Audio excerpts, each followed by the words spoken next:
I'd like to call the Select Board meeting Wednesday, December 17, 2025 to order at 6:30. Hello. We have non-public session tonight, Jim? Mr. Chairman, we do under employment and consideration of legal advice. Thank you. Consideration of minutes. We'll start with October 7th, 2025, budget meeting.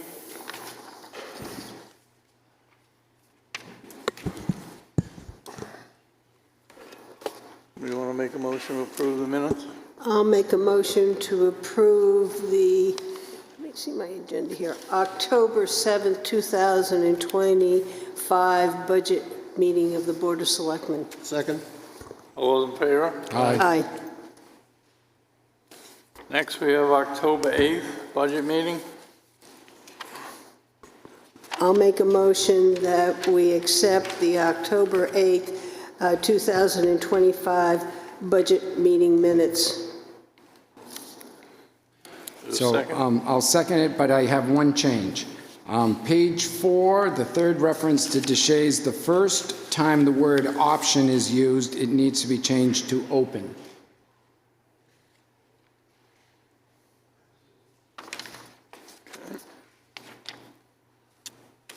All those in favor with amendment?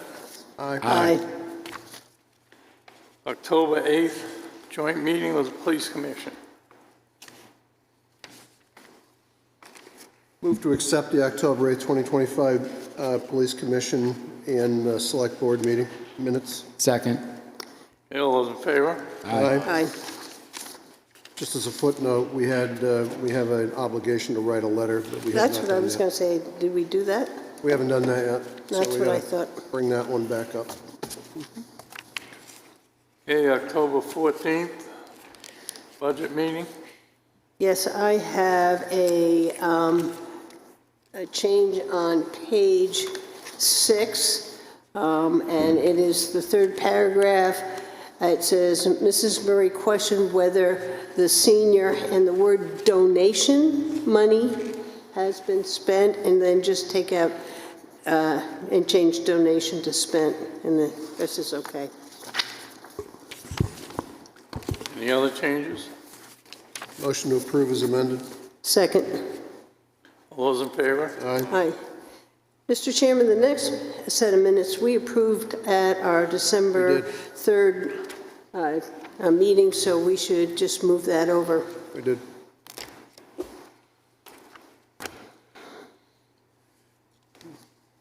Okay, next we have regular meeting November 5th, 20. No, that's the one we have already This one. approved. We That's already the one approved we approved. So I'm asking us to move over it. Next we have November 19th. 18th. Mr. Chairman, I have one change on page 8, and I will check with Mr. Pinio. It is the second time he's speaking. He says this will be the tax rate for the tax bill going out as soon as the numbers are in, and it's through the end of July 2026. The warrant articles considered in March 2026 will not be impact until, and isn't that December 2026, not July? And I want to change July to December. Move to approve is amended. Second. All those in favor? Aye. Thanks, Linda. Any other changes?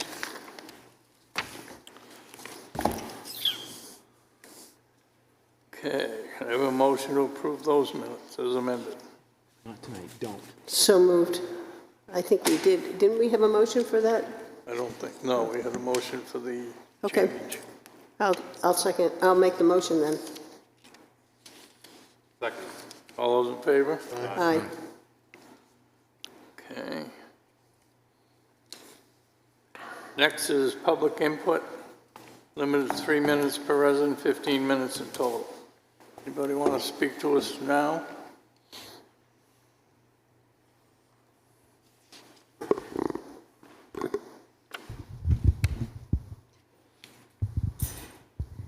Good evening, I'm Charlene Seibel. Trying to get this adjusted. The first thing I need to do is to correct a false statement that was made by a Budget Committee member at their 11 December meeting.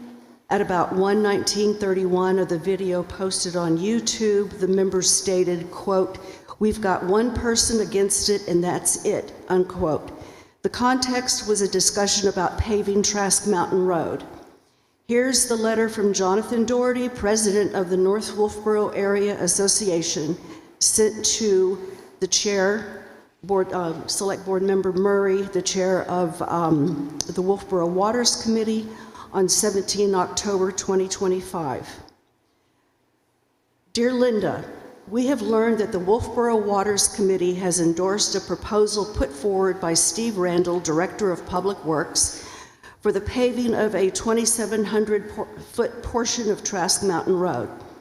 During the committee's hearing on the proposal, you may have received testimony that the cost of maintaining gravel roads exceeds that of paved roads. Attached, please find a white paper on the long-term costs of gravel versus paved roads. The direct opposite of what the committee may have heard is true. Over a 20-year period, the cost of a paved road is 4 times the cost of a gravel road. Further, the committee's August 25th letter to the Select Board regarding environmental impacts of dirt roads is concerning. We attach a second white paper comparing the impacts of rural paved roads and rural gravel roads. As you will note, there is no clear-cut generic answer as both surfaces have different impacts. The impacts, costs, and benefits must be carefully evaluated in the specific circumstances of individual roads and waterways. We are not aware this has been carried out for Trask Mountain Road. In light of this information, we would ask the committee to reconsider its endorsement of the paving of the gravel section of Trask Mountain Road. We also want to reiterate the North Wolfeboro Area Association opposes additional paving of the gravel segment of Trask Mountain Road, not only for cost, but also for the incremental degradation of the rural, scenic, and historic character of North Wolfeboro. With thanks for your attention, Jonathan Doherty. He is the president of the North Wolfeboro Area Association.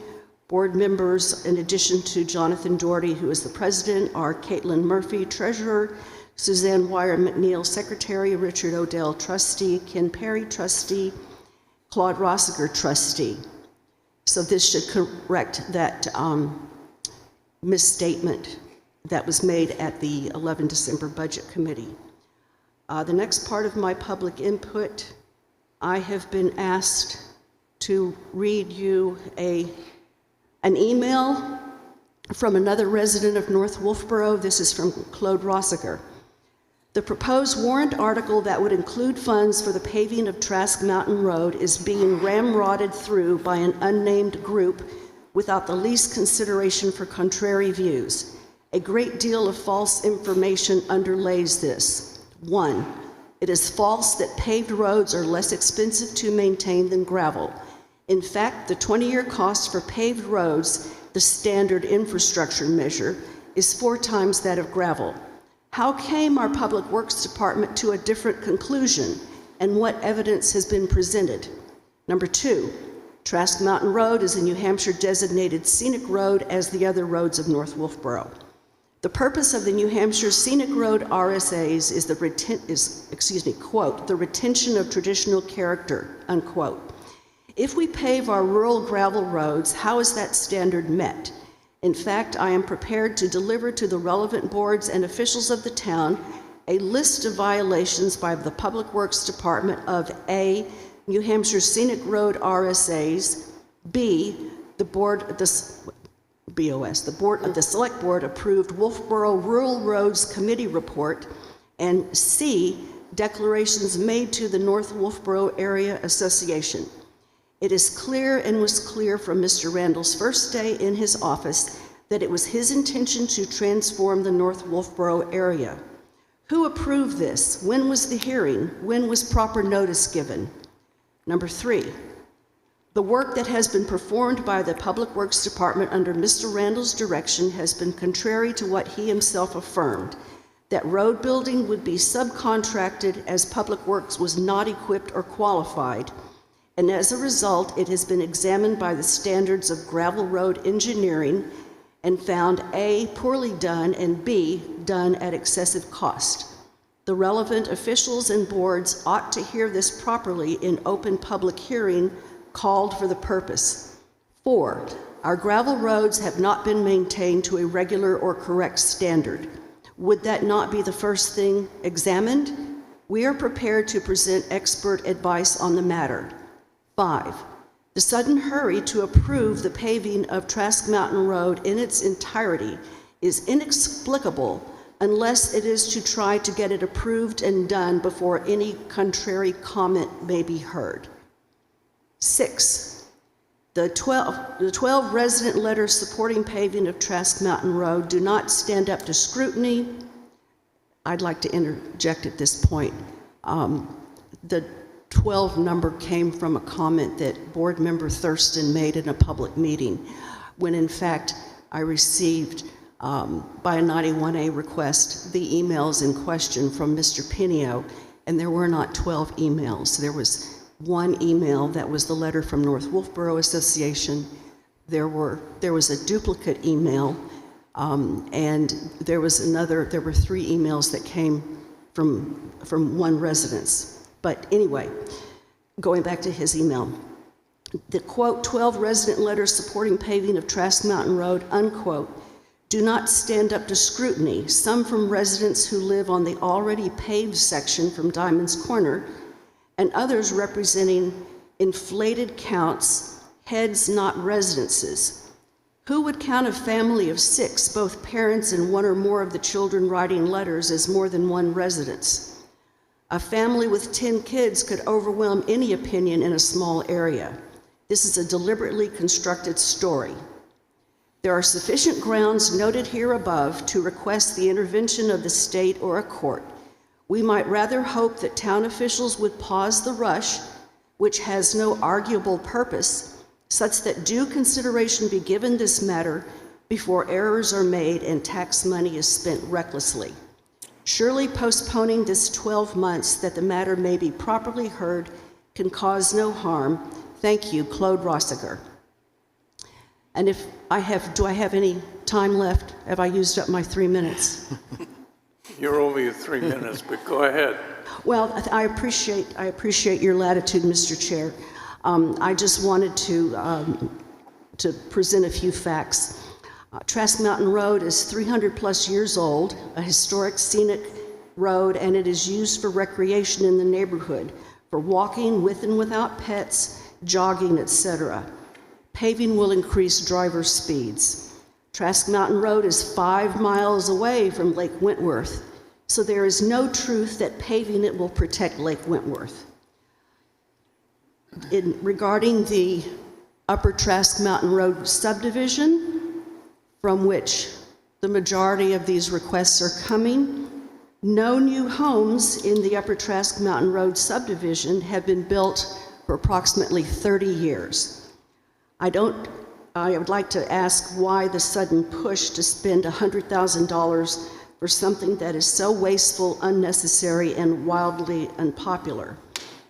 And I'd like to know, why are we taxpayers being asked to spend $100,000 because the handful of Upper Trask Mountain Road folks decided to buy expensive vehicles, over $100,000, Cybertrucks, G-Wagons, and what have you. And one of the emails that was sent in support of paving Trask Mountain Road referred to the fact that someone's dad did not like having to wash the dust off of his car. And I'm questioning why the taxpayers would be asked to bear the burden of paving a 300-year section of road that has been working just fine. Thank you. Anybody else want to talk to us at this section of? Hi, I'm Jonathan Hopewell. I live on Jennis Farm Road in East Wolfeboro. My comments are about the paving of dirt roads of North Wolfeboro. I want to simply emphasize my thoughts against this paving of North Wolfeboro. Many of you know me for fighting for Jennings Farm Road. Unfortunately, it was still over-widened and redesigned. It's a scenic road, as is a lot of the dirt roads in North Wolfeboro. RS areas are there for a reason. There are laws for scenic roads, as you know. We are allowing a small set of residents and Mr. Randall to control the building of paved road. Again, I am not in support of paving any North Wolfeboro roads. Thank you. Anybody else like to talk to us now?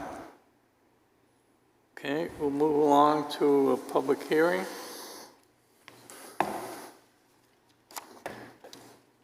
Notice is hereby given in accordance with RSA 38:28 and 149-1:8. Wolfeboro Select Board will hold a public hearing Wednesday, December 17th, 2025 at 6:30 at Wolfeboro Town Hall in the Great Hall, 84 South Main Street.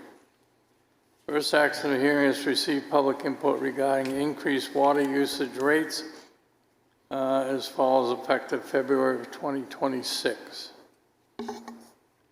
Jim, do you have something on this? So last year, you may recall that we had Underwood engineers come through and give us the rate study proposal for water and sewer rates over the next couple of years, given what the anticipated expenses and revenues would be, including capital costs. When they did that model, they looked at 24, 25, 26, and 27, and in their recommendation, they recommended the implementation of a rate adjustment in 25, which the select board at that time voted in as recommended, and they as well recommended a 2% increase in water in 2026 and a 5% rate increase in 2026 for sewer. Director of Public Works, Water and Sewer, Steve Randall, is here to be able to answer questions that you may have relative to the rate proposal that was given to us by Underwood engineers last year.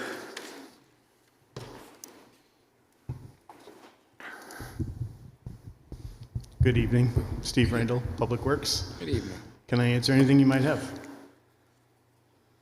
Okay. I have a bunch of questions. Yeah. I said a bunch of questions. One of the things that I looked at is what were the assumptions in the 2024 report. And so my first question is, the town and the region experienced an extreme drought, which makes me ask, did water usage go up? So yes and no. It went up from the estimates when we did this the end of 23. We're actually down a little bit from the 2024 numbers. So it's higher than what we expected to use, but lower than what we did use last year. So that 110 million gallons per year is correct? We are on pace. Right now we've used roughly 130. So we're on pace to probably use 145, which would explain the difference in the revenue as well. A lot more than 110. So, yeah, so we're basing it on 110. Mm-hmm. And that,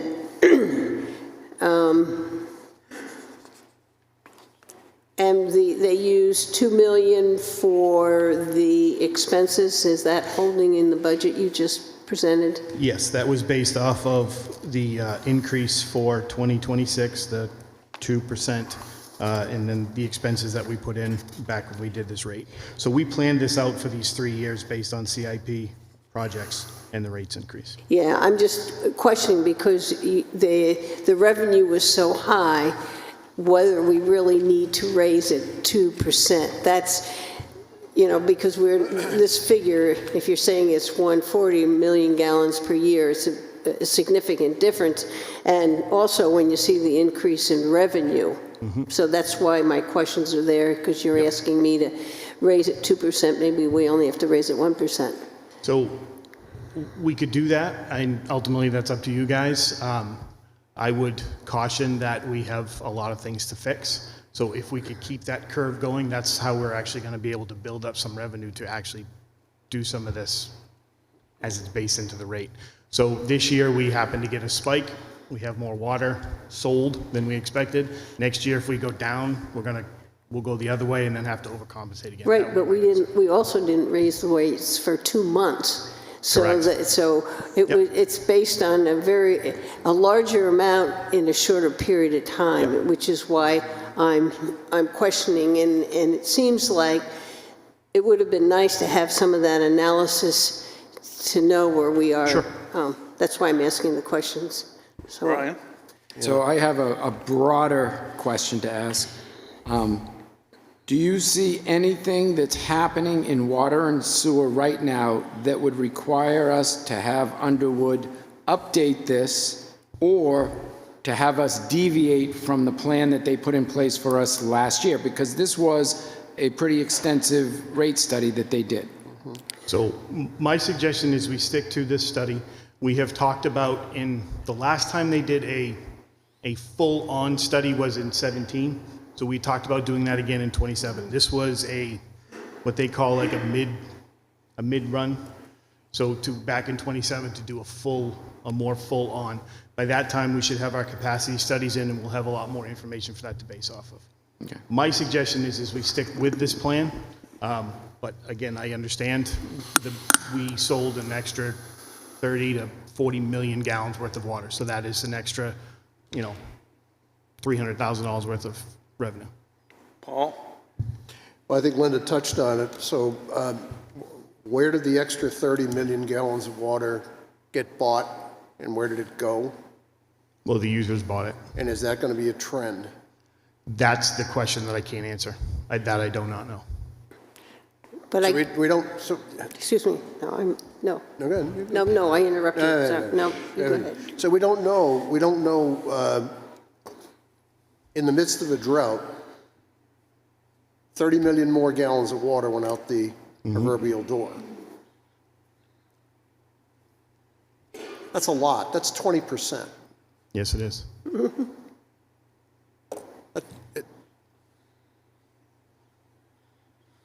Again, that's down from 24, but up from 23. And then, Brian's point is exactly right. I mean, or his reasoning is logical, and that is you're on a trend line. Is this 30 million going to continue? And Linda's right too. That says if you're at a higher, if you've just jump shift to a higher level, you're bringing in more revenue, and your operating surplus is going to look even better. But we don't know where the 30 million came from.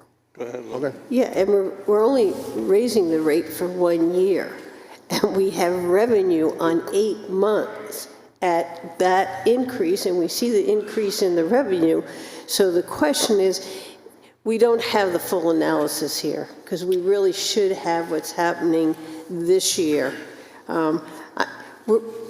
We have a lot in the operating budget, the taxes, and if we can, on these people, only raise it 1% this year because of what we have seen happen in the usage, then that's what we should do based on the usage. That's a significant amount more money and use. Without a doubt. So the flip side to that is if we have a different type of summer and our numbers go down, then versus 2% next year, we may have to have a discussion for 3% to get us back on track again. But that's next year. So I totally understand the argument. John? So we have different ratepayers, different size draw from different houses, different commercial institutions. So who's drawing more water and who's paying more for their water? So that's a billing breakdown that I can't give you right this second. So that's something I've been working with the billing department the last couple of days to try to hammer some more of that down for you guys, but I can't answer that right this second. I can tell you the commercial runs with the bigger meters, they pay more per month, but there's also a lot less of them. So the regular residential 5/8 meters, there's far more of them than there is the 1 inch or the 2 inch. So the bigger ones pay more per month, but there's a lot less of them. So what about the consumption? And so the consumption is going to be the same thing. What we get for a report is an overall consumption. I don't know how much Linda gets versus how much you get. We get an overall big number. So So I can drill down on that and find that out. So would you say the smaller users are subsidizing the bigger users? No, I don't think so. I think because it is based off of the more you use, the less it costs per se, but you still are paying a lot more. It's a monopoly. Go ahead, Brian. So my question would be, if we increase our production by 30 million gallons, does the cost to make water per gallon to provide it change? It's No. linear, it stays the It's a same? fixed cost per gallon to make. Okay. Or per 1,000 gallons. I didn't know if Yeah. there was, because sometimes people say more users, more money, more gallons, more Well, money. it's more gallons is more revenue, more, so on that end, yes, our Yeah. expense based, and if we go Is linear. way too big, Yeah. our filters set up to replenish and everything is based off of a much larger scale of water than what we sell. Yeah, so the cost is linear, the cost doesn't go up or down, whether we make 100 million or 130 million gallons. Yeah, I did pull the rate schedule, and to answer your question, John, the usage per gallon is the same, but like for a 3-inch meter, it's $260.11 per month. For 4-inch meters, $331.06, and your homeowner's regular meter is a 5/8, and that's $23.65. So the larger users' monthly fixed charge is higher than the smaller users. So, and that's one of the things this study did, was only dealt with the per gallon rate, where at other times we also had looked at the fixed costs. So when we redo this again, I would like us to do some looking at the fixed costs and see if those are right. So that is the whole other, I only read you a couple of them, but they're listed out there. Paul? So I don't think we need to, unless we want to, have a monopoly discussion, but we have one here. And the more consumption, the average cost per unit goes down. Monopoly model. Unless you over-invest in it, then it's crazy. It's a crazy model. So I'm in the space here that says, is this a blip or is it not? Is a 1% versus 2% going to be something we're going to have to revisit or not?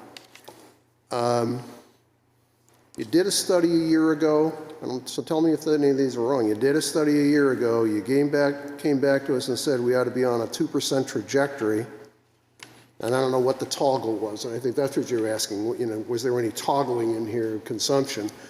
I'm kind of saying stay at 2%. Mm-hmm. Yep. Unless you want to come running back in and saying, no, it's a bigger trend. It's going to be 150 million gallons next year. And then you're going to have to say we need more fixed costs. So as I said, if you look at the last 3-year average, 23, 24, 25, 23 is here, 24 is here, 25 is coming back down. It's not coming down as much as 23. I can't speculate what 26 will I do. understand. Any other questions? John, you got it? Well, I think, I'll put it this way, that kind of analysis would have been nice to have in here. When you asked me to raise, I would like to know what is happening in the year. And when I saw some of these things, and it was because I looked at the monthly report and saw the real increase in revenue, that makes me start to say, well, what's going on here? So it would help me, and I think it would help the board to understand how this is going, if we could have, if we could have had the answer to my questions ahead of time.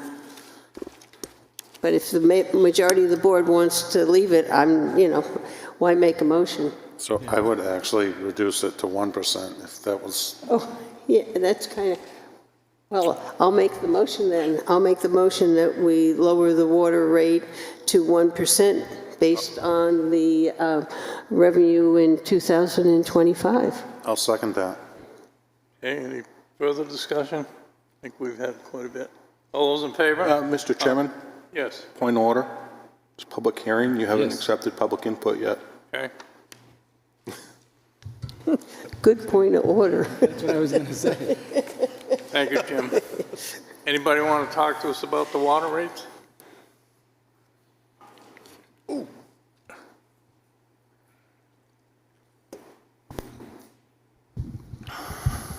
Thank you for the opportunity. And by the way, I'm Sebastian Tornato, in case you forgot. So my question is, what is the revenue generated last year? What was the cost to generate that revenue? I seem to have gotten a copy of the town report, and it seems to me that, or town audit, it seems to me that the Water Enterprise Fund made quite a bit of money last year. And if that's true, why are we raising rates at all? So I would argue that instead of 1% or 2%, if you made the amount of money I thought you did, why are you raising rates? You should leave it the way it is. Now, I can understand the sewer rates. You haven't discussed that. The sewer enterprise fund keeps losing $500,000 a year. So I can understand why you'd want to raise those rates. But the water enterprise fund is actually making money. One of your money makers, right behind the electric department. So my suggestion is you not raise the water department rates.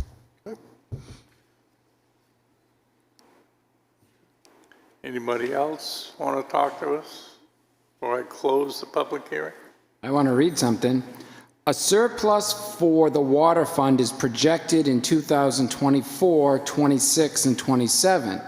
Using the rate increases recommended in 2023, 3% in 2024, 2% annually thereafter, a deficit is approximately 5K of approximately 5K is projected in 25 due to additional capital outlay that year. However, this is offset by a surplus in other years.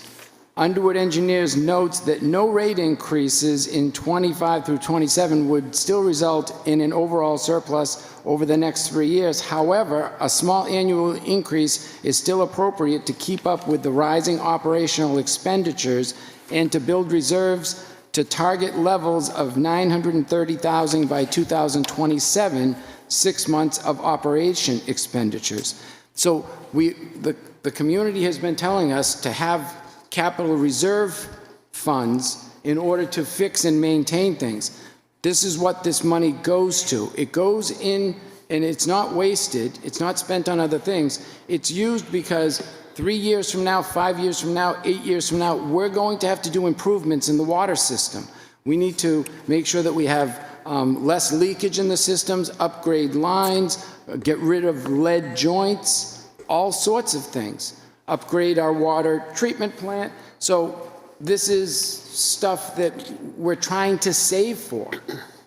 So by not following, and everybody says, let's use outside third-party engineers to study the town operations. Well, this is an outside third-party engineer that's monitoring what we do in our sewer and water department, so we should trust them. They're a good company, and they've been helping us for years, and I would recommend that we listen to the experts, because we're not experts in water production, and we didn't do the rate study, they did. Well, The question you asked, I think, is a fair question. And that is, what'd you bring in 2024? The audit said we brought in $2 million of revenue, 2087, 422, roughly speaking. And we spent 1.329 million, so we had a good position of 758,000 on that year. And by the way, looking back, it's been, okay, positive, accretive. Calls, now this is where I think, we may have a piece of a conversation here. If we look at the capital, the warrant articles that could be brought forward to the public, there are calls for about $450,000 of brand-new capital to be put out to the public, all right? So all things being equal, if you did no rate increase and just, you know, you'd bring that surplus down to a couple of $100,000. You have a fair question. Is that adequate? Is it too much? Is it too little? You know, my personal opinion is that, to listen to what Brian has to say, we got some stuff to fix. And I'm not going to denominate or enumerate it, but it's out there. We know what needs to get fixed. And so I'm in the mind that says that, you know, 0, 1, 2, I think we're on a trend. I'd stick with 2. That's kind of where I come out on it. That's what. Yeah, we have, going with the warrant articles, looking at the fund balance, and that's what we're really talking about here.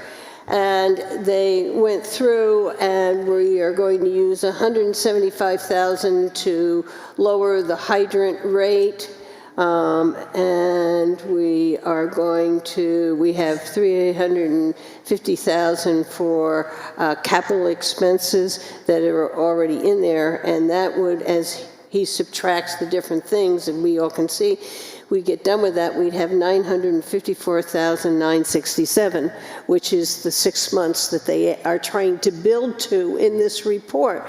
So there are discrepancies, we already have that. So that's why I started looking when I saw that. I looked at here and saying, well, we can take this out and we'll still have the 6 months that they are saying we should have, and they're talking about us building. And I think that we had a very good year, and I don't think their report took this into consideration because they didn't take a fresh look at what they said. So that's why those are the things that I used, why I felt I was willing to go down to 1%. For disclosure too, I'm a water user. I'm not sure about the rest of the board, but I'm not a water user. So us two, we're the only 2 water users? Paul, you and I? I don't know. You're a water user, John is too. John is. Hi, Bobby Vedman. I just want to ask a question. John, what you just brought up, I want to understand this. Are you saying that the people who are using less water are paying a higher rate? No. Than those who are using more water? Or is it a compatible rate across the board? Does it go down as they use water? Go ahead, Lou. The per gallon charge is the same to everyone. The only difference is the fixed cost, and that has to do with meter size. And the bigger the meter, because you pay more. Your regular household pays $23.65. Your 4-inch meter, you pay $331.06. Because it's your industrial, it's going to be your hospitals, your Brewster, your big institutions, so they have a higher fixed cost. That's where the discrepancy is. On how many gallons they use, they get charged the same rate. So Okay? my And if you want to look at it, my interpretation of that is if you have a building that has 60 beds in it, and you charge $250 a month for the 3-inch line that goes into your house, but you have 660 beds in your place, compared to a house that's getting charged $20 a month and only has 3 beds in it, you can do the math and try to figure it out, because in my impression, I think that the bigger guys are getting a better deal than the little guy. Although the little guy, you know, pays $20, but still, when you multiply that all up, I think the bigger guys are getting a good deal. Thank you. Can you keep pushing that if the rates increase towards who's affected by this rate increase? Thanks, John. Paul? I just want to respond to John, your comment. So I don't know whether I agree with your 60 beds in my house, 3 beds in my house. That to me is an easy problem to solve. This is a price times quantity. It's a P times Q calculation. You could run those numbers easy. If you think there's a disparity between the more you use, the less you pay, I don't know. What I do know is the bigger this thing gets, the average cost per user goes down. I know that, but I don't think that the more the 60-bed house uses, the less they pay in the aggregate. The more they tax the system, but I think that's a calculation that we could do. I just want to make a point. The distance between 1% and 2% on rates is $21,000. That's on the water system for the year. It's $21,000. Okay, thanks. Suzanne Ryan. Linda, you mentioned hydrant fees. Who pays the hydrant fee? The hydrant fee is in the operating budget, and so it is the taxpayer who pays for the hydrant system because it is for fire protection. The water customers do not pay the hydrant fee. That's how it has been set up. Maybe that could be looked at, given the revenue that you're receiving, to lower that cost to the taxpayer? So I guess my thing is, why should the water rate users pay for the town to have fire protection? I don't have fire protection. Most of the town doesn't have fire protection. If you're in this building, you have fire protection. If you're in the supermarket, if you're anywhere in the downtown, you have fire protection. Paul? And I'd just like to try to respond to that. The first question would be, should we have a fee to flush hydrants and keep them going? My personal opinion is, yeah, you should. The question then next comes, where should you take that, that cost, and who gets to pay for that? If we move it around to different places, it's irrelevant, because we've already, at least me personally, I've already established that I think I want somebody to go out there flushing the hydrants for fire protection. So the 175 or whatever the number is, you could move it over to your budget, you can move it over to your budget. When it's all said and done, you get to pay for it. Unless you want to put it all on the water user, and I would probably say that's a bad idea, because why would you do that? All right? I don't know. It's the number, you can move it around. I put that in my personal fragile mind and say, we're just trying to engineering where to put it. You could remove it completely and stop managing your hydrants. And if you decide you don't want to do that, then you have to figure out who's going to pay for it. Anybody else want to talk to us during the public hearing? Okay, I'm going to close the public hearing. We have a motion on the floor. We did the one I did earlier to take the water rate down to 1%, starting, I think it is, was it January 1? January 1st.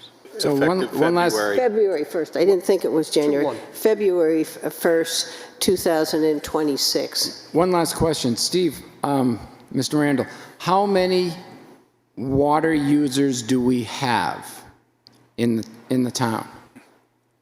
I think about 3,000. Right around 2450. 2450. 2,450. Yes. So the 2,450 users will benefit from that $21,000 that Paul said in discount. Well, they just won't pay it. They won't pay it. It's not. They don't get a deal. Yeah. They just don't have to pay 21,000 times 2. Yep. It works out to like $3.50 a month if it was 2%. Okay. Yeah. It's like coming back and saying, hey, the car dealer said I don't have to pay $90,000 for the car. The person gave me a great deal. You're still paying $80,000, whatever it is. So the 2% is $3.50. Like $3.54 or something. So half of that would be $1.75 for the 1% per month. So it's a $17, $16 savings per user for the year. Yep. But we all approved this study last year and said, yay, good, let's do it, let's follow it. So, whatever. All right, we have a motion, though, on the floor for 1% increase All those in favor? Aye. Aye. Any opposed? 3-2. Mr. Chairman, I just want to clarify an issue. You said 1% for water and sewer. No, it was just water. I only said water. It was I just haven't water. made any Just water. question, Thank you. nothing for sewer. I haven't offered any change to that, nor will I. All right, the next we have is sewer.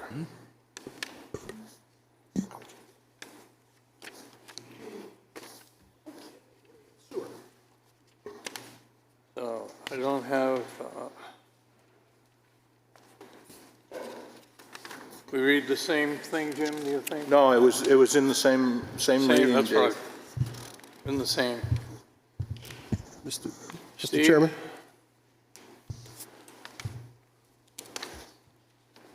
Yes, Paul? Just so that the folks know that what we're dealing with here, and this is right off the audit, the sewer fund, which we're now going to talk about, last year generated 1.177179 million of revenue, roughly speaking. And it spent 1.646209 in cost, leaving a bracket deficit, if that's the right word, of $469,000. So this fund, unlike the water fund, is not operating in a manner that it's actually producing a surplus, right? And after Steve is done, we'll talk about how many dollars we're potentially asking to put into the repair, replacement of the sewer fund. So this is a different conversation, but nonetheless, I just wanted to set it up for you, Steve. And I'd like to add to your setup is again, is that this was only based on 8 months. We were 2 months late in setting the rates, so we don't fit with the schedule. And so that could make up some of that. No, it could. It Yep, could. No, yep, I agree just with you. Thank wanted you. to make sure Yep. we all Good. remember that. Steve? So we're here tonight to talk, now we're talking about the sewer and Underwood and Public Works proposal to do a 5% increase in the sewer. A lot of the same things. That one is set up differently. That long before my time, this was set up as a taxpayer capital system, user pay operation system, so it's a little bit different of an animal. We don't have anything in the pipeline massive other than continuing doing the studies on the smaller pump stations as far as capital projects go. We have shelved South Main for another year, hoping to get some help from the state with that. And that's pretty much the state of where we're at with that one. We also have the $175,000 for the plant as a capital reserve. So I want to just make sure people. Sorry. Yep, I forgot about the plan. Yep. That's right. I'll answer any questions you might have. Tom, Dave? Paul? So, permit me, it may be inaccurate, but I'm not sure it is. If we did nothing, same amount of users, same amount of stuff going down the hole, same amount of stuff going into the plant, getting processed in the plant, so we did nothing, all right? We would grow that deficit by $175,000 because we have to reserve capital for the wastewater treatment plant. So that's just parking money, and I say this respectfully, it's just parking money to keep that thing going. But if nothing happened, that $469,000 deficit would grow by $175,000. If we decide we want to do something, then that 5% or whatever the recommendation is going to just nominally offset the fact that we're going to put $275,000 of capital. We're going to ask the voters prospectively for $175 for the pump station. I'm sorry, $175 for the wastewater plant, and another $100 for pump station repairs. So this 5%, I hate to say this, I support this because, first of all, we have to make those repairs, and secondly, that deficit doesn't just get carried off into the clouds. That deficit gets paid for by everybody. As we settle the town's accounts, that $469,000 gets cleared in our accounting system. So we want to make that deficit get smaller if we can, without necessarily overburdening the ratepayer. I got that part. Okay, thank you. Yeah, I just want to make one correction on Paul. The 175 and the 100, the 275 will come from the taxpayers in a transfer. It will not be on the balance sheet. So that's the way it's set up. John? So same question in the reverse. So we got a large user of water. They have 100 people in their building. You have a house with one person in their building.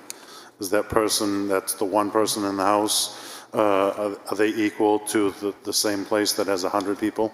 Well, it's based off, again, it's based off of usage of water. It's how the sewers part is metered too. So the more water you use, the more sewer you're using. But so the if there's base rate. 60 people in there, those 60 people are using more than the one single person. So the base rate though? The base rate is the same, yes. Same. So a pipe that's going into a place that's got 100 is the same base rate as the place that it only has one person in it? Yep. Does he know what that means? It's based on the water meter.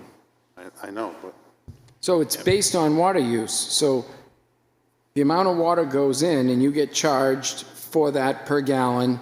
So if you use a lot of water, your sewer rate is high. And if you use No, your rate's- a little bit of water, your rate is low. And you pay the same amount per gallon. Which is why we, and I think this is the right time to throw this in here. People that have sprinklers and things like that, they have what's called a deduct meter. They have what's called a deduct meter, so they're not paying for the sewer fund part of their sprinkler system. It's separate. Yeah. They're only paying for the usage, not the disposal.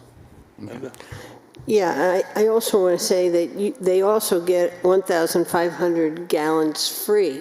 So if you're a small user, you might not use any. You may not get any other charge because you use so little, where the other house is going to get a lot. And how many users are on the sewer system? 1142, Okay. Roughly speaking. roughly speaking. And- So it's half, One of the problems with it is its size. correct. That's right. So, You know, so that's a, our big- That's right. Our big it's all- problem with it. That's right. And we have 7 pump stations that have to pump everything. Yep. So a single user in a home who's frugal with their water might not even get much of a bill at all. right, it'll be the minimum. I don't have that sheet in front of me, and I'm sorry, I don't know that. And the I pulled it hospital, off. and the hospital, I would assume, has a very, very large bill. Correct. So, Dave? yeah. Dave? I actually have, thank you for bringing that up, Brian, because if you wanted to talk water conservation, the person that has 1,500 gallons free and they only use a small amount, they're actually being charged for the full amount, but they're actually conserving water. So my take is those people should get a little bit of a rate decrease because they're actually conserving going into the system. That's the way I've been thinking about it. Dave? Paul? But they don't, And, they only use 1,500. I'm sorry, you want to go? Go ahead. But if they don't use 1,500, what's their bill? It's the base minimum bill.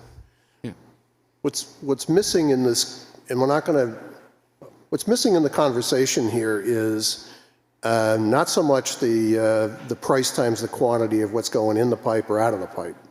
The question I think that I think John is raising is, where do we have to put the bulk of our costs to manage this asset we call the sewer system? And, we're having a conversation about the frugal person who's only putting a little itty bitty and only flushing once every other day. That's not the issue. The issue is we have big infrastructure going up and down this street, big costs. And the pricing we have here does not reflect, no disrespect to the comment, it does not reflect how big users, big cost creators, big cost consumers are actually being treated versus, those one or two of us that are, pushing the flush button every other day. We're We haven't tackled that question. But that's the question I think that's being asked on the sewer side. And by the way, that's the question that's being asked on the water side. We have big costs of running pipes up and down the street. And I fill up my Keurig in the morning for coffee. That's about all I do. So it's not allocating the cost directly to where the consumption's taking place. Later conversation, but that needs to get sorted out. Valid questions. Yeah, that's why I wanted to take a look at the unit costs. When they did this study, we really didn't look at the unit cost, and that's where you can make some of those adjustments, I think, that John is looking for. So the next time we do a analysis and a fee structure analysis, we need to take a real good look at those unit costs. Anybody else have comments? Linda, do you mean let's take a look at where I'm looking at where we are putting The heavy users. the Heavy yes. the big infrastructure, and then how that's, who's that serving? Yeah, I'm all in favor of doing that. That's the 4-inch Big pipe. 4-inch pipes. Yes, that's what. I'm all in favor. That's what we need to look at. I am too. Any other questions for Steve? Thank you. Any questions from the public on sewer side? Okay. Go ahead.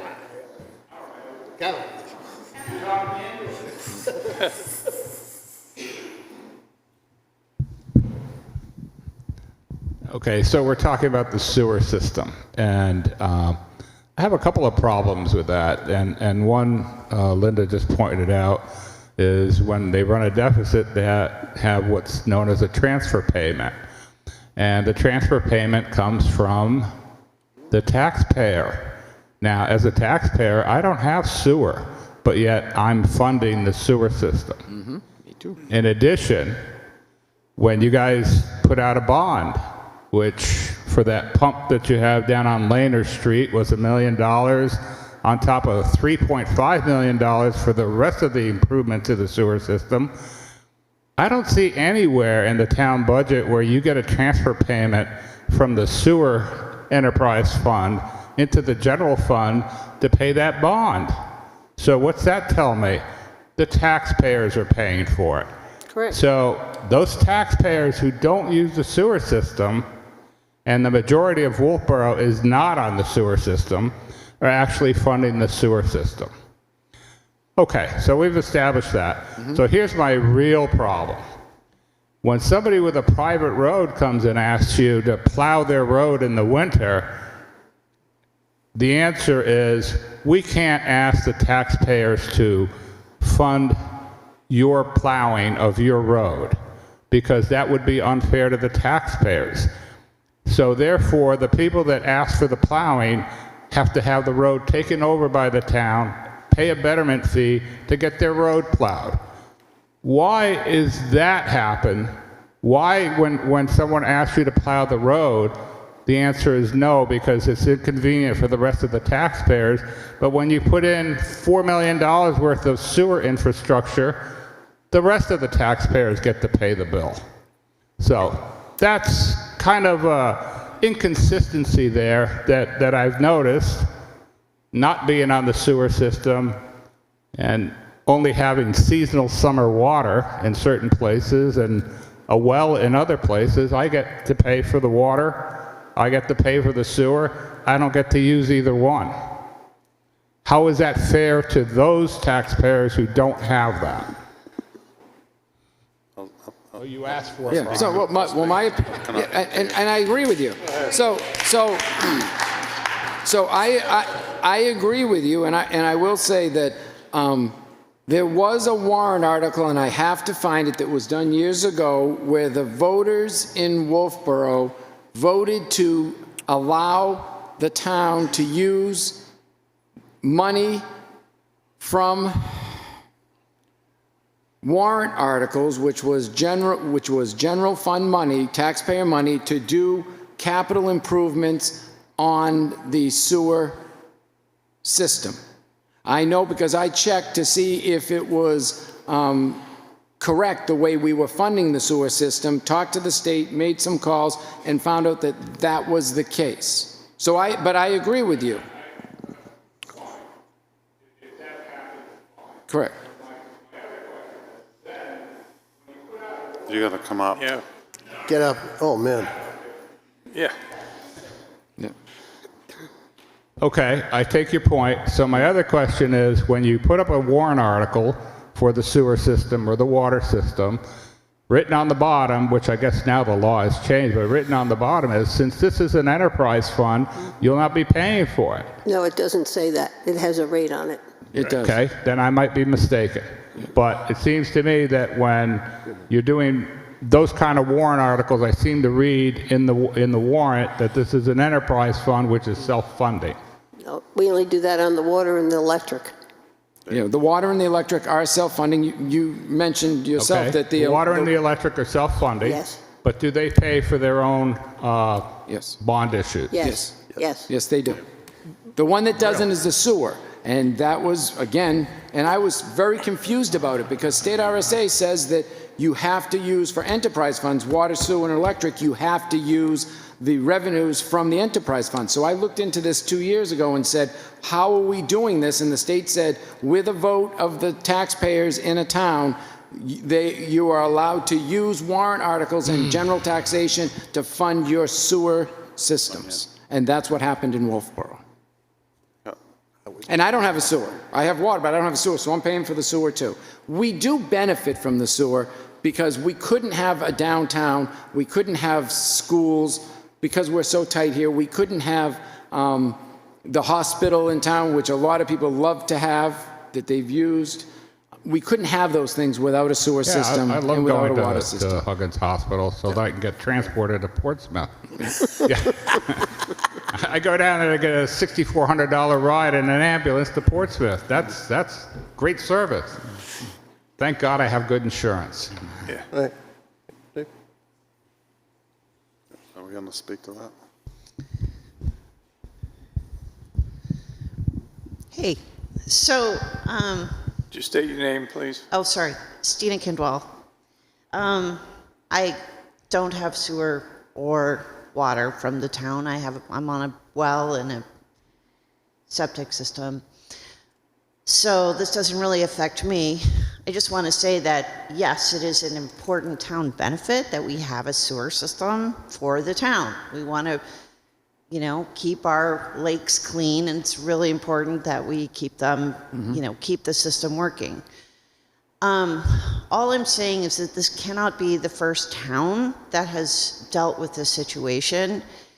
Do we know how other towns fund their sewer and water systems where you've got a small number of people on a public system paying those fees, and yet you have a larger community that is benefiting from that? So that's all I'm saying, is it might be an interesting exercise to see how other towns are addressing this.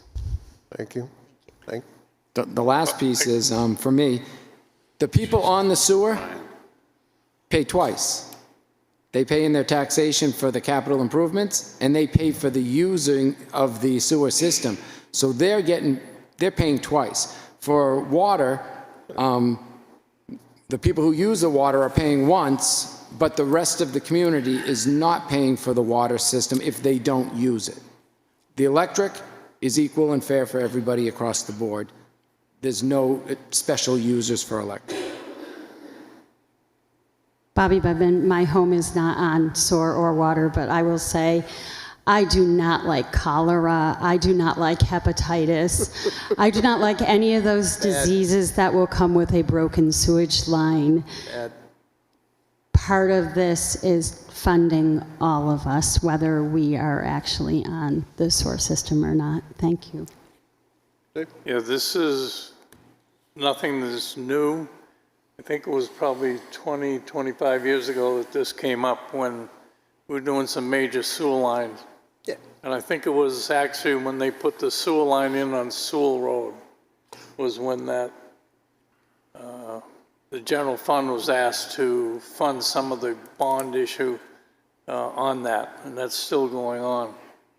So that's where that came from. The amounts change from time to time, and this is one of those times when we need to increase the sewer rate to accomplish that. Yep. So to your, Sebastian, there was a guy at the Kingswood Golf Club, his name was Norm Taché, and he said, one of the great things about our country is you get to make choices, and we get to make a choice to live in our community, and our community has a wonderful body of water over here, another one over there. We're surrounded by the water bodies. We have schools, we have hospitals, and we have all these other places. So the choice is that you get to choose whether or not you want to live in the density of the town. You want to get the services of the town. The town has the town hall, the town has dockside. We have bathrooms for visitors and guests in multiple different places. So we kind of have to say, well, we're funding our guests and our visitors to come into our town, to shop at our places, and to do business in the downtown.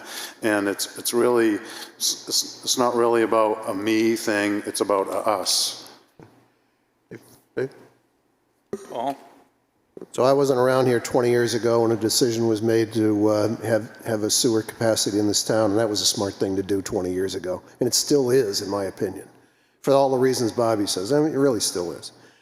You know, if we wanted to, and I appreciate your point that says, hey, how come I don't have sewer, but I'm paying for it in my tax bill? Well, you're right. You're right. That $469,000 that this thing didn't produce last year, we all pay for. And if we put more capital into it and it makes that number get bigger, we all pay for it. So the challenge would be, well, okay, let's just take the sewer rate and just raise it by $469,000, which would be a 25% increase on the current sewer users. That would not be a real popular thing to do. The challenge we have, and I think you'll hear from us a little later on, is we need to know, and we've been, you know, Jim and the rest of us have been thumping the desk here a little bit saying, where is the next erg of capacity that we could put into this town? Recognizing that we have to deal with sewer, not only getting it into the system, processing it, and getting it out of the system, right? There's those three things, and if any one of those things is busted, you can't grow your sewer system. These enterprise funds are designed to charge money, spend money, have some left over for capital improvement. We have one enterprise fund that doesn't meet that criteria, actually two. We have one enterprise fund that doesn't meet that criteria. And the problem we have is we don't have enough customers in the sewer department. That's really the problem. Is you grow your customer base, which means you got to put more capital in, your average cost goes down, and then it pays for itself. But we don't have the first of all, the financial wherewithal to pull that one off in the near term. That's a multi-year thing to do. But I like the fact that we're talking about this because that's the kind of stuff we should be messing around with, not other things that we mess around with. Priorities. Enough of the speech. Thank you.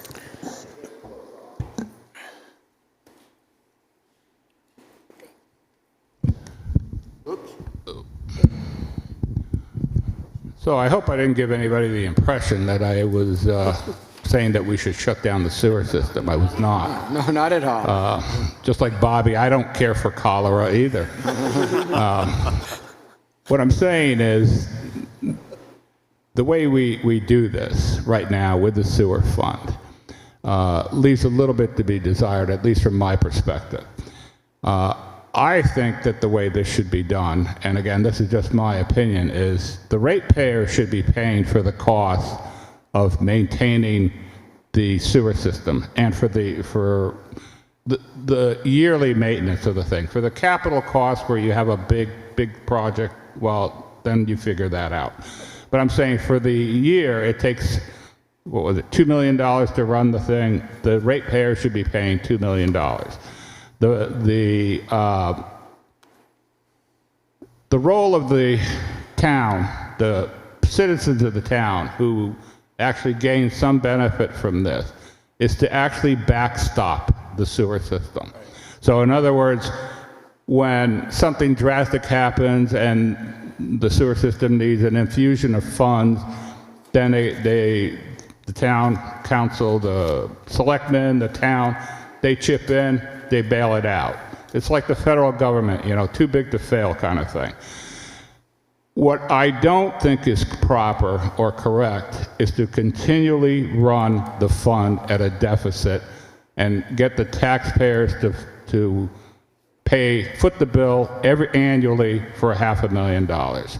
I don't think that's right. I don't think that's fair to the taxpayer, regardless of what the benefits you think the taxpayers get. I think that the cost to run the system should be borne by the people who use the system. If the system gets into trouble, you blow a line, you get some major problem occurs, then everybody chips in. But the usage should be covered by the user. That's my final point. Can I just respond to that? Can I respond to Go that? ahead, Paul. So that's a great idea that, the user would pay for the user fees and, the capital, which we've all agreed, should be, because when we borrow money for these funds, we borrow them as general obligation bonds, meaning the good faith of the town backs everything up, okay? So just to put some numbers behind what you said, right now, sewer in 2025 has a balance on its bonds, which were in your 2.623 million, all right? So that's a big slug of money that is being paid for by you, but when we settle it all up, it shows that thing over there is looking. So I like your idea. The practical reality is we have to assign all those costs ultimately at the end of it all over to the sewer fund, and it does show this thing is being under water, pardon that pun. So the alternative is add more customers, raise prices immediately. More customers takes time, prices go up, you could do that immediately, right? Or gradually feather them up. I think that's the logic. I don't know. That's all I have to say.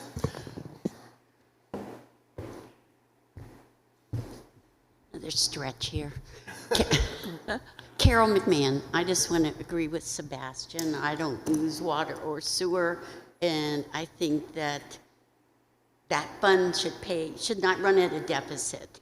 I mean, if we have to raise the money for improvements, but it's not right that, the budgets fail every year. We spend a lot of money and we don't get money to go to other things if we're subsidizing the people that are using that system. So I agree, that should at least break even each year.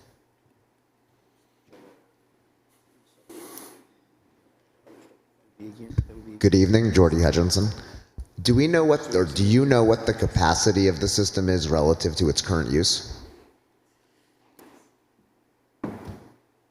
And is the cost consistent based, if it increases, is there an economy of scale? If it gets more use, does the cost go down? Does it become more efficient? The one thing I can say, the limiting factor of the sewer system is its effluent disposal system. The plant can do 650 million gallons, and the plant can only the effluent disposal can only do 340. So when that system went down out there, when we first designed it, they were equal. And so the limiting factor is the affluent disposal, and to come up with another affluent disposal, we've been down that line, that's very expensive. So that hasn't been resolved? What? The effluent disposal Yes. has been or has not been? Has, but it is the smallest capacity. It's only 340 million gallons where the plant can do 650. So is there a capacity in the system currently to expand? That's what we're waiting for, that study to come up, to what degree. So that's been a couple of years? Yes, right? it has been, but Okay. I'm told it's supposed to be coming soon. Am I right, Jim? What is soon? I've heard. I mean, I feel like I was hearing about this a couple of years ago. So the capacity comes in 3 bites. Pipes in, capacity at the plant, and then effluent disposal. Yeah. So when the question of capacity is asked, and that's to your point, Jordy, it's been a couple of years. We need to understand both for water and sewer, pipes in, processing, and then the ability to send it out.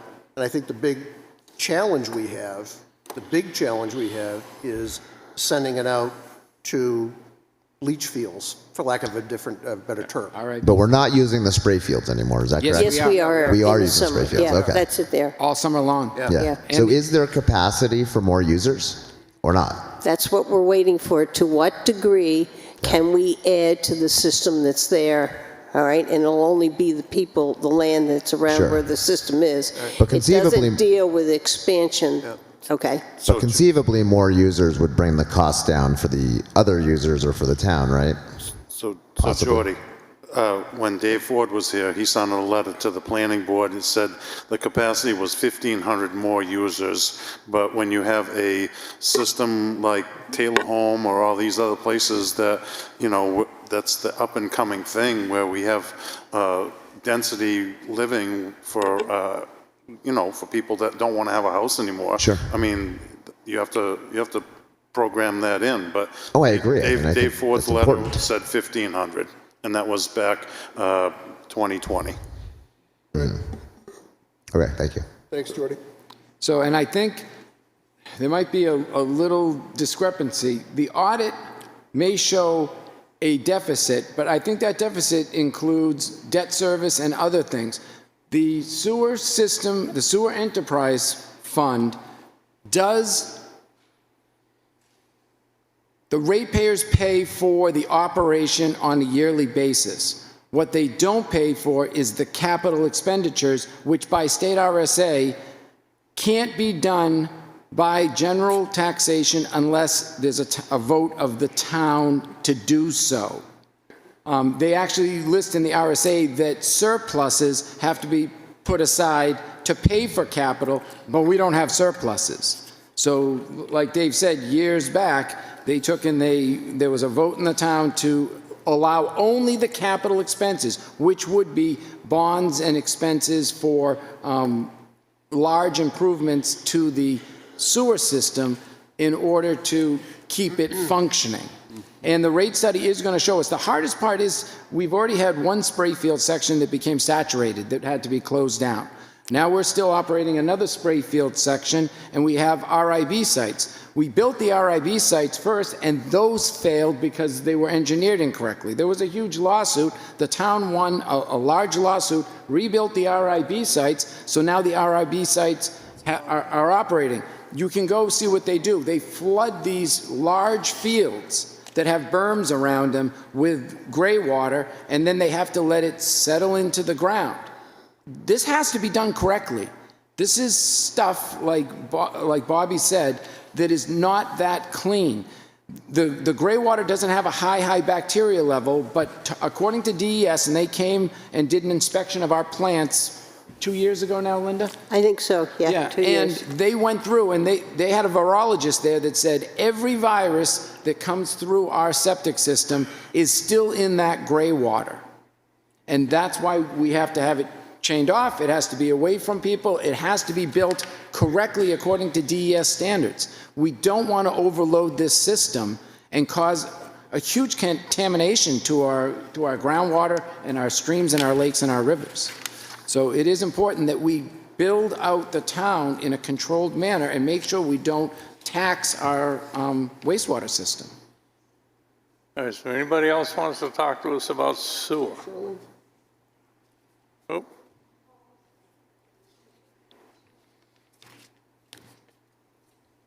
Charlene Seibel. I just have a question, and I suppose I could look it up myself on Google Maps, but I don't know the address of the spray fields.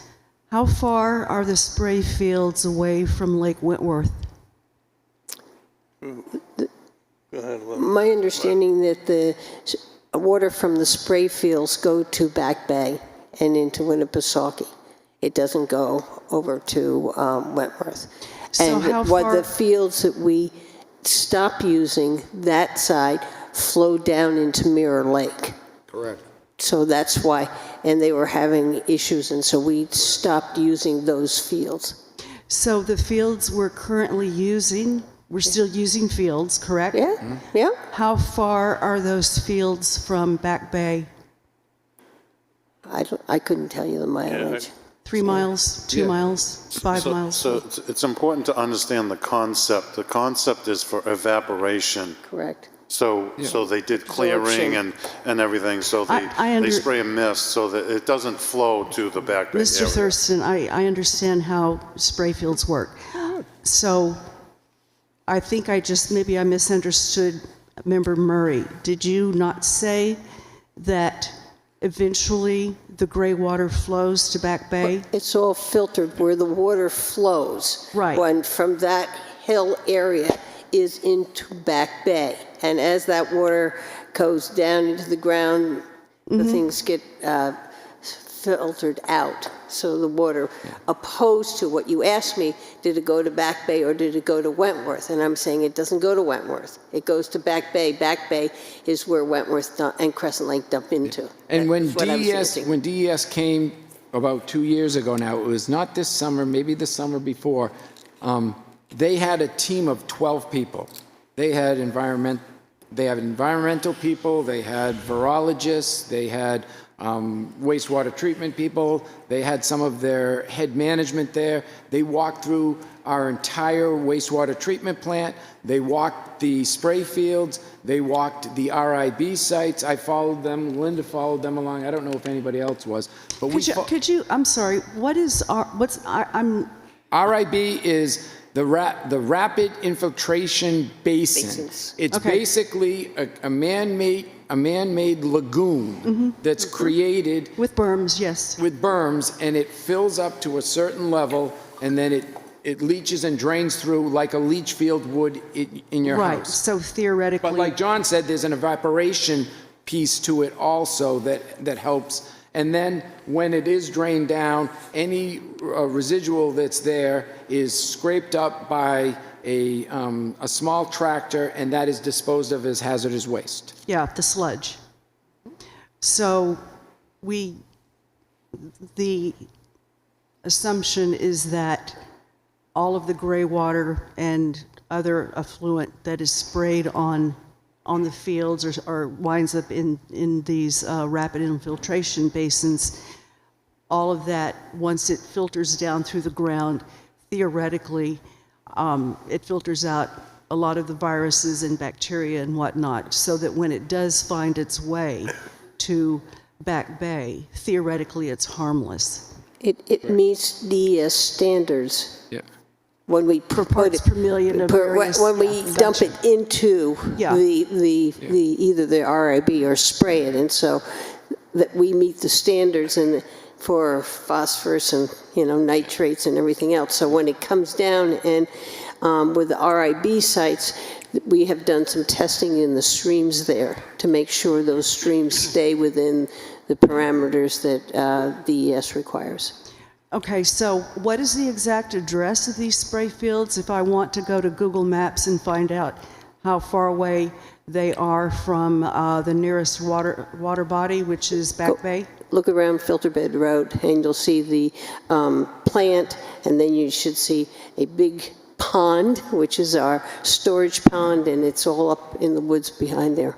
But what I'm asking is, since one cannot find out what the distance is without putting in an address, so do I just go to the town Charlene, website? I can send you that information. Okay. I don't have it right in front of me, but I can so send you a link. You can send me the link that will give me the address so I can find out. I guess the point of my question is, it seems to me that none of us like cholera, and none of us like Hep C, and HIV, and whatever other, well, I mean, HIV is bodily fluids, but various diseases that are waterborne, shall we say. It seems to me that a better use of a chunk of money, say for example $100,000, might be, if we want to put it into whatever infrastructure we need for our sewer system, because I'm guessing that it's closer to Back Bay than Trask Mountain Road is to Lake Wentworth. Just making a point. I like it, I like it. Suzanne Ryan, couple quick questions. The money that we received from the settlement of the Sprayfield, the RIB issue, where did that go? When we first got it, we put it in a money market, got interest off of it until we came with a solution. When we built the solution, the RIB sites, Jim, and I'll come on over to you, we had money left over and we used the extra money for, and I'm leaving it to Jim to be specific. So we had those funds. At the time, it was a very popular project with state revolving loan funds, so we were able to secure a state revolving loan fund for the final project of the current RIB systems. And we were able to work out a deal where we received 20% loan forgiveness on that loan to pay for the project. And within 30 days of the project being complete, we paid the loan off minus the 20% loan forgiveness. So that money has been expended. There is no bond related to the current site. And can I ask a question, Jim? But there is a bond for the original Correct. 6.5 that we loaned. Correct. Okay. But up there it didn't. So we're just about done with that bond. Am I correct? Maybe a year or two more? I'm not going to say, I'm not sure. Yeah. Well, that's okay. I'm comforted to hear that because I've heard many speculations as to where that money went. So it's in the parameters of the system, which is fine. So I think, Suzanne, I think what you heard is those funds from that settlement were directly assigned to the sewer function. Yeah, And okay, I got that. Now, I get that. just have a question for Jim. We purchased a few years ago, just before I bugged out of the board, we purchased some property because we had we wanted to just make sure we had no breakouts. Tuftonboro? Yeah, did that come out of that? Yeah, it was, you're right, Suzanne, we had a sliver of property we had to buy because we had a breakout. Well, because Tuftonboro still has an issue with Wolfeboro. Well, I just want to know, did that money to buy that property come out? I don't remember where that money came from, but I believe it was less than $100,000 Yeah, of okay. that, There. if it was from that account, but I don't remember where specifically it came from. So two questions, I guess. One is the spray fields. I mean, this has gone back and forth when Dave Ford was here.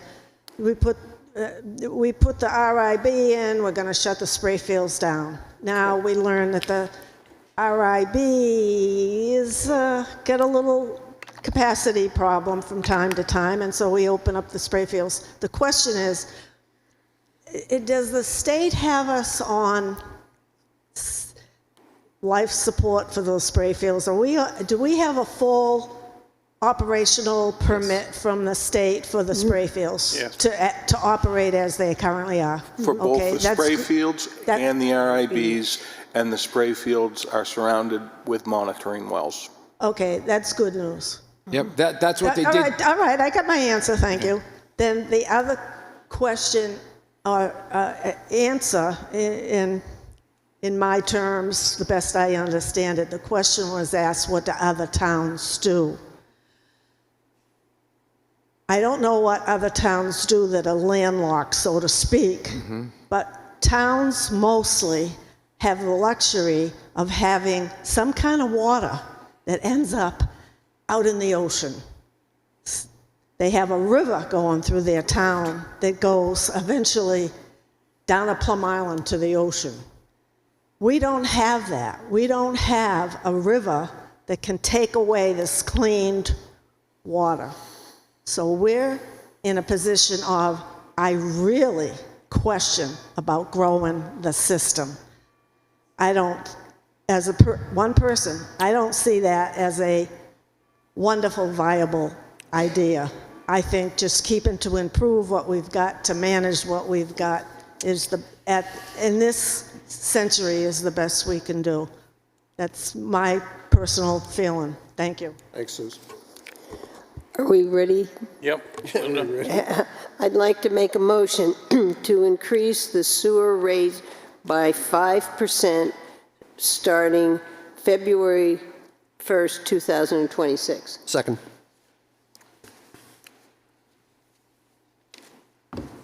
Hey, is there any further discussion on this? I think we've had quite a bit. Yes, I do. All those in favor? Aye. Okay.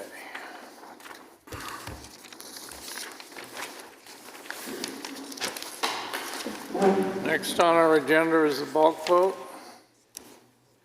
Weekly manifest. The big one is $3,807,000 to the county. We have abatements. We have property tax exemptions, which are veterans, A, B, and C. Anybody have some questions or want to make a motion? I'll make a motion to accept the bulk vote A through C as listed on the agenda. Second. All those in favor? Aye. Okay. Board and committee assignments. Ridgeview Estates HOA, Donald Duham to be appointed.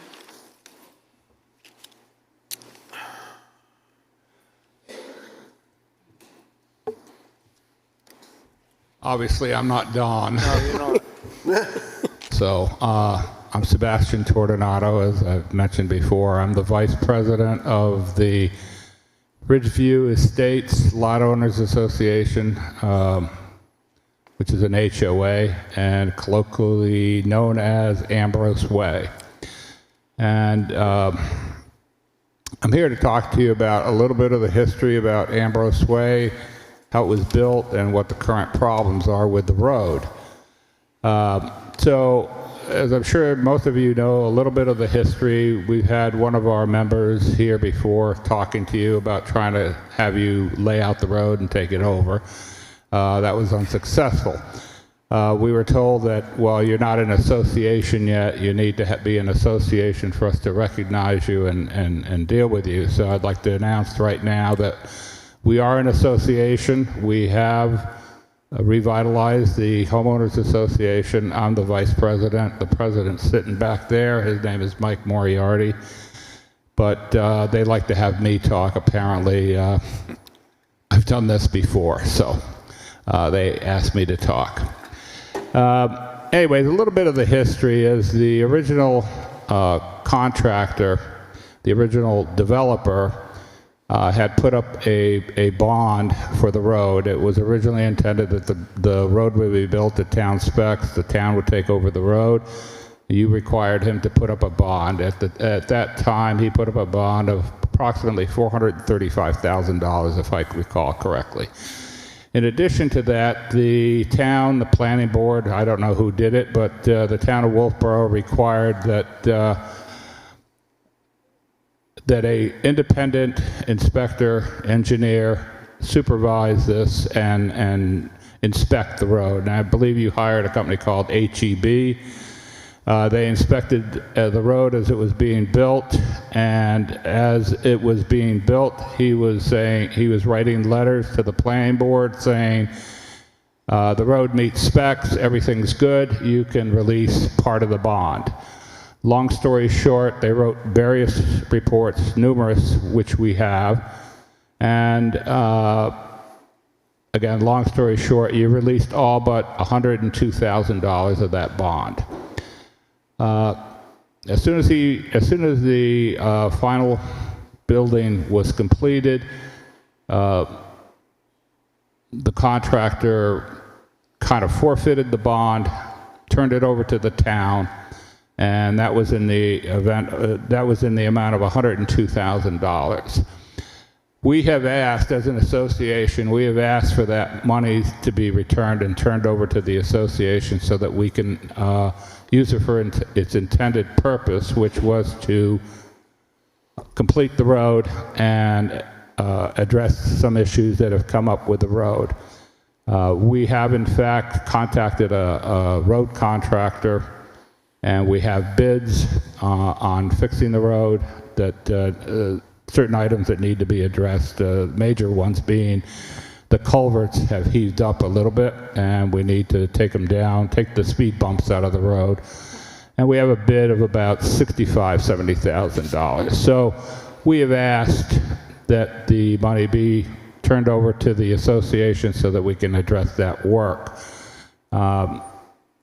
The president, Mike Moriarty, and Don Duhame have had several meetings, I believe, with Mr. Pinio. Correct. And they haven't really borne fruit at this point. So, as a matter of fact, Don has written Mr. Pinio an email. There are several emails which have not gotten a response. We would like to get this resolved. We had a contractor online to have this work done before the winter set in, to have it done by November. We figured by that time we should have this resolution to this.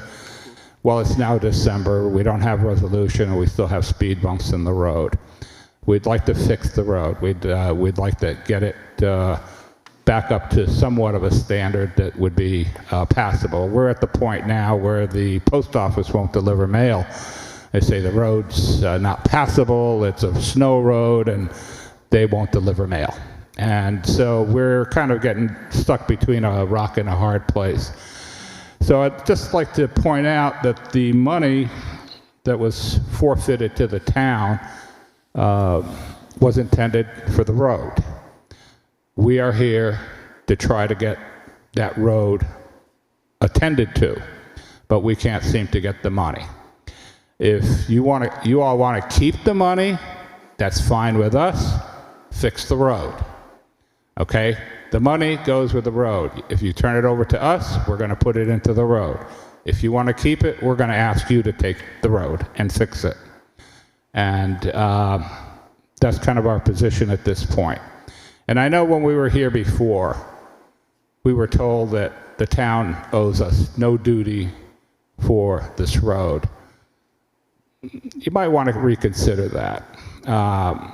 You know, the town acted as a trustee.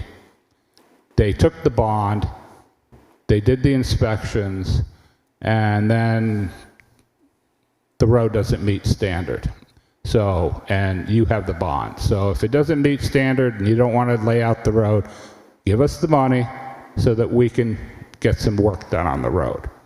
If you don't want to give us the money, then please fix the road.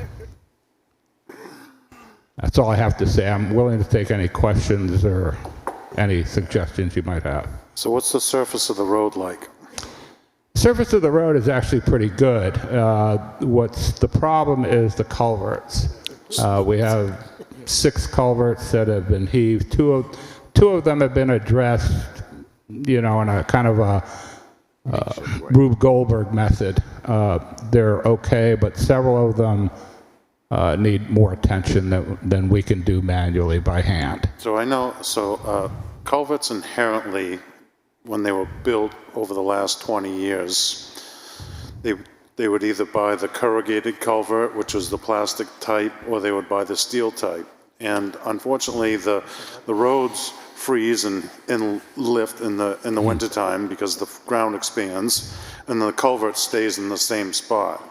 And then what happens is if the culvert gets grabbed by the frost, it lifts up also, and then it washes down underneath of it in the springtime. So inherently, I know a gentleman, he has his own driveway that has this bump in it too.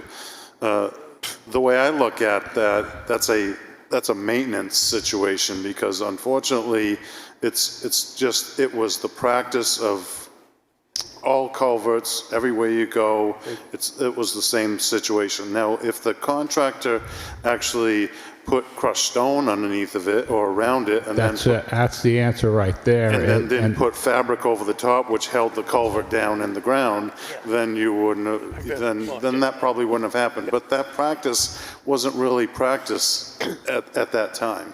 Yeah, what we have is reinforced concrete culverts, for one. They're not plastic pipe or steel pipe, they're a reinforced concrete. Mm-hmm. And what we believe the problem is, if you look at them, the head walls are pulling away, the head walls are actually sinking. And on some of the worst culverts, they have no water in them. What I believe is happening, or what we believe is happening, is that the water has been undermining the culvert. There's no gravel in there. It's basically getting in there. It's just freezing, it's heaving the whole system up, and then it's just kind of holding there. As it heaves up, the head walls separate, and they start to fall into the drainage ditches, which is exactly what's happening. As I said, we've had the Pellini brothers come out, take a look at this. They know how to make the fix. We've discussed it with them. We have a price. It's well below the $102,000 that's with the bond that you're holding. We'd like to get it fixed because the suspension on my car is about had enough. Yeah. There's one there that I always forget is there, and bam, it's like, oh, my wife was like, what are you paying it? Don't you pay attention? No, I don't. And I realize this is humorous to a certain extent, but the reality of the situation, it's not funny. Yeah. And I'm glad I can make you laugh, but it really needs to be fixed, and it really needs to be addressed, and I'd like some resolution on releasing this bond so that we can get this fixed. Dave? Paul? I won't make it funny. That's a bad situation. Yeah. I have three questions though for Jim. Is this an approved subdivision? Yes, it is. You got an approval from the planning board? Yeah. Kind of like you're good to go. Yeah, we even have a big map from Norway map, Plains and approval, planning blah, blah, board, blah. Yeah, it's- we have the whole thing. So then it eliminates the second question. So what is in the way? Good question. So, as Mr. Tornado said, I've had conversations with representatives from the association. During those conversations, after the petition to lay out was failed, we had conversations about what was needed in order to do it. They moved forward diligently. They reactivated the HOA, which I do have proof of, so they are in good shape there. The two items that are really outstanding at this point is, one, I still need to have a scope of work, and two, I understand, and I responded to Donald on December 9th for his email, and I responded to him back in September as well. It's my understanding that at this point you have a tentative agreement to take over the roadway from the previous owner. Our attorney just wants to look at that. Can I just- Therefore, the board can at that point make an informed decision based on the items which are laid out in the memo here to be able to release the funds for the scope of work. Can I just process with you, Jim? So it's a private road. They have somebody who's given them a quote they have a homeowners association, which is now, you check that box. Yeah. You got somebody who's given you a bona fide contractor that says, here's Yeah. how you deal with the culverts. Yeah, we can give you that part. The part about the ownership of the road, which Mr. Pinio has mentioned, we are doing our due diligence to, well, let me back up a minute. We have talked to the developer. He still owns title to the road. He said it's no problem signing the road over to us. But if I could?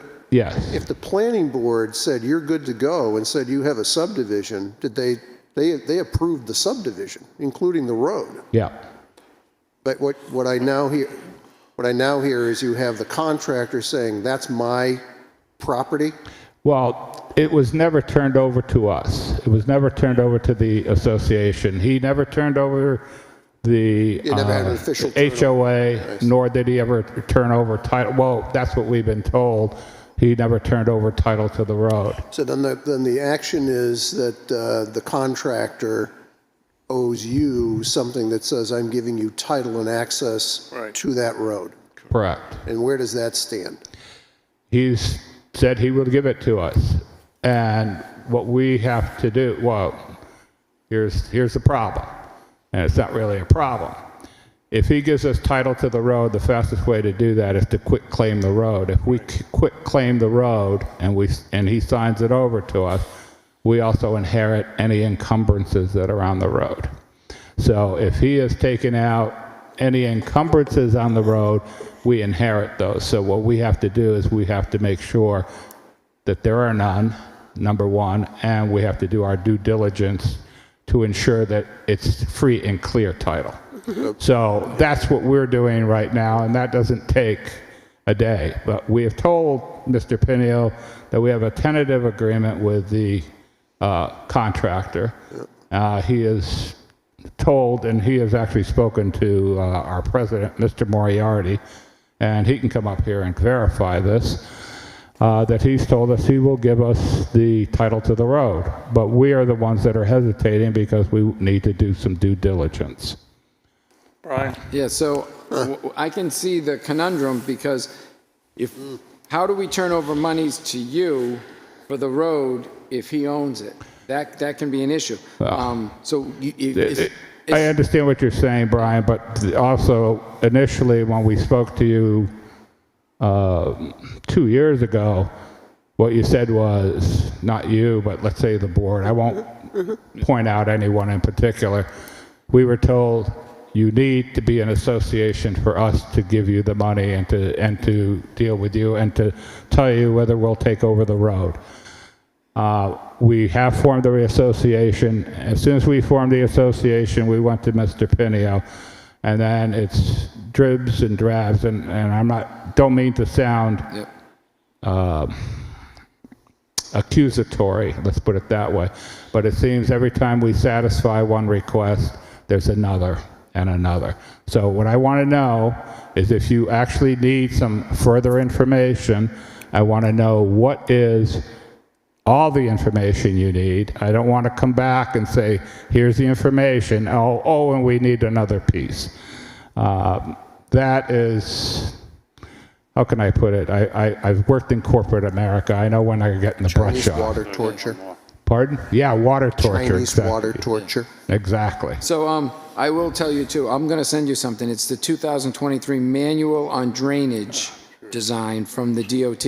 It's a terribly long document. It's 193 pages. I'm familiar with it, Brian, and some of the things that you're going to try to point out there is that, you know, you have to have 3 to 4 feet of cover over the culvert. Well, if we do that, it'll be below the drainage ditch. Well, I'm just saying, you know, you won't get any water in it because you'll be buried in the ground. well, the only reason I was going to give it to you is so that you have something to look at. If you already have it, that's good, to make sure that your contractor, when he gives you a quote and builds something that you don't have the same problem again in 2 years. Well, He has a reputable contractor that's looking at him. And so my question to you, Sebastian, is I'm wondering why the 100,000 was defaulted and why the fact that there wasn't a complete sign off by an engineer that said it's completed, we owe you the money back. okay, I can tell you what I know. I don't, you know, I can tell you what I've been told and what I know. I'm asking you that, and I'm asking Jim that. What my understanding is that he took out the permits and to do this road work and to do this development in at a certain time and a certain year. He did the road work within a reasonable amount of time, but he didn't want to finish the top layer of asphalt because he was still building out the development, and it would just get ruined by big trucks coming across it. So he said, I'm just going to hold off on that. As soon as I finish, I'll put the top coat on and we'll be done. So as he was nearing completion of the last house that he was building, I guess he asked about that, and that this is near the time of Dave Ford. Dave Ford said, we're not, you know, we don't care what you do, we're not going to give you this. And apparently the specs had changed in the interim, and the requirements from the town were much more stringent in terms of the amount of gravel you needed and other requirements, and he wouldn't meet those specs, but he started under the specs and he built it to the specs he started under. And then his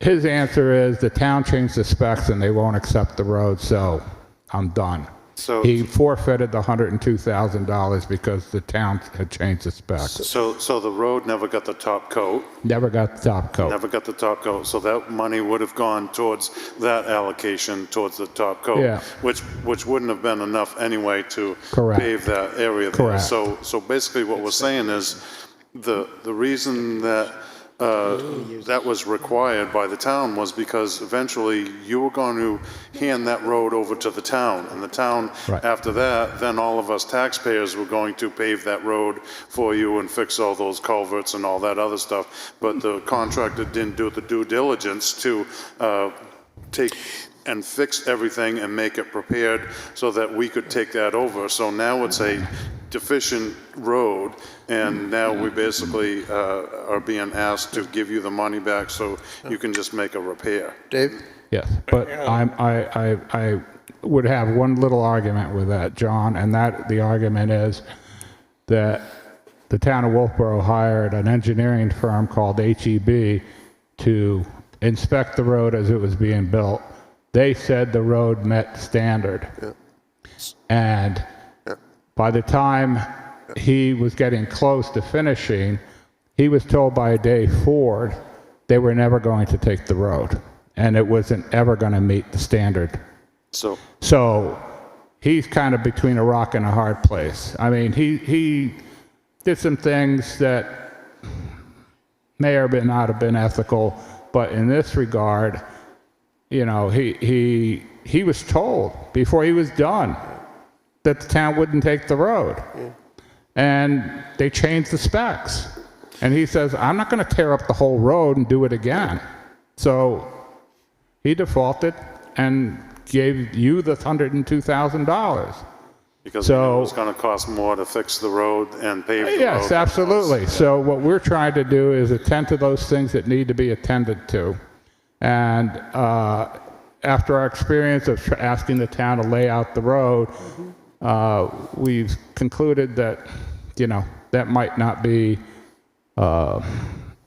without paying a betterment fee, that may not be possible. So I think what the middle ground here is to say, okay, well, in my view, I would give you back the $100,000, but at this point, we can't take the road over, and you guys are going to end up taking care of your own road into perpetuity.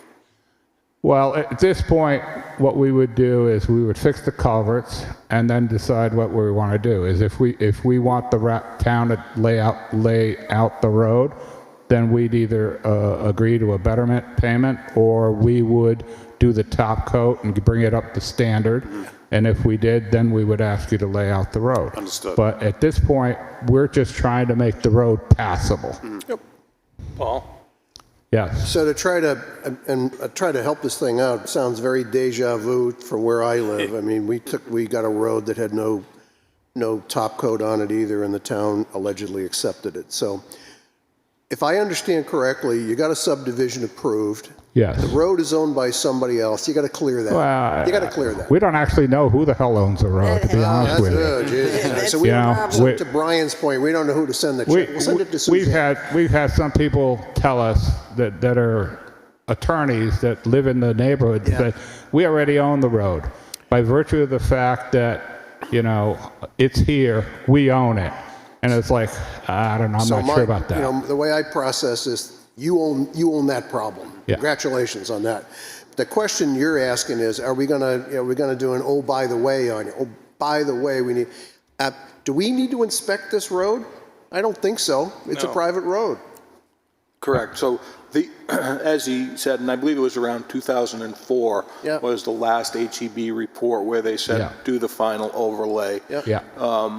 You know, so the takeaway at this point is if they've got a scope of work estimated at $70,000, they give us that scope of work, they show clean title to it, I believe that the attorney is going to say, go ahead and issue them a check in the amount of the scope of work to be performed. Scope of work, but that still leaves another 40 or 50 grand that, Well, That's different than what we're talking about. well, I'm not sure I understand that. I just think they have a responsibility to tell us that they own the road. We have a responsibility to say to them, okay, you own the road, we have an approved subdivision plan by the planning board that had no restrictions on it. You are going to have to maintain that thing forever and ever unless you want a petition to have it laid out by the town. We would take that petition and then give you a betterment assessment, but that's in the future.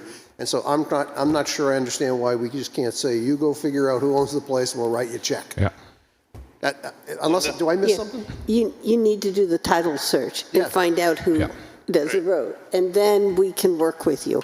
Yeah. We need to know who owns the Okay. work, just that So, simple. getting back to my original question, you need two things from us: scope of work and title. After that, we're clear. I think that's what you're asking for, and very frankly, I'm of the mind, and they'll talk me out of it. I'm on the mind, if you say you own the road, You get the whole 103. we ought to, and thank you that you want to get rid of the sleeping police people. That's what a bump is. You own the road, you can take that money and have fun with it. I don't think we need a scope of work, do we, Jim? The attorney has requested a scope of work to ensure that they're All right, so actually you're on the working hook on for a the scope of roadway. work, but you've already got one, so okay. it's It's the title of the road. just title. Give me about 15 minutes. I'll pull it up on my phone. We'll get you that. Perfect. And you want title. Yes.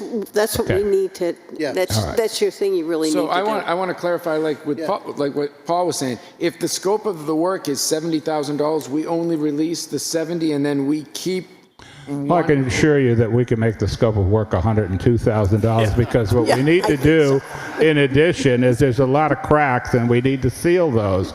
So that's the next step is we've got to seal all those cracks. Yeah. And I'm sure that what we're going to end up doing is spending more than $102,000. Perfect. Thank you. So trust me, we can spend it. I would suggest that in your scope of work, you not only put the culverts, but you put the crack ceiling and whatever else. Yeah, well, yeah, no Polishing, kidding. I buffing. just figured that out too, Dave.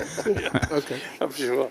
We should give him the exact amount that's in the account, and if I read what's in the paper, it's 103,201 and 34 cents. So, and if that's correct, That was as of September. I will get you the Yeah. get you number the as of updated We'll one. probably end so- up with a scope of work of $104,000 and Yeah. we'll clear out the checking account. So just so that I'm perfectly That clear. good enough? That Are we works. That's happy? good to me. Mike, are you happy? Good. All right. That's the boss. He's the boss. That's the boss, yeah. All right, well, thank you very much. Thank you. Thank you. Hey, that worked. Okay. My God. Okay, do we want to move on the agenda? Next, under new business, discussion of update of 32 Lana Street. Okay, cool. Awesome, thank you. Good evening, my name is Jordy Hutchinson. I'm just here to update you on things with the community center. Since we last met, let me just adjust this. I've hired a mechanical engineering firm who is working on finishing the mechanical drawings, and Tony Fallon has finished the architectural drawings. The mechanical drawing draft is up here. First page is part of the electrical plan. This shows the part of the HVAC system. It shows ERVs in the lower level and main level. Next page, I'm not sure what that is. This goes into more mechanicals, shows electrical drawings, shows where the electrical panels are. Lighting plan, initial lighting plan, part of the septic or the plumbing plan. And this stuff is being finished this week, so at the end of the week I should have the final drawings. Lighting plan. And then this is panel. and then the next page, we're going to go to the stamped drawings. Now, one thing I did notice is that the copy that I emailed to the town, I believe, is missing the engineer's stamp on page 8. I do have a copy in hand that is inclusive of that, and the subcommittee has that. Yeah, you know what I did is I took everything you gave us the other day. Yep. And I used my little crayon and I said plan of record, and that document Perfect. that has the engineer's stamp for the structural side. Okay, great. So you guys have that. Yeah, I got it. Okay, so on page 8, when we get to that, you'll see it has the PE stamp for the beam replacement. So first page shows the basement, shows the all the columns with their fire protection, shows the rear exterior of the building. Nice work. Page 2 shows the main level. It shows the new ADA compliant entrance on the north side, so that'd be on the driveway side between the MED building and the community center. You've got a new ramp and entrance here on that side, and that's covered. The front will also, the existing ramp will have a roof over it. We've got a little storage closet for the quilters. Hallway, 2 ADA compliant bathrooms, gender's closet, and then the kitchen with storage area in the back. So you can see the stairs will be removed.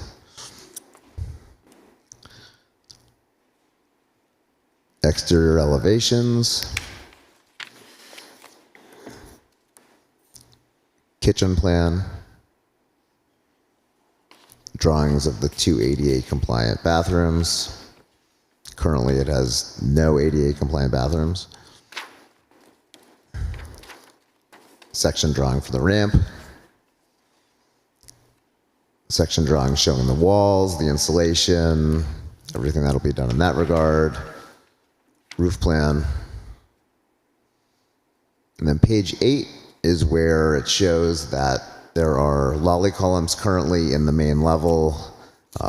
All except one will be removed and replaced with a steel beam. So this plan is the one that I sent, which doesn't have the stamp. You guys, I guess, in your hand have the one that has the... Yeah, it'll be in the minutes of our Great. meeting with you. Well, there's a stamp So this right has here. been stamped by both Tony the architect and by a state licensed professional engineer. Yep, we have that. Yep, it's right. This shows the ceiling, the main level, which will be a acoustic ceiling. It's got a drawing for the staircase. And then we have code compliant letter from PE, who has reviewed all applicable codes. He's reviewed the plans and signed off on, what the plan is to do.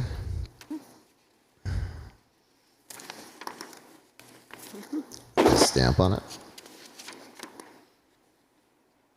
And then I don't know what this is. That's the end. That's Okay, the so this is not me then. Okay, great. You're into Jim's presentation. Okay, perfect. So that's where we're at as far as the planning.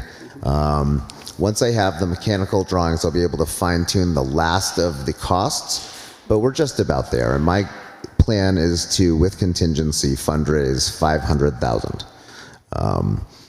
And the goal would be to be able to start doing that. I have had some unsolicited donations. I have one here for $10,000 that will be presented next week or on the 30th.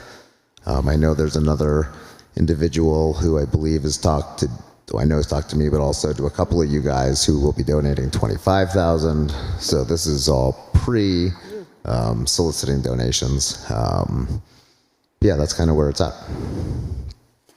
And I have met in the last week, I guess it was last week that we met Linda, Paul, and Brian. We went through all these things.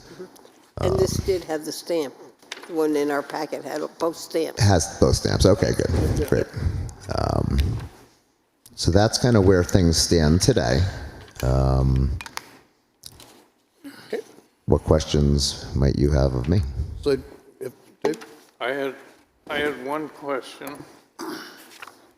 on the back page. I don't know what page that is. Well, whatever it is, it's the, Here, you have mine.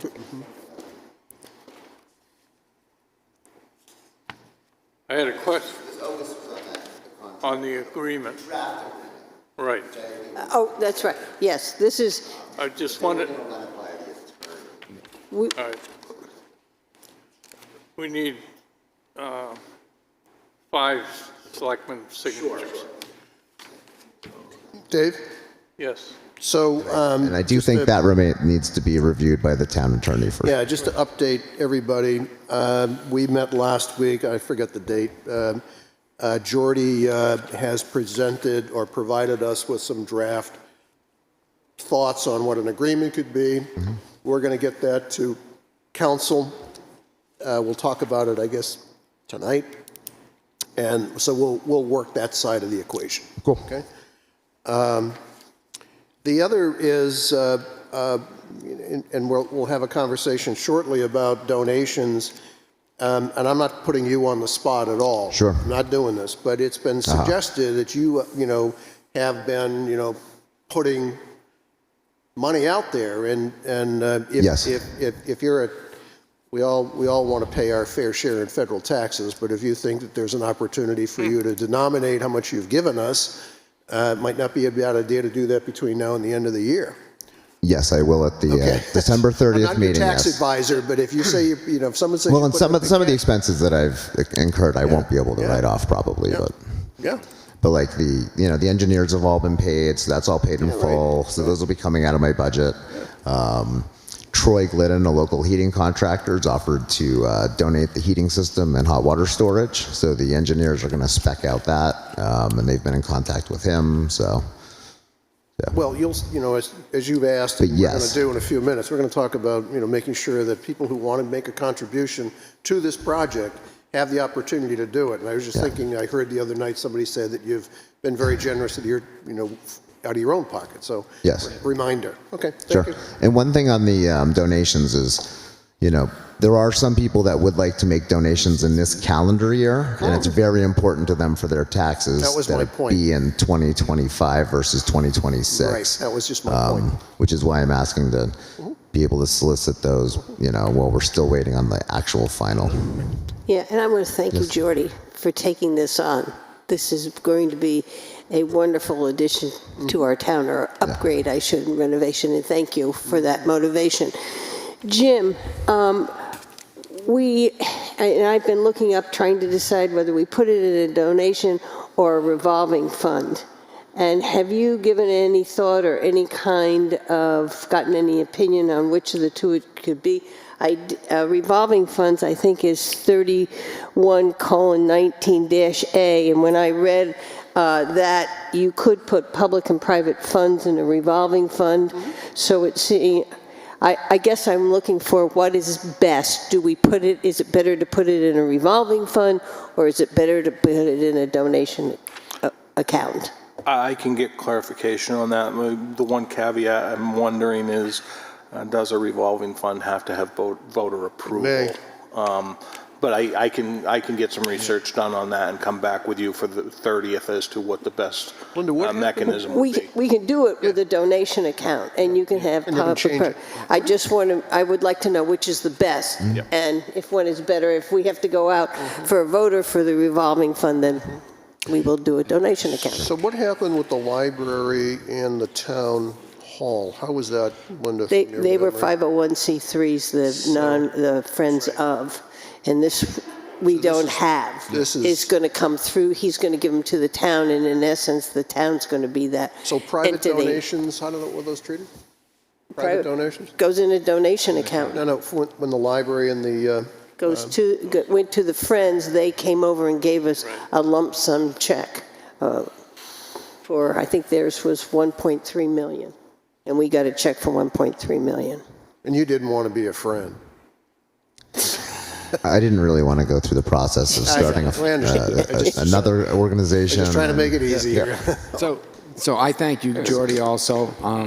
Jordy, I've been working closely with Jordy since he conceived this idea, and he's doing a fantastic job with it. And when the board's ready, I'd like to make a motion to help the donors who want to get their donations in by the end of the year to capture tax breaks, tax exemptions, go forward with donating as early as possible. So is it a motion that we're ready for? And I want to say, this was put in the packet. The board has had an opportunity, all of us, to look at it prior to Brian reading it. So I'm not ready for that yet. So I still have some questions for Jordy. So everybody else in our town, when they go do a project, they have to go through site plan review. I know that this particular site falls under 173-2 and has some criteria there. It's also a historical building, 173-19, under the general requirements. It also has 173-20 parking requirements, and the other aspects of F1, FA3, any redevelopment activity that results in improvements with no increase in impervious area if the capital cost of improvements is greater than 30% of the assessed property value at the time of application. Will, that we'll need to go through a site plan so that we can, and you have construction that's going to dig into the ground. I remember Suzanne saying to me, What construction is going to dig in the ground other than the ramp? any construction. No, that's not true. What is getting dug in the ground excluding the ramp? That's why I want this to go through the review process through the planning department so that they can make that determination whether or not you're all set. Okay. Okay, any other discussion? Got anything else for us, Jody? Nope. Yeah, I move to support the renovation of the Wolfeboro Firehouse Community Center building at 32 Leonard Street, Wolfeboro, New Hampshire, to allow fundraising to commence.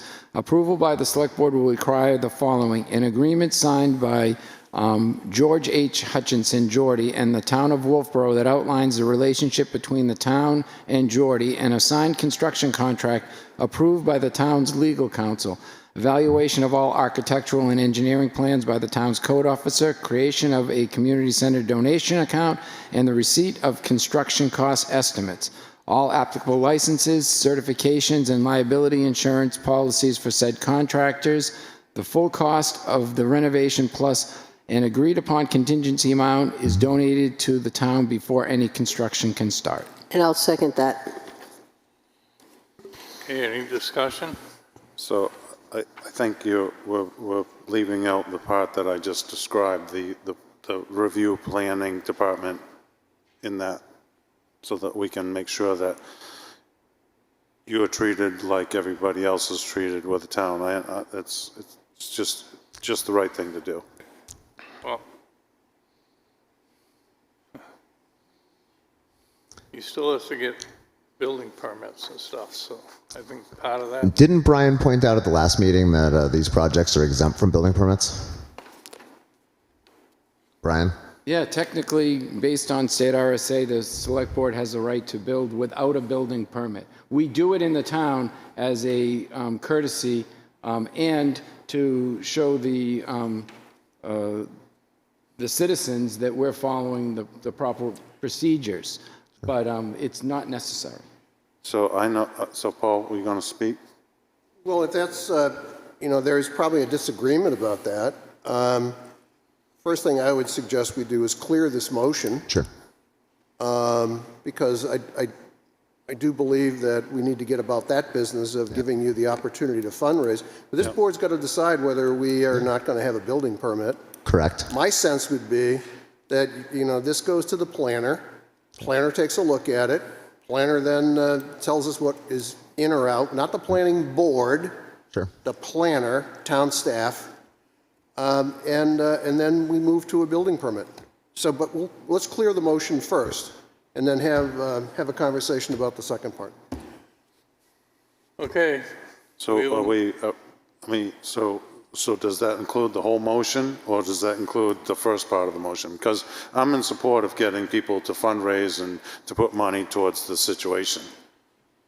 Well, we have a motion and a second as it was, As written. As written. My impression is it's not complete, so, Well, okay, that's why we're going to have a vote. okay. Any other discussion? All those in favor? Aye. Opposed? One opposed. Now, Brian, do you want to make a motion on your thought What thought? about not requiring a building permit? No, not right now. I don't think that we're at that point right now. I think I, it needs to go to the town planner.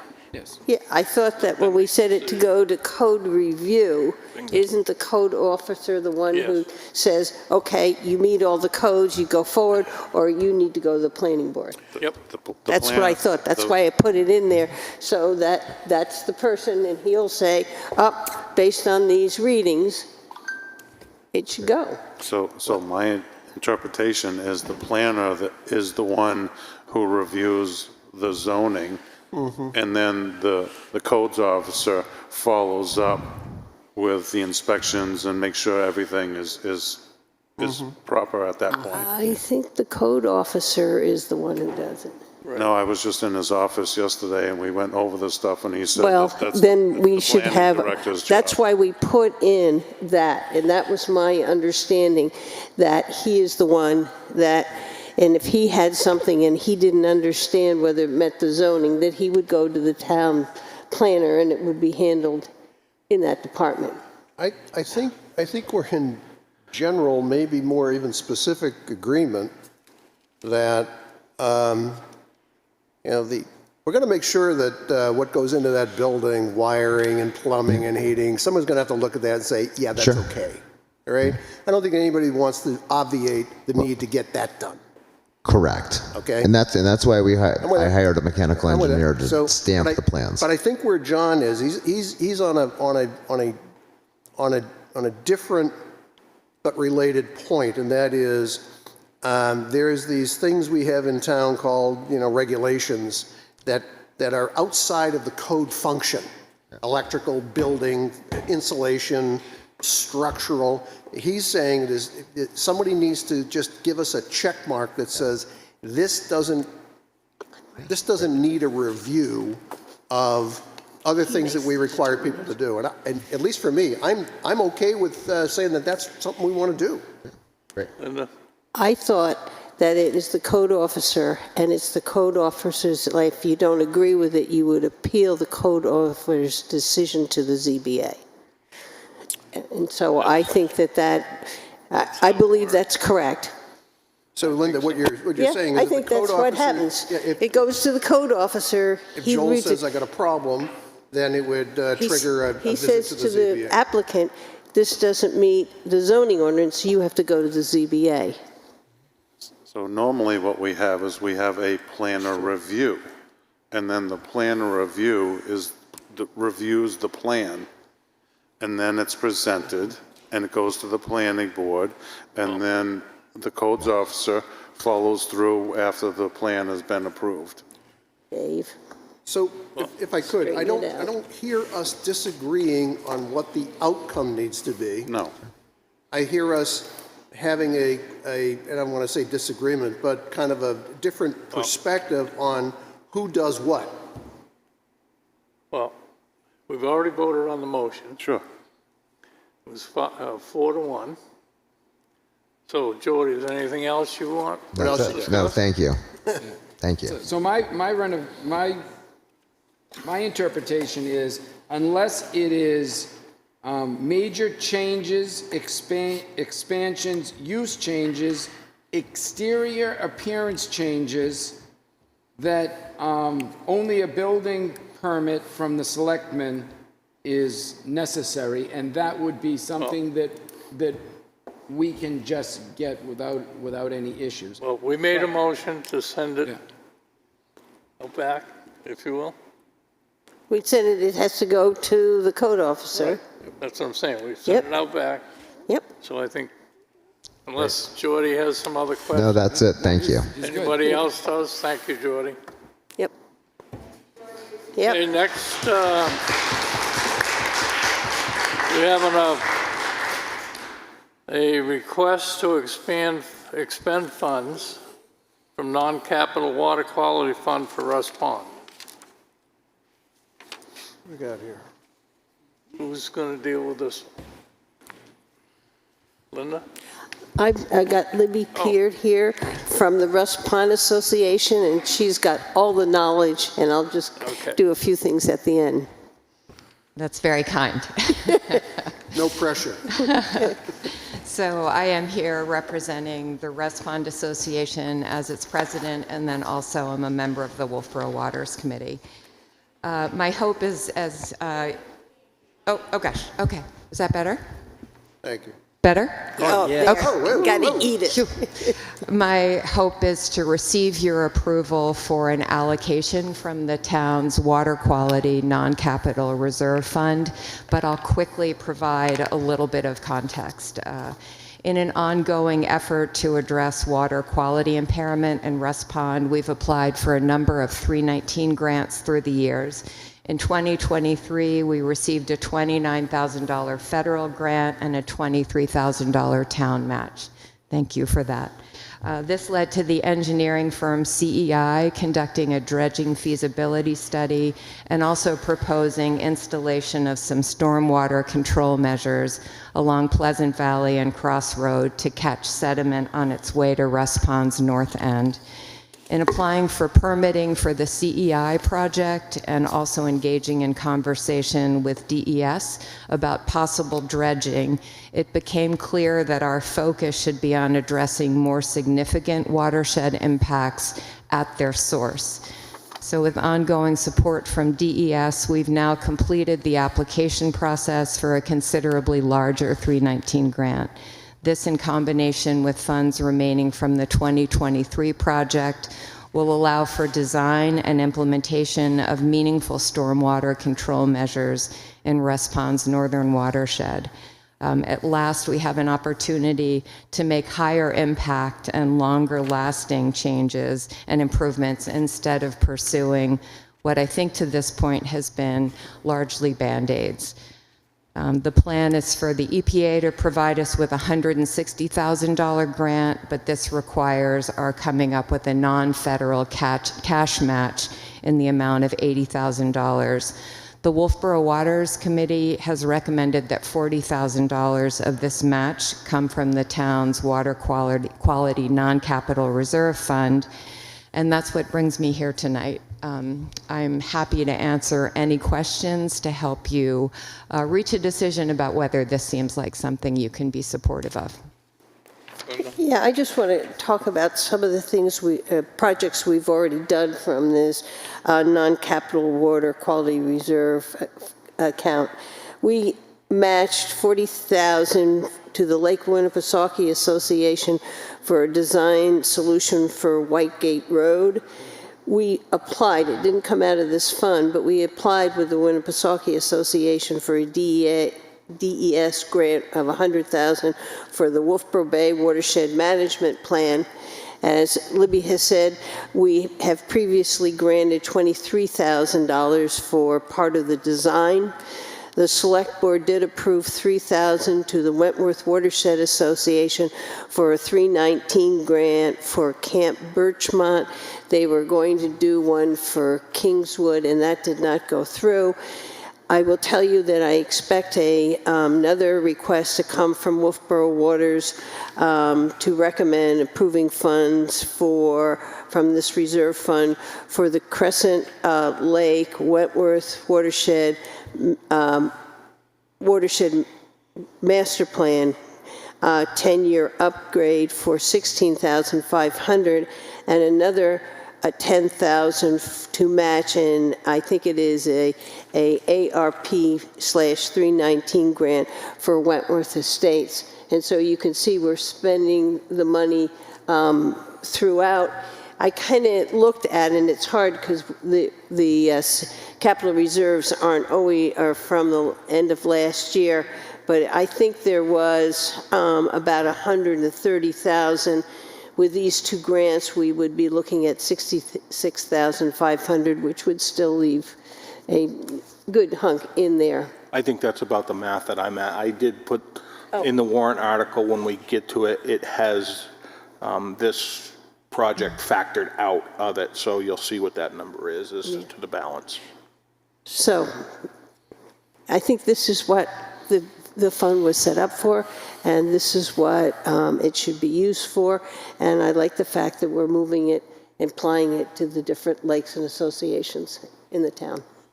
And I probably wouldn't be here if Russ Pond was a very well-endowed association, but we're building slowly. Can I ask a question? Sure. In lay people's terms, what's getting fixed? We're hoping to do a whole lot more to manage a tremendous amount of water coming down from higher up in the northern watershed. And that might well include partnering in some way around the Kingswood campus to do more retention up at the top of the hill. There's also the potential to perhaps retain a lot more water before it continues to run down Pleasant Valley by possibly building a sediment forebay right where sort of Brewster Heights and Pleasant Valley Road meet. There are a lot of things that we're looking to get far more information from an engineering firm we've just hired, by the way, so that we can come up with some potential project plans and decide which one will allow us to get basically the most bang for our buck. Thank you for that. Moving in the fact that we have a sediment load in the north end, so there's hardly enough water for people to get their docks in, and that maybe lead to us being able to dredge at that end of the pond. Absolutely. That is a critical step unless we can be convincing that we've controlled what is running into the north end and returned it to normal levels. There's no capacity to then address damage that occurred decades ago. Yeah. So can I continue with a question? Yeah. So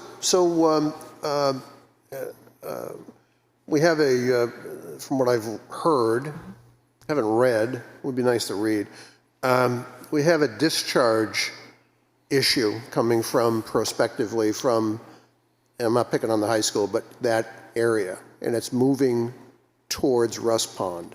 Question for you, for the team is, how do you mitigate that? How do you stop it? How do you put it in the ground? Those are the issues you're dealing with? Absolutely. And does it also deal with the acquisition of private land? We're not there yet, but it may become one solution we'd pursue. I should also say, Paul, that there's considerable runoff from Route 28 as well. Yeah. And so a big part of the plan will be to assess again where can we do the most good to stem the flow. And I don't know the answer to this, but does the Route 28 project address any of that? No, the Route 28 project is down further, isn't it? It stops at McManus, basically. Oh, no, I was talking the one we were doing. Continuing farther down. That's a parallel track, and we've been working with the District 3 engineer to talk about whether there might be some steps taken, again, to stem the flow of runoff, which clearly does contain pollutants that we really are seeing impacting Russ Pond. And so that might also be some possible solution. The reason I ask is the Route 28 project going to address this issue? And if I heard correctly, Linda, it doesn't? No, because it's going to stop at Pleasant Valley. Right. And this is coming off the high school land. And I'll say the high school did a wonderful job of putting in treatment. But they send it out a pipe, a big, huge pipe, down through the woods where it picks up all the debris and picks up all the phosphorus and stuff. And just for clarity, when the high school got there, good to go, which, by the way, I remember vaguely, but a lot of work was done about the pervious surface and catching the water. When they got there good to go, was there any, not for you to tell us, but was there any commitment on the part of the high school to maintain that drainage system? Well, it isn't, there, I think on there, I think that there's question about whether the impervious surface is cleaned enough. Pervious surface is cleaned enough. Right. But the issue is they collect it all on this one side and put it into a big, huge pipe. Right. And send it through the woods, and it picks up everything going down through the woods, across the road, and then it shoots and it picks up some more going down crossroads. And then there were beaver dams that were blown out in July of 2023 that added all the sediment, so there's a huge amount. And so really, when the first CEI did the first one, and we went to them, and DES said, no, that's not going to solve the problem. You got to go up to where this thing is starting, up to where it's starting, and we're going to need to do a plan coming all the way down, and that's what this changes, and is to go up to the source where it comes out and to address. And Linda, I think it's important to note the last time I came before the board, it was to let you know that we had plans to engage the superintendent of schools in conversation. And I think it's really important for everyone to know that they could not have been more receptive and interested in partnering. And I think they're as interested in what we learned from this engineering study as we are. No, my point here is we have a set of activities that applicants go through at the planning side of the town. And, you know, I sat on the planning board for a few years, so this doesn't affect what we're doing here. But, you know, I do remember us reminding ourselves that stormwater management is really important, and it's only as good as if you maintain it. Absolutely. You know, and you know, I lift up the hood here, and I'm not seeing a lot of maintain activity going on with stormwater management in some of our projects. That's all. I'm not trying to pick on anybody. I'm just trying to remind ourselves that if we don't maintain our stormwater, well, you get to pay for the fix, and that's a problem. But good for what you're doing. Okay, thank you. Is everybody done? I have a motion.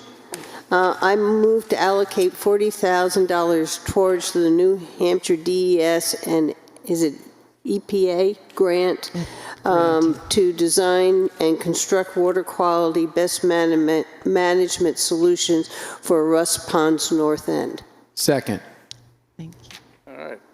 Any further discussion? All those in favor? Aye. Thank you so much. Yeah. Mr. Chairman, could I ask that we... Mr. Chairman, would it be possible to move the finance report up before warrant articles? Yes. Sure. Yes.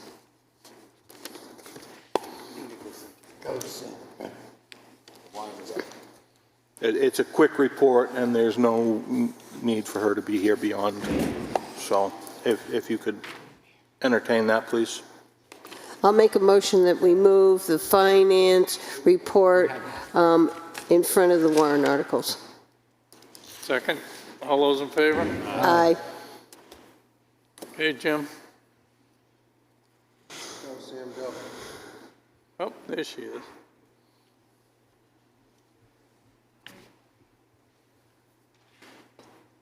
Good evening, Sam Kelly, Finance Director. Actual versus budget report. I'm sorry, is that better? The actual versus budget report for November 2025 represents 11 months or 91.7% of the budget year. Through November, the general fund is at 91%, 88% expended, with 58% of the revenue being received. Water fund is at 92% expended or committed, with the revenues very high at 141%. The municipal electric fund, operating expended only is at 91%, with the revenues at 90%. Sewer fund is currently at 99% expended, with the revenues at 96% received. and the Pop Whalen is at 127% expended with 85% revenues received. The Finance Office held our bid opening for our copier RFP the beginning of the month, and we're hoping to award that bid by the end of this week. Also had a trustee meeting with the trustees of the trust fund earlier this week, and we requested our 2025 reimbursement for capital reserve fund projects that were spent throughout the year. So that money is due in before the end of the calendar year. That amount was $540,189. Other than that, we've just been working on the budget for 2026, as well as closely monitoring the last few weeks of 2025, just to make sure everything's in order. Any questions for Sam? I just have one comment. When I look through here, the budget that I'm most concerned about is the legal. At this time, it's already $16,770 overspent, and I expect it to be a lot higher. So we're going to need to keep an eye on that. Yeah, that's a tough one. Definitely been a struggle there this year, but I think we have other places to be able to absorb it, and we are watching the bottom line very closely. Thank you, Jim. Dave? Yeah, Paul? Just to pile on, we may be able to find someplace else to cover the legal budget. The problem is the legal budget's over its budget. That's, that's the, at least that's my point. Sam, you did submit it. Thanks for what you do here. You did an estimated revenue to the state kind of like a month or so ago, 2 months ago? A revised. Yeah? Yes. Okay. Yep. So you're calling for, and I don't know if you have the hard number, you're calling for the POP to finish at what dollar amount of estimated revenue? I don't have that. You don't with me. have it? Yeah. Okay. But you're targeting them to finish on what we originally thought would be their revenue? Correct. Okay. So right now, they're at 128% of what their revenue would be on a year-to-date. Do you think that they'll come in line on the expense side, or do you think they'll just... Yeah, I think the expenses will be higher. A little bit higher. Yes. Okay. Thank you very much. Yep. Got it. Okay. Thanks, Sam. Oh, you're welcome. Thanks, Sam. Thanks, Sam. Thanks. Okay. Okay, we want to go to the warrant articles now? You want the lights down again, Jim? John turned them up. We'll turn them back down. Let's see. Want some more vodka? Yeah. Take this.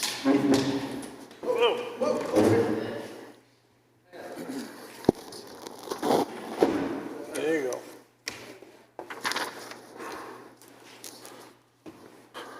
Okay, so to get into your warrant articles, there's a lot here. There's some of these I think that you could, if you so chose, you could motion this evening to approve or not to approve and motion to move to the warrant. There are some that still need work. This one is one that still needs work based on collective bargaining agreements. We're working through that. We've got another meeting on Monday, and we're hopeful that we'll be pretty much buttoned up at that point. So this one can be put on hold for the time being. Public Works Grant Vehicle. The Public Works Grant Vehicle, as you recall, the director was awarded a grant earlier this year. The board approved that contingent upon voter approval. That grant is a 70-30% split. The board asked that I put that 70-30% language in there. That language is now in there. Not sure if the board wants to ask Steve specific questions about this or not, and or if you want to vote to recommend, not recommend, or move to the warrant. Steve can answer questions you have on this.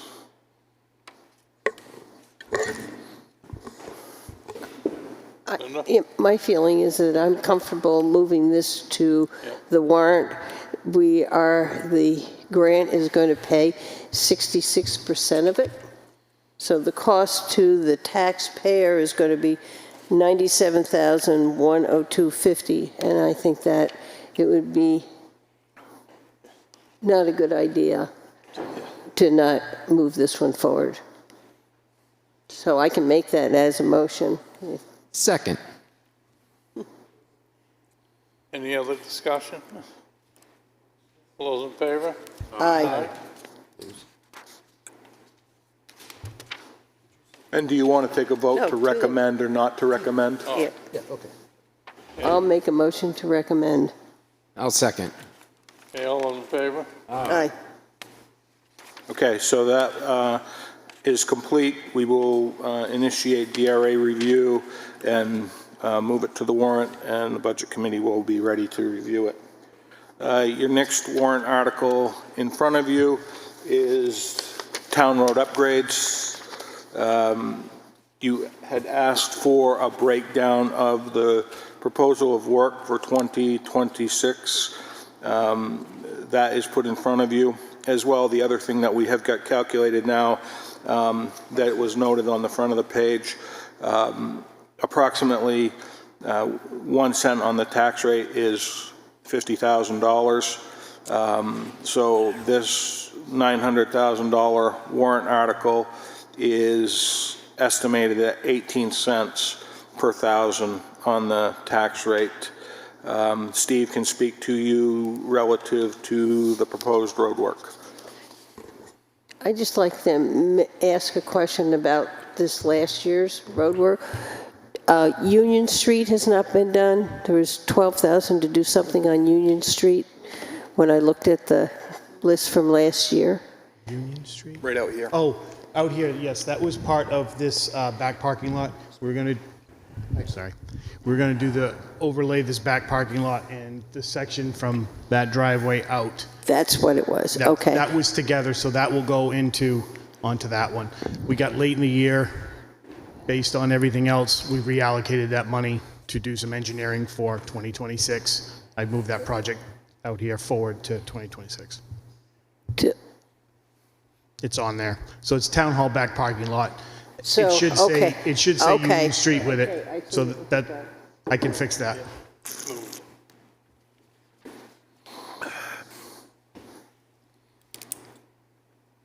Move to recommend we put this on the warrant. Second.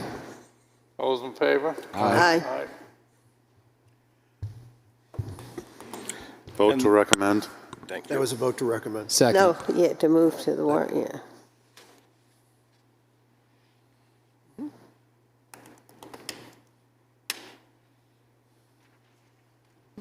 Dave?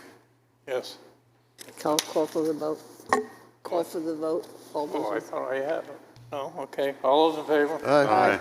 Thanks, Dave. Okay, so you voted to move it to the warrant 5-0, and you voted to recommend 5-0.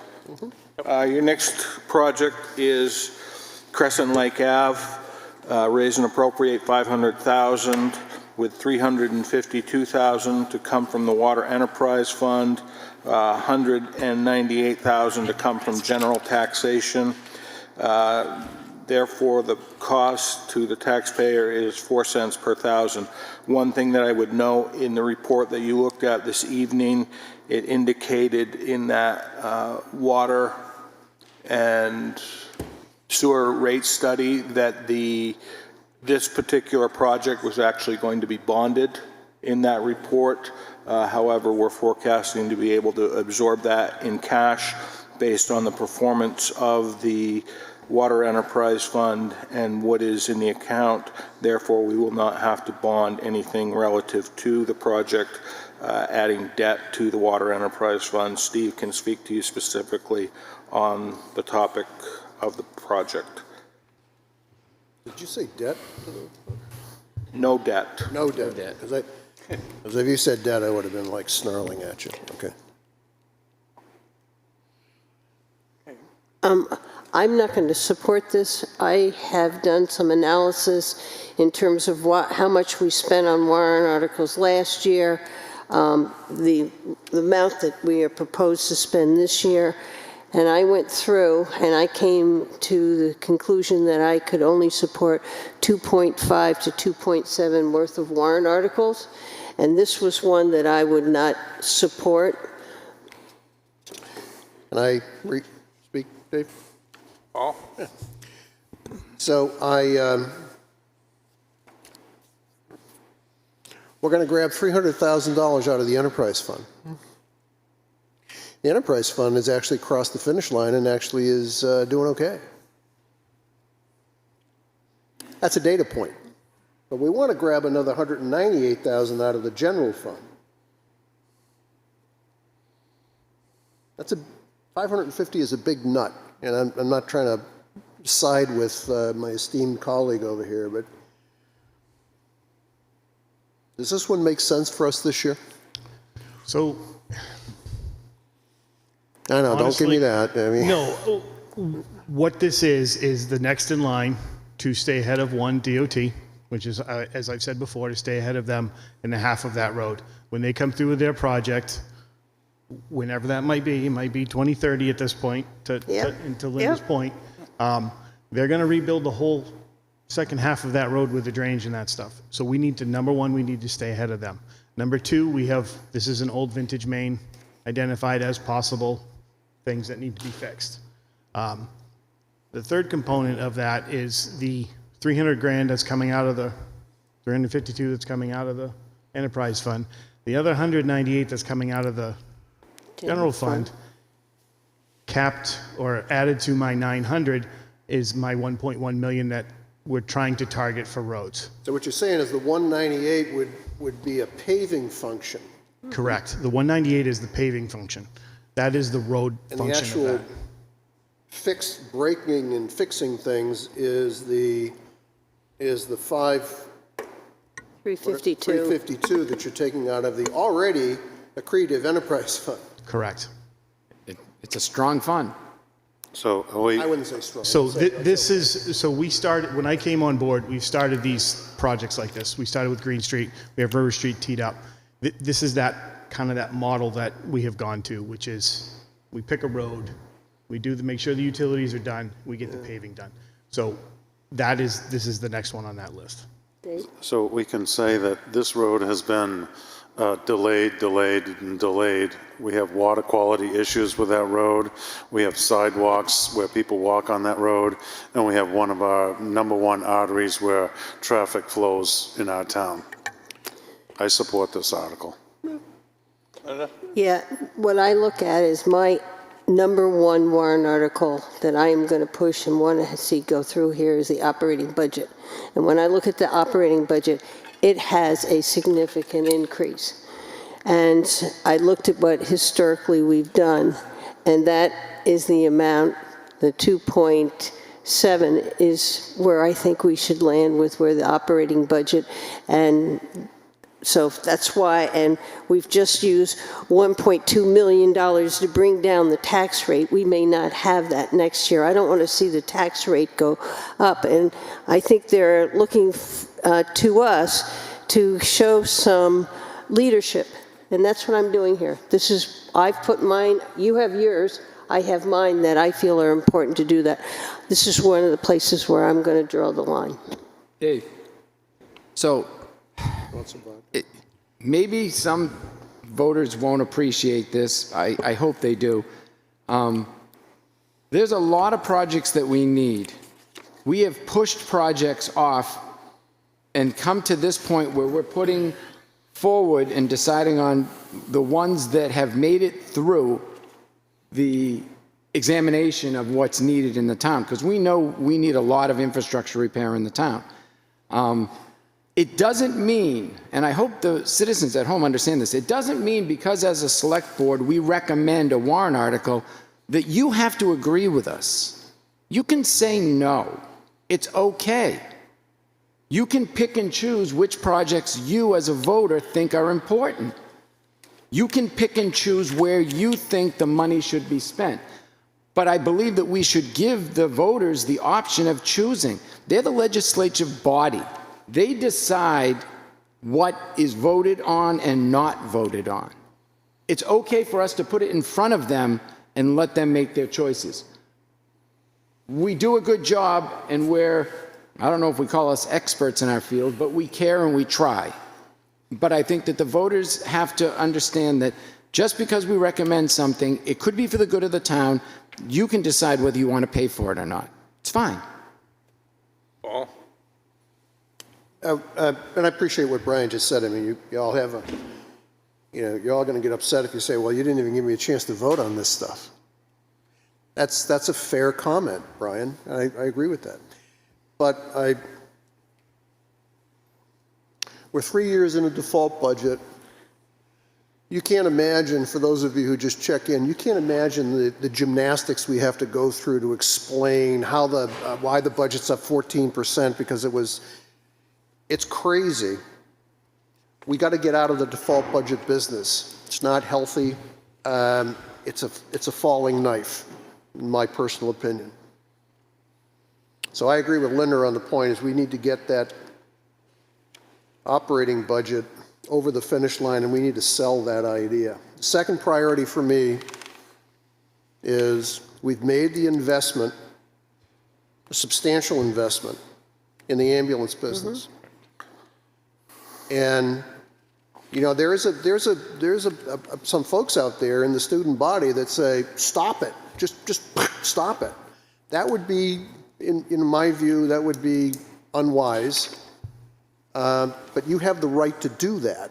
And we're going to be putting 4 warrant articles in front of you for the ambulance business, 4 of them.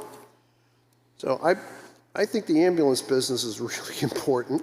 Yep, I do too. I think, Steve, your roads are important, and I'd love to give you, I absolutely would like to put more money into the road budget, because you've heard my waxing speech about how we're just losing ground over time. So I think the roads are important. The other stuff, and I know, John, you're right, this is a main artery in our town, and we take 500,000 or 350,000 of our already profitable fund, but it's another 198 to pave the road. I think that's probably a push right now. For me, it's a push. And then the year after that, it's going to be more money. Pardon? And then the year after that, it's going to be more money. It may be. It may be. And it may be that 352 gets bigger, but that thing's profitable, and we'll take some of those profits out of that. I don't know whether the 198 gets bigger. What I hear Steve say, yes, there's risk. What I hear Steve say is this would all work well if we stayed ahead of DOT. I don't know what the hell what DOT's up to these days. It's going to take forever. They're not cutting us any slack. No, and it's, if I may, it's not just stay ahead of them. It's just trying to keep moving forward with our infrastructure. So, that's my job, right? My job is to propose things to do to continue to move our infrastructure forward. Now, in this $198 that you wanted to do, would you be fixing sidewalks? Yes. So we could subtract from the town road budget and move that one up there and then do it that way. I looked at it. You say make the town road budget 1.1? No, you subtract 198,000 from the 900, because that is what's for the roads. That's another way to do it. I looked at that. I looked at the ambulance contract. I felt the small pump stations, because if they let loose, that's a critical asset. The wastewater treatment plant, I would do it as just a straight cash, forget about the capital reserve account. And I do the sidewalk repairs downtown because I think that's a safety issue. And when I get there, I'm at 2.69. So. What? So that, let me show you. That's the ones you can do whatever you want. So that was my thought process and the things that I feel are the most important. Yeah. And I want to give that leadership. I'll vote yes on those and I'll vote no on the others. Yeah. So Linda, were you saying you'd be okay taking the 352 out of the enterprise fund? Yes. And then you want to back Steve down 198 off his 9. Would you be, see how we're trading here, would you be willing to increase Steve's 900 to 1098? No, because I'm looking at the bottom line of those items that are going to be added to the tax rate, not by a bond, but by what I call cash, and I'm looking not only at this year, but I've got my eye on what's going to happen next year. And next year, if we've got the ambulance, which is almost 1.3, not here, that's going to give us a lot of more latitude to do more of the projects in 2027. So that's my thought No, process. I agree with that. I understand it. I don't So necessarily. Steve, Linda's asking you to trade. What would you rather give not. up? I would rather not. I would rather push that and leave. So the other one is based off of a lot of different factors. I just soon leave the 900 alone fine and with push that. that one instead of trying to intermingle the two. It's a cleaner, it's much cleaner. I'm fine. It's the way I put it, so. I'm going to try something, and I'll probably go down in flames. And I'm going to move that the 900 be increased to 1098. No. You've already moved it to the warrant. You can't. Move for reconsideration. No second. I'll second that. You seconded it? Mm-hmm. Okay. So,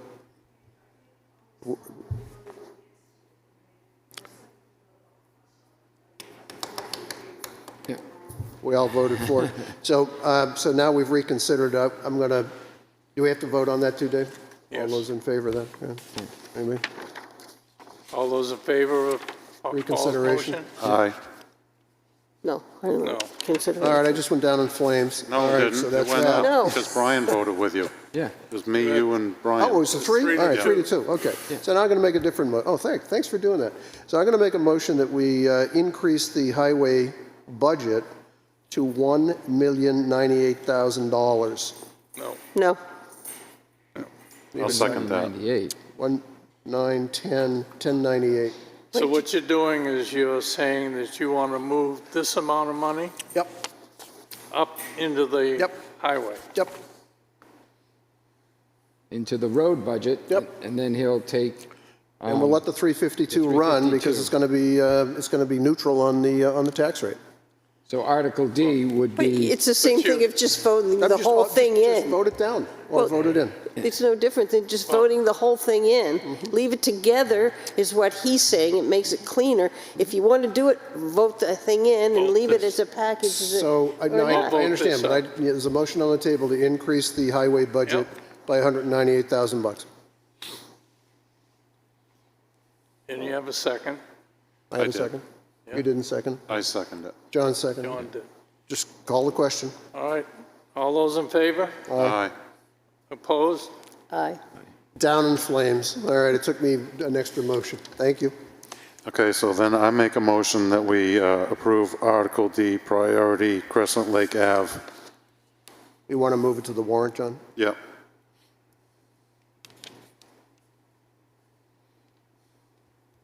I hear no second. Down in flames. There you go, Steve. There you go, Okay. public. Okay? You want to make a motion to delete it?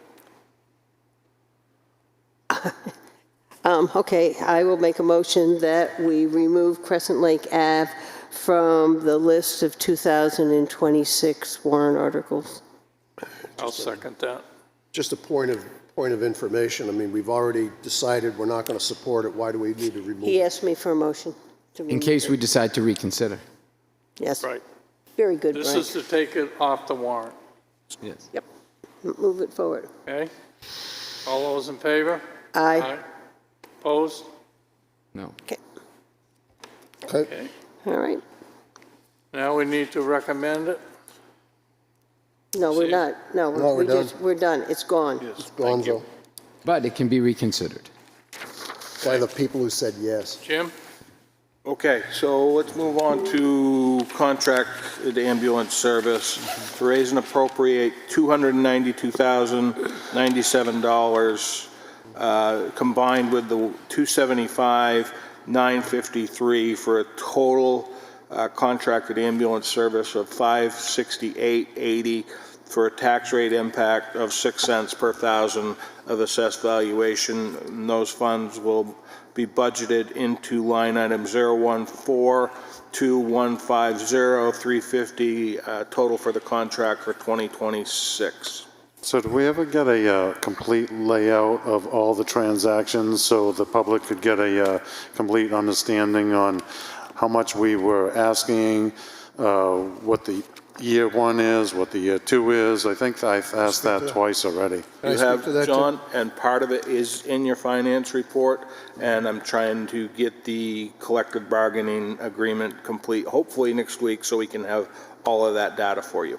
And we also can go back to the slide in what we told them at the deliberative session that kind of lays out what our projections were for those 3 years, and then we can have the figures of what we actually spent, so we'd get a comparison. I was hoping that we could just have a one-pager that was pretty clear so everybody could just look at it. Well, it's just another column over, it'd be simple. So not to have to dig for it. That's not right. Yep, so I mean, you can table this if you'd like to wait for that. Can I just take a stab at that for you? So, John raises a fair question.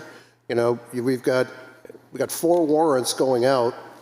I don't see 4, I see 2. Well, there'll be a revolver, right? I think we have to do a revolver. But there'll be the 3 big warrant articles going out. One's going to be the retirement of the Stewart's contract, the collective bargaining agreement, and the addition of cash and capital for another ambulance.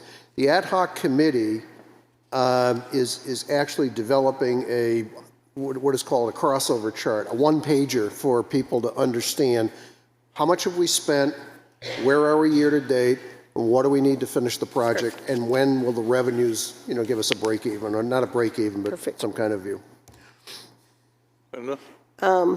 Paul, my understanding, and because I asked this last time, what we're seeing here at 1 million plus includes the ambulance. And Correct. Isn't that what you told me? So that we aren't going to be, it's going to be that one large warrant article. It's not going to be a separate warrant article for the ambulance. That's correct. So one is going to be the collective bargaining agreement, which we don't have a number on yet. Correct. The second is going to be what we just did up in the top, which is 1052817. The third is going to be, my words, the buy down of the Stewart's contract. And the fourth is going to be, and I don't see it in here, Jim, or did we just not decide to do it, a revolving account for the taking of revenues in and playing out revenues for costs. I mean, this is what I have in front of me. I have no I understand revenue. that. Article Q is the We only have what ambulance. we have. I understand. Article Q is the ambulance service revolving fund, which is an estimated tax rate impact for 226 of 0 per Correct. thousand. So those are the 4 that are out there. The revolving fund is a mechanism to put money in so you can take money out, but you got to get voters to agree to do that. Yep. That's what it is. So the 290, this number up here, Jim, this is the retirement, if my words, of the Stewart's agreement. Is that correct? Okay. Correct. Stewart's is going to be around until the end of 2026. Mm-hmm. And we're paying them, and that they'll go away. Okay. So I think we need an ambulance service. Yeah. I don't think anybody's saying we don't. Doesn't this pay for I it? don't see that in here. Isn't that what this pays for? Correct. Yeah. So I wouldn't see a reason why we wouldn't move it to the warrant. Then do that. Then do it. Then do it. I make a motion to move it to the warrant. Bingo. Second. All those in favor? Aye. Okay, that was I'll make a motion to recommend. I'll second it. All those in favor? Aye. Perfect. All right. Okay, your next one is sidewalks. You've got 3 different mechanisms here. You have a appropriation of $75,000. Cash, you have an option for an appropriation of $75,000 into a capital reserve fund, which has an existing balance of $11,700. Or you have an option of raise and appropriate $150,000 to put into the capital reserve fund. Your discretion as to which way you want to go. I know that is a lot of desire to get some sidewalk repairs completed next year. Yeah, I would do the first one, take $75,000 and do the repairs. No point of putting it in a capital reserve and taking it out. Let's just go do it. I agree. Got a motion? Yeah, I'll make a motion to move that to warrant. Second. Okay, all those in favor? Aye. Motion to recommend. Second. All those in favor? Aye. Capital reserve fund gets ditched. Is Yep. that kind of where we are? Yeah, and the one to spend 170 something of it, yep. Yep. Okay, so your next one is small sewer pump station repairs, raise and appropriate the sum of $100,000 to perform repairs and maintenance. 2-year appropriation to lapse December 31, 2027. Estimated tax rate impact of this capital project on the sewer is 2 cents per thousand of assessed valuation. Currently, we have appropriated $100,000 in 2025. We've expended $57,500 on the evaluation and report. And we've expended $6,400 in repairs, so there's a balance right now in that account for 2025 of $36,042. I'm kind of in the space that we don't want to kick this can. That's where I am. This making could a be motion? Yeah, that's a motion. Let's Second. let's move. Recommend? All those in favor? Aye. I'll make a motion to recommend. Second. Those in favor? Aye. And I'm glad that we had a good discussion with the community tonight about this. And then they can see the mechanism that we're going forward to keep that sewer system running.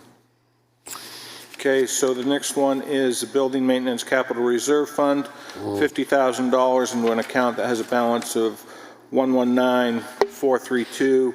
Estimated tax rate impact, 1 cent per thousand. I think this is one that you could put off for a year. Move. That's where I am. Move to delay it. Okay. Okay. Second. Is there a second? Okay, all those in favor? Aye. Anybody opposed?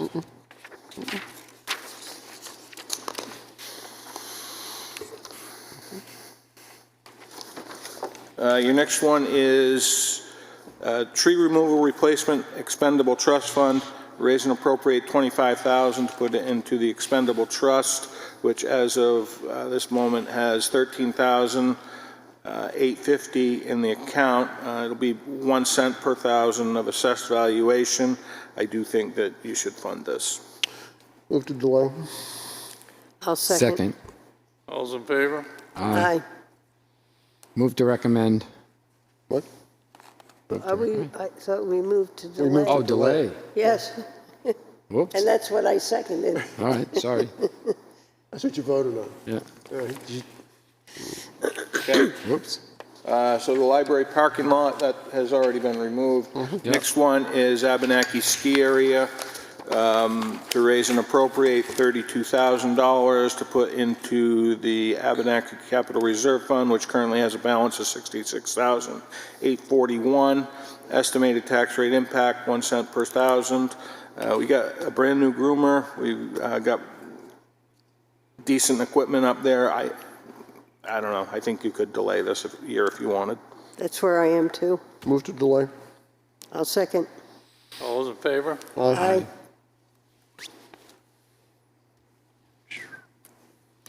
We don't have an issue. We just got to whisper, hope we don't have an issue. Well, we're kind of at the point where we have to make some, yeah, we could. Okay, your next item is wastewater treatment plant. You've got two options here. $175,000, as you've discussed, whether you put it into a capital reserve fund or whether you do plant upgrades. There were some questions asked the last time around. I believe that I've provided those answers for you. The tractor that they are looking for is a smaller tractor. They believe that that is the most efficient use on those RIBs, and the fire alarm system is not part of the electric system upgrades at this time. So the tractor is $45,000. If you looked at it, it was going to be used 6 times during the year, and you could rent the same tractor from a local hardware store down here for $300 or $400 a day. And if you're only going to use it 6 times, do the math on that one. Got a motion? That is a motion. What is your motion to be? Motion is to take the cost out for purchase and recommend rental.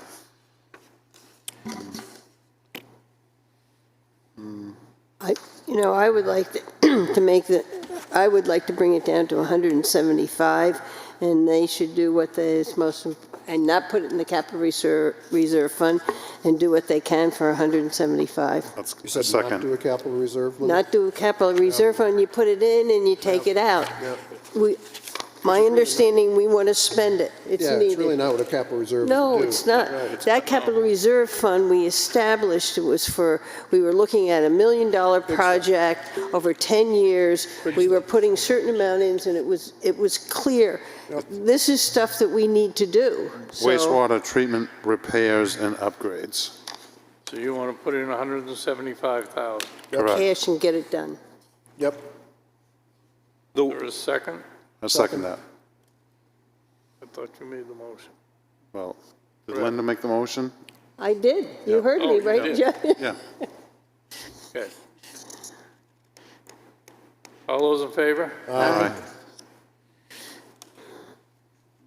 All right, so you want to move it to the warrant as well? Move to move it to the warrant. Second. All those in favor? Aye. I'll move to recommend. Second. All those in favor? Aye. Jim, did you miss the sidewalk machine? The sidewalk machine?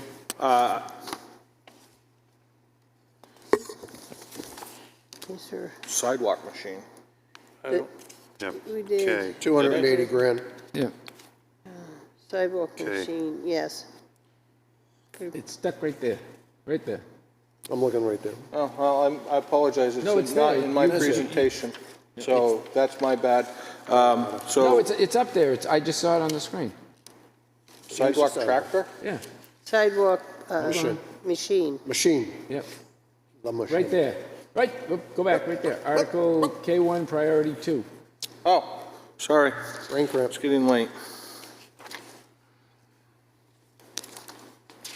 Let me get to the right page.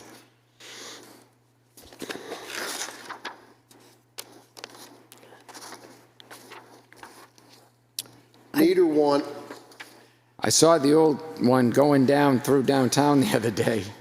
need or want, Yeah, it's not critical. I don't think. Here's the problem with this tractor. You're going to get 2 years before we're going to have to replace it, because if we approve it, the winter season is over. So this particular one is as close to a year-round machine as we can get.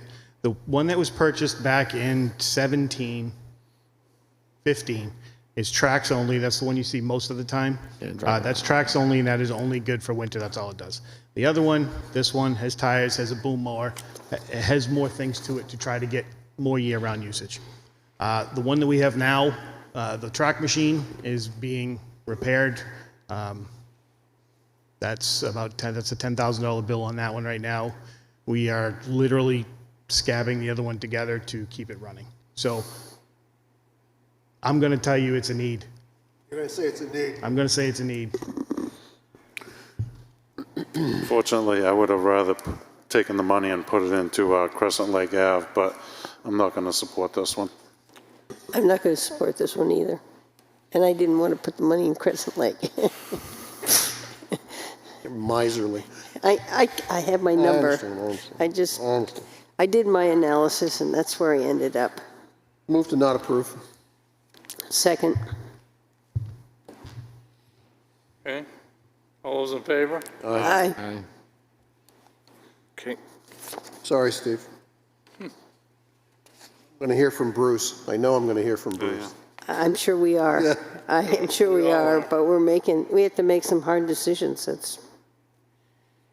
And I think the thing about it is, this is all stuff that we can justify having. But I think to get the operating budget through, we've got to scale this down, and we've got to look at what the impact could happen on the 2027 budget. I'm completely with you.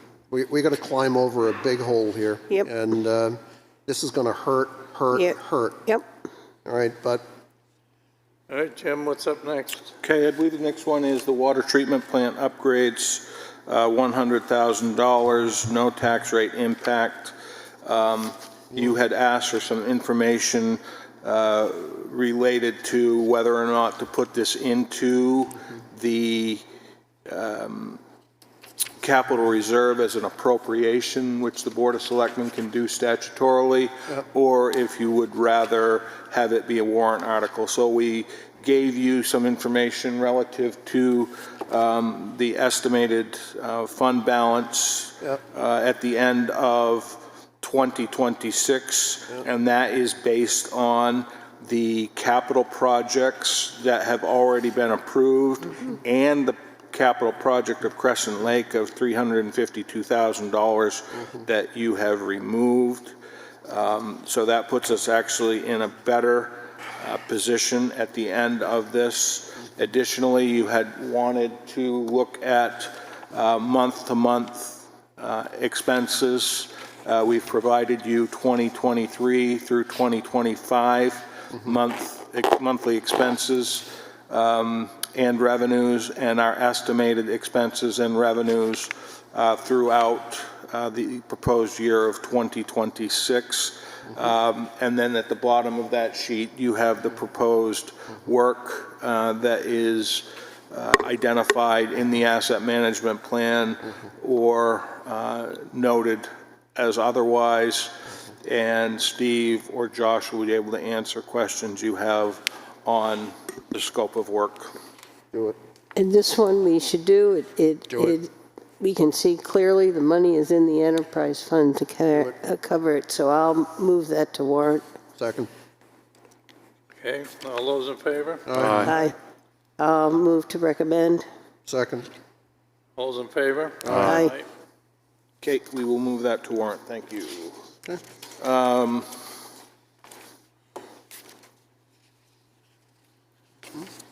Water Resources Non-Capital Reserve Fund, $50,000 based on the action that you took tonight. I'm estimating $25,819 left in that account. Estimated tax rate impact, 1 cent per thousand. This was one that was removed in 2025's warrant. Make a motion to remove. Second. Let me just check. Why do you think the balance is only 25,000? I took and ran what we had for expenses. There was one other project, I believe, that was approved on that for about 40,000, and then the 40,000 tonight. Okay, so got us to that number. So that does include what you approved this evening. Okay. Okay, I would like to wait on this one. I'd like to see that printout. Because I know we have some other coming in. We didn't put any money in it last year. And so that's the only reason that I might want to talk about possibly on this one putting in. Yeah, if we can, I would really like to take a look at it. There's a motion and a second.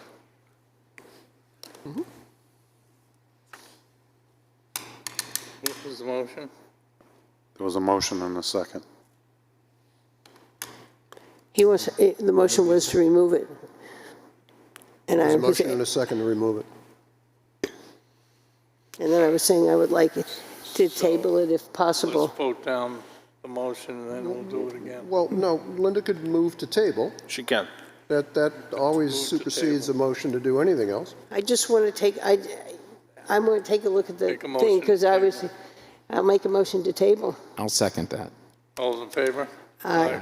Because in this one, it says 221. Right. It's a big difference.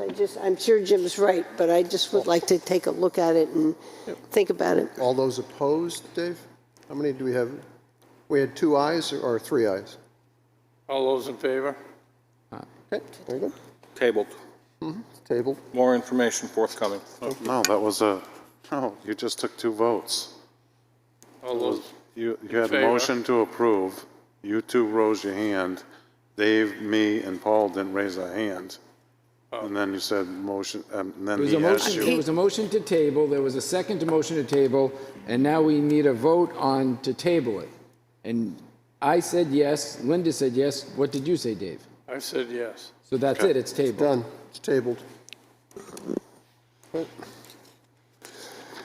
Okay, so your next one is the Clark Complex repairs. Based on the conversations that we've had, I backed that down to $30,000, added money for continuing engineering of the Pleasant Valley Schoolhouse, estimated tax rate impact 1 cent per thousand. Do it. Move to approve. Second. Okay, all those in favor? Aye. Well, you move to the warrant, then you move to recommend. Yeah, he meant to move it to the warrant. You meant to move it, okay. Okay. Now the next one is to recommend. Yes. Second. All those in favor? Aye. I'm going to oppose. I'm going to vote no, so it's on the thing as a no. So, 4-1. It'll appear on the warrant 4-1. 410. Yep. Okay. You can't neglect our buildings anymore. Your next item is Fossfield Court repairs, $50,000 for the purpose of resurfacing tennis, pickleball, basketball courts, Fossfield Pavilion, single-year appropriation, estimated tax rate impact 1 cent per thousand of assessed valuation. I'll make a motion to move it to the 2026 warrant. I'll second. All those in favor? Aye. Opposed? 3-2. 3-2. Yep. 3-2-0. And then you have to do in terms of recommend. Yeah, move to recommend. Second. All those in favor? Aye. Opposed? 3-2. Okay, it'll appear on the warrant, 320 to recommend. Yep. That's a lot more to... Facilities manager, I think we need to have further conversations about this. Can we make a vote? You can certainly do it. Move to remove. I'll second. Okay, any discussion? All those Yeah. in favor? Paul wants to say something. So, yeah, I'm going to vote to remove it as well, but I just want to make sure I'm clear on things. We've gone through the budget process, and we have inside the building, we have the library being cared for. We've funded that.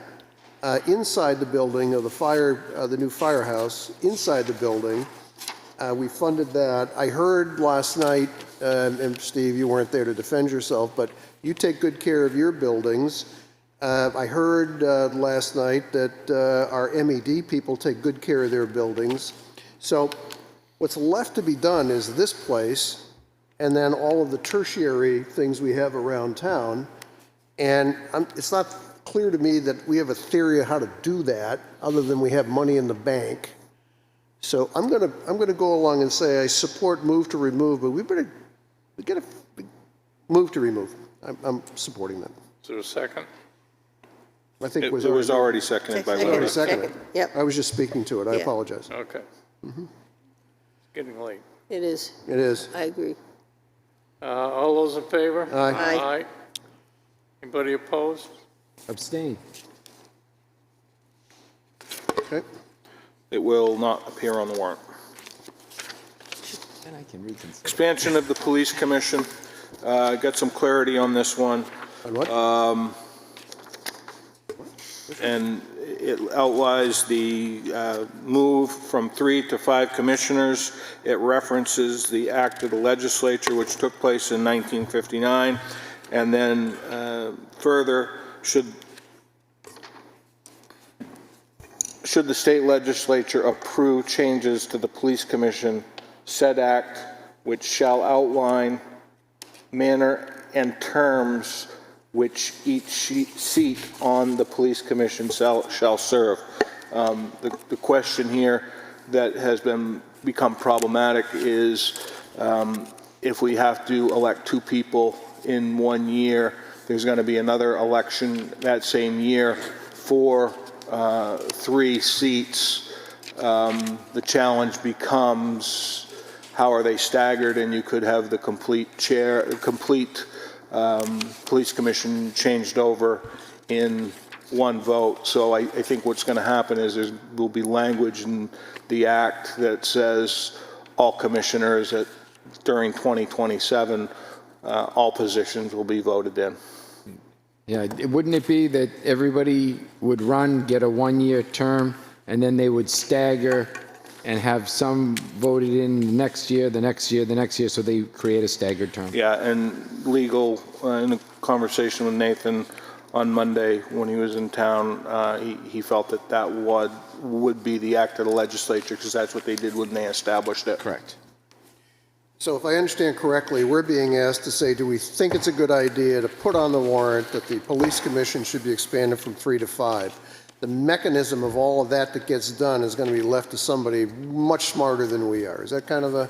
You got it. Okay, I recommend that... Well, hold on, and because it's a no money warrant article, we do not have to recommend or not recommend this. Correct.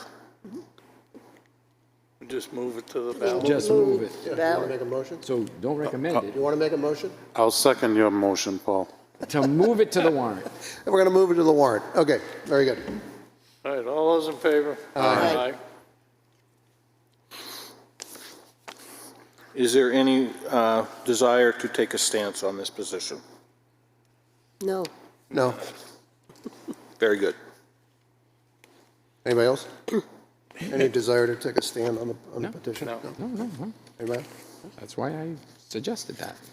So this is your ambulance revolving fund account authorized under RSA to take 35% of the revenues to be able to put into an account for the purpose of replacing ambulance equipment, with 65% going to the general fund. I received some backup information and some math based on those expenses, estimated revenues this afternoon. So more work is needed on this before you make a decision. So to table it. Table. Okay. So now we're into the people's petition. I received... Did we miss Jockey I Cove? received some language. No, Paul, it's there. I just got to the people's petition next. Oh, okay, I'm sorry. So, people's petition, this, we've got, I believe it's 3 different versions. The version which was submitted to us by the citizens group, with the change reflecting ad hoc language, and basically the same other than that. Further, I had received a second one from a board member. I think this was Linda's version, which was in your packet. Linda, do you want to speak to it? No, I just tried to take what they had written and put it in, another format. That's all I did. And then... Paul has a discussion he wants to go through. Paul? And it's brief. You can just click through the charts. What I heard the other night from the citizens petition was, this. Town's operations, processes, efficiency, workplace culture, that came right off the petition. Observations is that we don't manage the buildings well. Decision-making is a little weird. Public awareness capabilities are not strong. There's a belief that there's inequity in who gets what, my words. There's an impression that staff is bloated, and there was the naming of what I call naming of names. Next, Jim. So boiling it down, the way I look at these things is if you really want to figure out what to do, the first thing you do is you figure out who does what, how much you pay them, how they're organized, and what their responsibilities are. If you get that done, that's the first part of a diagnostic. So, I kind of boiled it all down, and next one, Jim.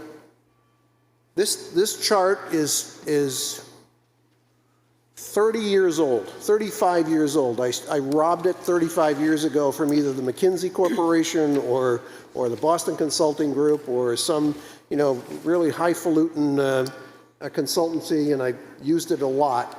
And basically, I think that if the citizens want to help us out, they help us in the define phase. That's what we need to do, is define what we want to get done. Next. And so define, what the organization looks like. Jim, a couple of years ago, you started telling us we needed to look at compensation and salary studies. When did we last do one? The last one was performed in 2016. Yep. There was one proposed in the 2023 budget that was failed. There was one initially in the 2024 budget. I don't think it made it to the budget. I think it got whacked before it came in, right? You're right. 23, it got whacked beforehand. 24, it was failed as part of the default budget. And 25, there was no reason to have one because we had 2 collective bargaining agreements that were approved.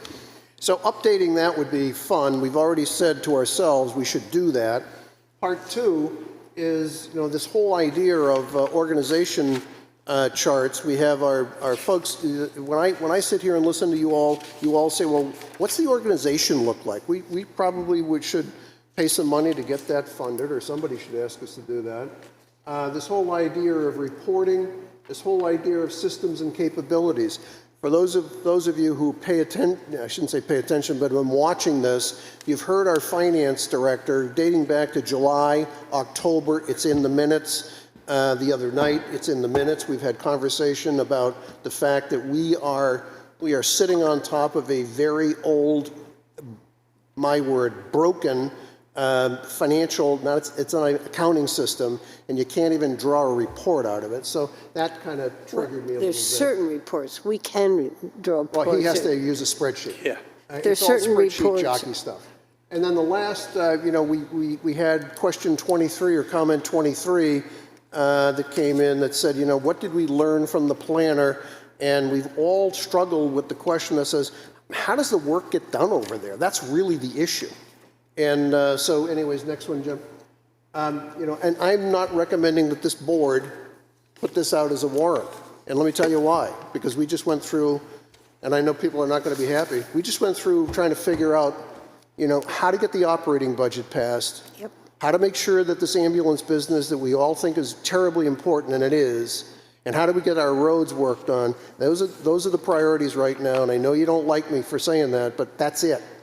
But what I've done is I've provided some clarity that says if somebody wanted to price that out, and I think the wage study a handful of years ago was 25 grand. Yeah. 25,000. Yeah. There's a module inside of MuniSmart, or not MuniSmart, but our town planner said, if you give me 20 grand, I could probably automate some workflows. And I have no clue as to what it would take for somebody to come in here and do a systems architecture. So if you want to tactically put some numbers in front of the voters, my advice would be, that would be great. So that's my 2 cents on that one. Yeah, I just did that warrant article trying to write down what I kind of said at the last meeting in the ad hoc, and I came to the same position you are.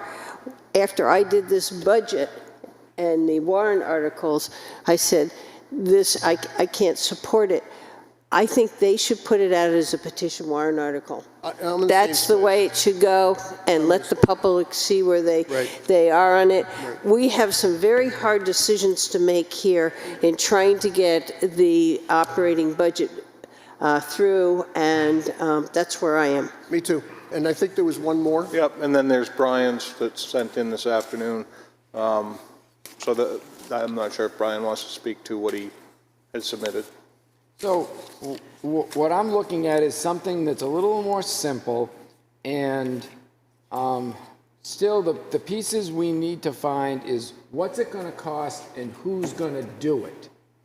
But I wanted to do something where if the citizens of Wolfeboro want to be an advisory group to us, I don't think we need to form a committee per se, but they could help us and direct us to either a consultant or the money, and then when the report came out, it would be public knowledge to them. But I think it would be something that would be left more in the hands of the select board to manage the project going forward. So I kept it pretty simple. But I still have two big missing pieces, and that is who and how much. Who's the consultant? How much is it really going to cost? But I think that it would be just a operation. So to me, the principles that were important would be municipal management, operations to investigate, review and report on the efficiencies and effectiveness of the town's municipal management structure practices, and to further authorize the select board to enter into a contract for such services. So it would be, and that way we could build it the right way. I mean, our water fund is operating and working efficiently. Our electric fund is operating and working efficiently. Our sewer fund, they're all managed by third-party groups. We have Underwood looking at sewer and water. Barry has a consultant that works with him. So some of it, I think, would be put off the table, but some of the more convoluted pieces and pieces that don't have a third party watching them, we do have third-party audits. So we know that our money is being spent appropriately. But if we're looking for efficiencies in government, I would be okay with it. But there, again, we need two questions. Who's going to do it and how much is it going to cost? And we need those answers quickly because we're running out of time to put a warrant article forward. A question?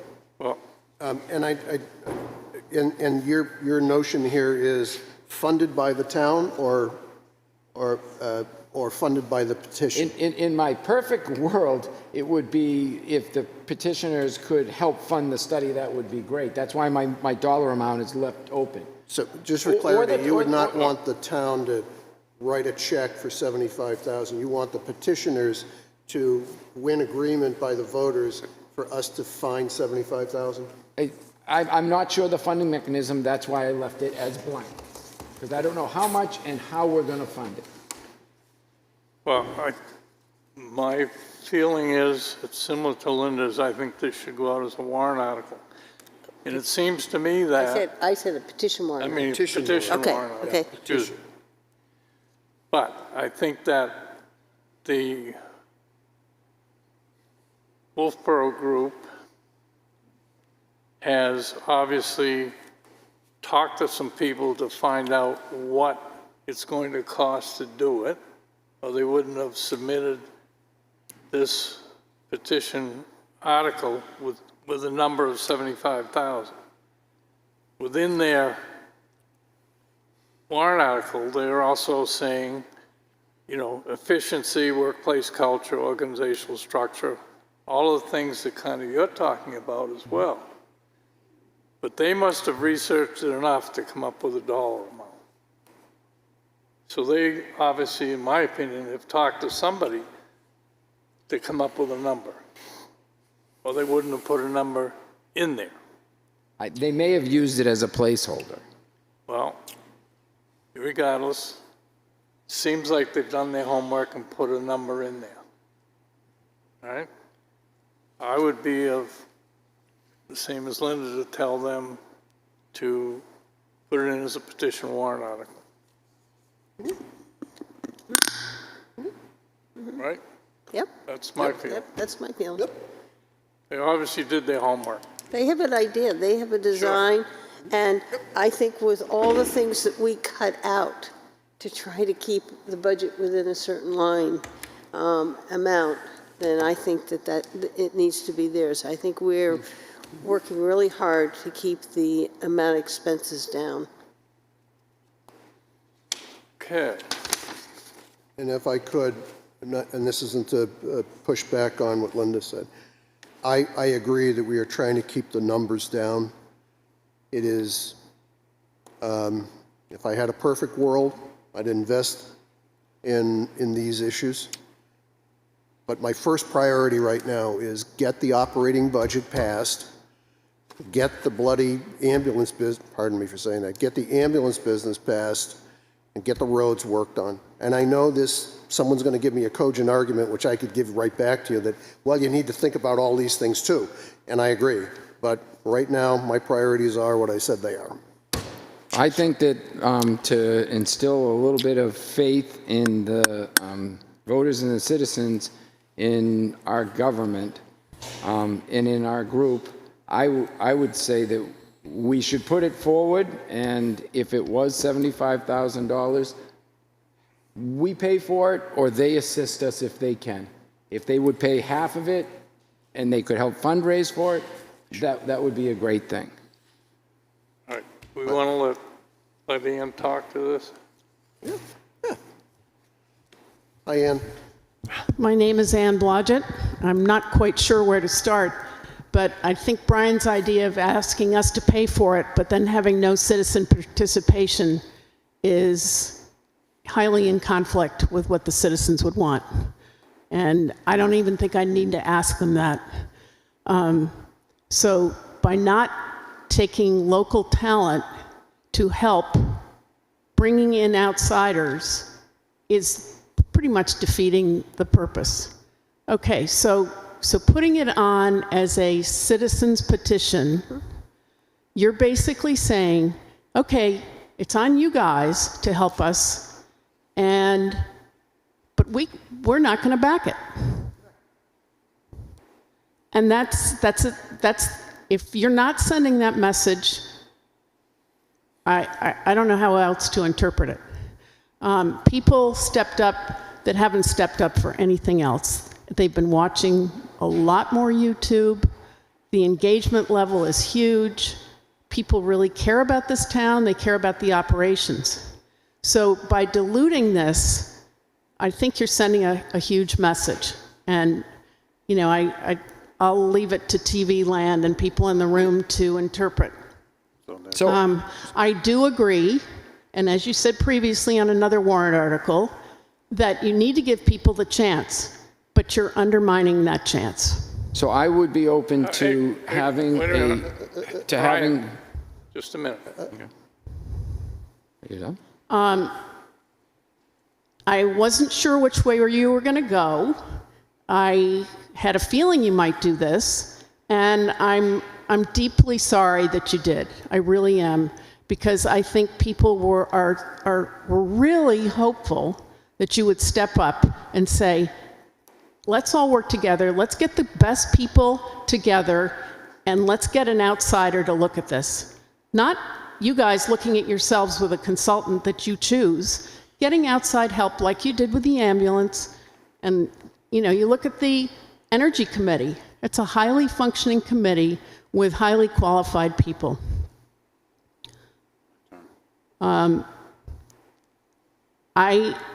I think Jim works really hard, but I also think Jim could use some help. And I don't mean from you guys on a micromanagement basis. I mean real help, so he can basically roll out the job better, more efficiently, a roadmap. And if I was in Jim's position, that's what I would want. I would want not you guys telling me what to do, but an outsider saying, this is the path, this is a best practice, these are things, we're going to help you stay in your lane, Jim. And as John has said in the past, let's let Jim do his job.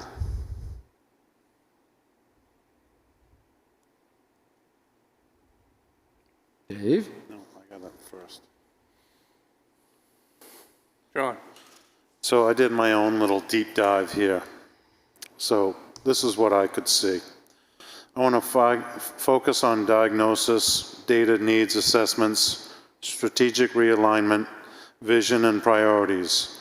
A governance team is going to be building the right people and clear roles and transparent communication.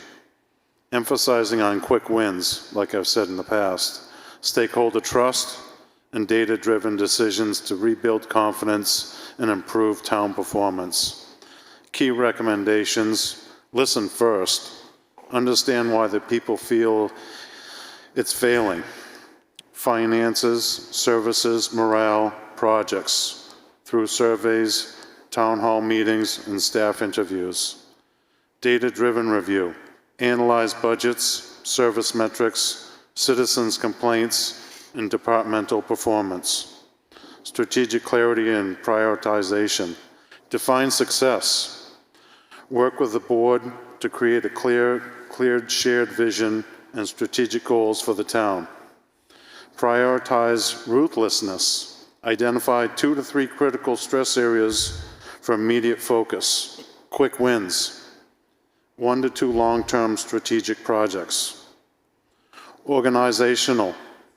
Right people, right roles. Ensure key staff are in roles matching their skills. Address performance gaps. Clarify roles and responsibilities. Define clear lines of authority and accountability for departments and staff. Build trust. Foster collaboration between departments and leadership. Communication and transparency. Frequently, honest updates. Communicate progress, challenges, and success regularly to staff and council and residents. Execution and accountability. Action-oriented plan.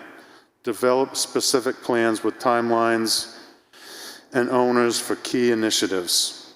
Monitor and adjust. Use data to track progress and be prepared to pivot strategies if needed. Celebrate wins. Recognize efforts and small success to rebuild. So, may I speak? Mr. Chairman, may I speak? Yep. I thank Paul and I thank John because I think that's great groundwork. If a consultant came in and they sat down with you and you handed them that is incredibly great foundational work to what they would be building. And what you presented is, and that's what you're hearing from citizens, and I presume you included things that are important to you as well. So those are really good foundational things. If you are asking us to go out and do a citizen's petition, we can do it, but you're not supporting it. And we came to you saying, let's work together on this, let's help you. This is a critical time, 2025, lots of things have happened. As you said, Paul, are we learning from them? This may be an opportunity to learn from them. But if you're asking the citizens to do a petition warrant, we're prepared to do that.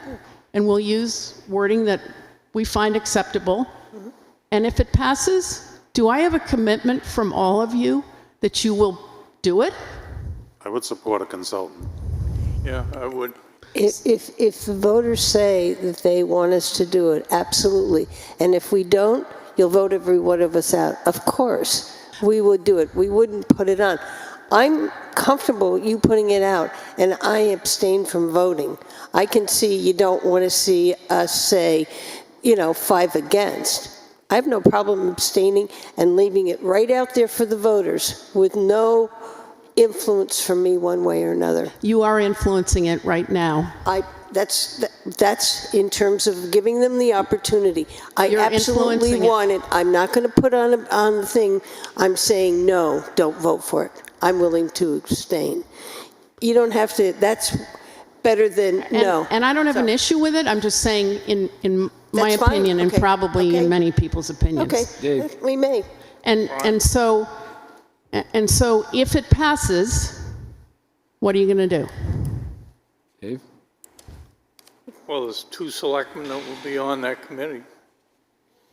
No, if it passes, yes, there'll be 2. The RSA says that you don't have to do a darn thing. And that is really why we are here asking you guys to embrace it, work together, and make it the best product possible from a good starting standpoint. Okay, so Linda spoke and John.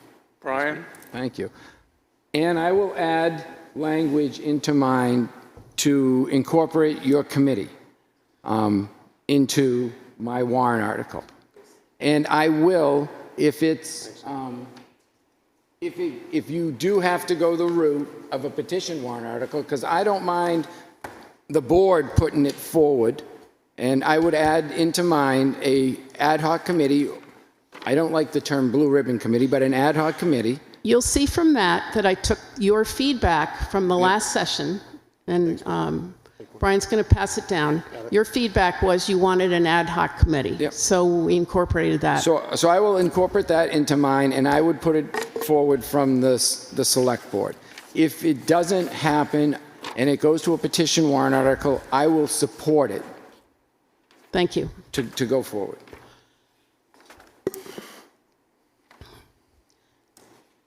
I think Charlene would back me if I said take the 80,000 for Trask Mountain Road and put it towards this. Or well, we'll take it all. We already voted to approve it. I know. I'm just trying to lighten it up a little bit. I'll say if it passes, I will absolutely follow through.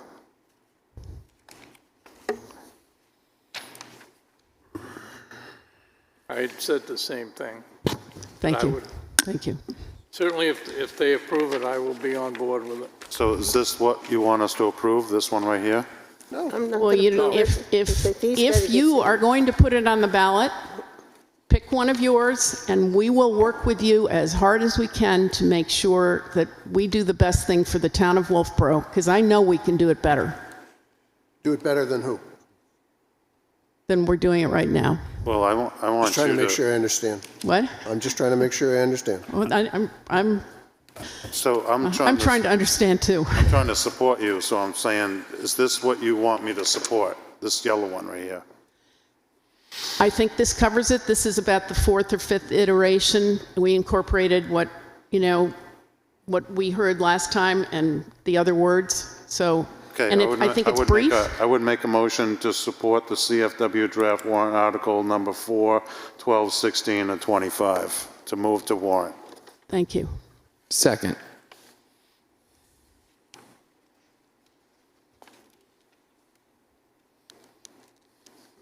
All right, any discussion? All those in favor? Aye. Opposed?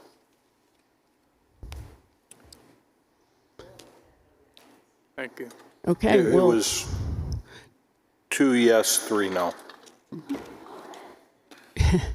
so Linda was good enough to give us a commitment, and I would really love it on the record if you guys, if this gets passed, that you will support it and not kick the can down the road. Can I speak to it? Yep. So on its face, and then when I heard the other night, the 25 items that were rattled off. And I think you can now add MuniSmart to that one, to that 26. list. 26. And by the way, salary research, and by the way, just understanding roles and responsibilities and all that. So we can have 30 things. But on its face, Ann, with respect, and I don't know where you came up with the 75, I'm going to use a word that I know I get criticized for using words, but the word I came away from was, it was amorphous. It lacked.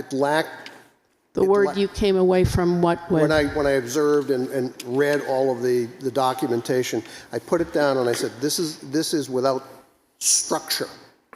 And that's just me. But that's a consultant's job. Well, that's just me. And so what I tried to do in giving you back, my perspective is I went back and grabbed a 35-year-old chart. There's a whole deck of those things. And I always believe that you start first things first. And that's if I could just finish, what you're recommending here, I mean, who in their right mind would say you should get a tune-up on, you shouldn't get a tune-up on operational efficiency? Who in their right mind would think that's a dumb idea? Not many people. The question, though, is where do you start? And as I looked at what you guys did, respectfully, it just came to me as, and I'm sorry, I see this a lot. Someone says, I have a great idea, and I want you to invest in me. We're gonna solve all the problems of the internet. I just need and you go, but what are you going to do? And with all due respect, Paul, wouldn't crack the book. With all due respect. Yeah, that's okay. a consultant comes in and helps pull together amorphous or chaos or dysfunction and gives a roadmap. And that's what this is about. We don't want this to be the solution. We want the consultant and the teamwork to be the solution. I got it. I'm more down to earth and more pragmatic, and I heard a lot of buzzwords and presentations with slides and slide rule calculators and pointers and everything else. And I believe that we should take and we should, if the voters want this, we should do it for them. And respectful speech. That's Yeah, absolutely. Absolutely. If they'd say yes, absolutely. And I will abstain. I won't put my vote in. I'm not going to put a yes or a no. Right. They have the choice. And I think that allows you to go forward with us not tainting it and saying, no, don't vote for it. That's where I come from. It really would have been weird if you passed it and then that would have sent a really large message. No, I'm talking Excuse me about saying that, but really. You're going to put in a petition warrant article that has money. We're going to have to take a vote on it. Right. And what I'm saying is I'm not going to vote no. I'm going to abstain. Thank you. And let the voters vote. That's what you're asking them. That's what I'm asking, and you gave us the commitment. Brian gave us the commitment. Paul? If it has money on it, I'm not going to vote no. If it has money on it. I won't vote no. I'll abstain.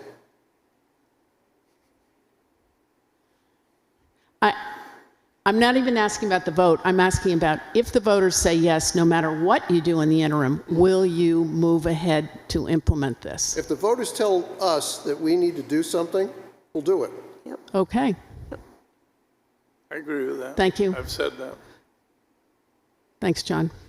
Okay. Thank you very much. All right, Ann. Thank you. All right, is that all of our warrant articles? No, it's not. Last night, we had a Budget Committee meeting.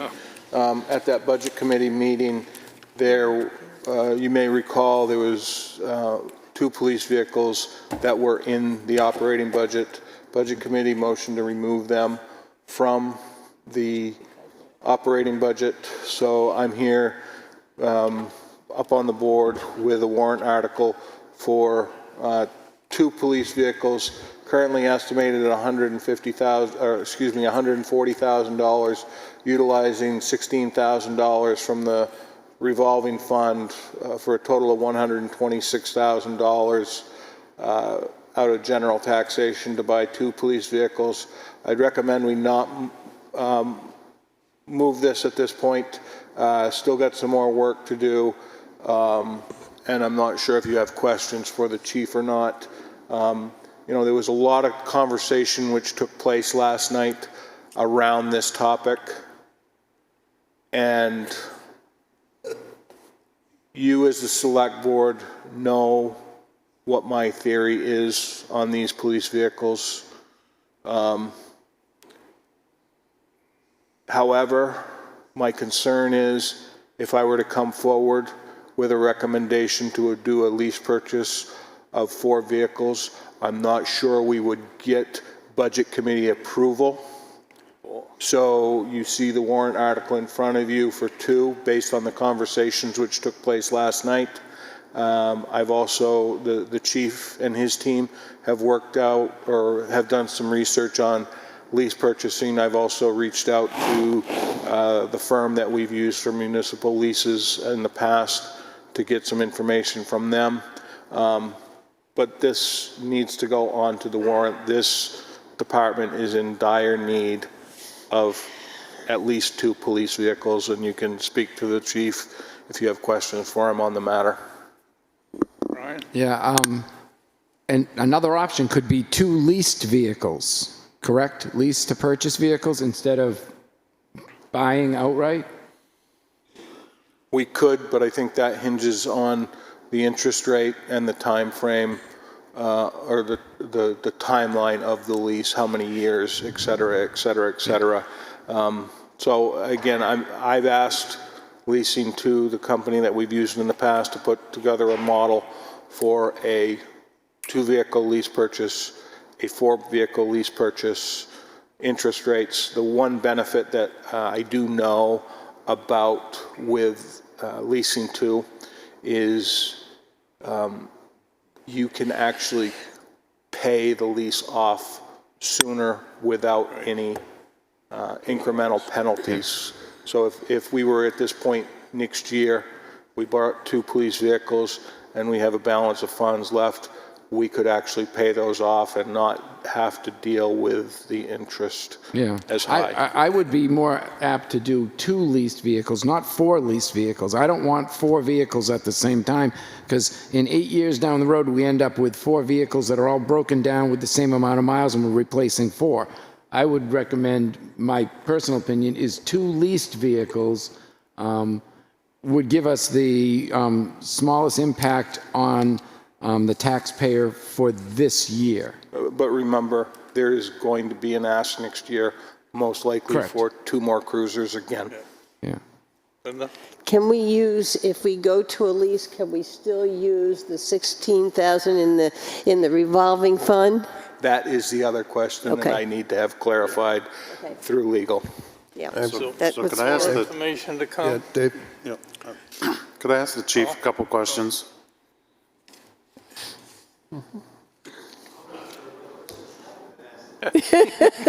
It'll be the same one over and over again. So you've had a pretty good year. I'm sorry? You've had a pretty good year, haven't you? As far as your police operations and everything. I'm not sure how to quantify that, but I'm well, thank you. So you're going to end the year with your budget. How's your budget? Are you under budget this year? We got beat up a little bit last night, but we're on our way. So will there be room with funds remaining in your budget this year that you weren't able to expend for one reason or another? We have some open positions that have not been filled. That has caused us to have some surplus, if that's your question. And that wasn't just because you weren't able to fill the positions. That's correct. Okay.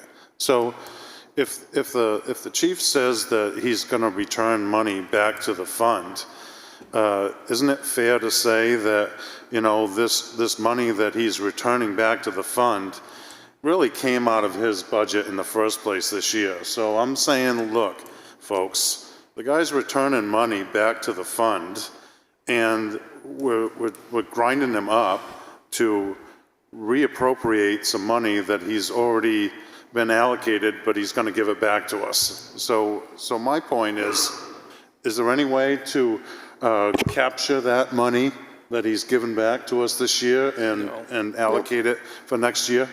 Unfortunately, John, there's not. The only way we can do it is to have a contract and/or a purchase order signed in 2025 for that purchase. The problem is the voters said no at the warrant article, and no means no, so we can't do it. And if we get to January 2nd and we tried to do it, it's illegal to go back and get those funds because we don't have a contract or a purchase order already in place. It's a horrible situation to be in.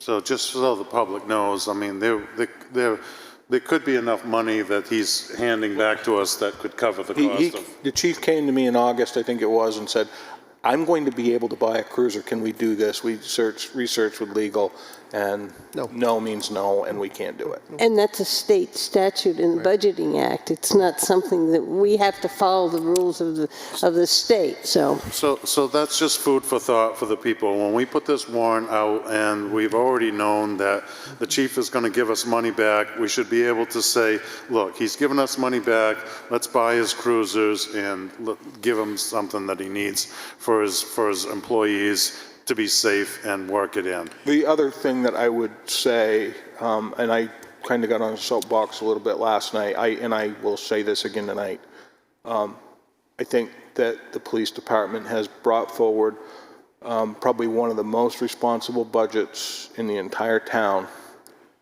We sat down, we went through their budget.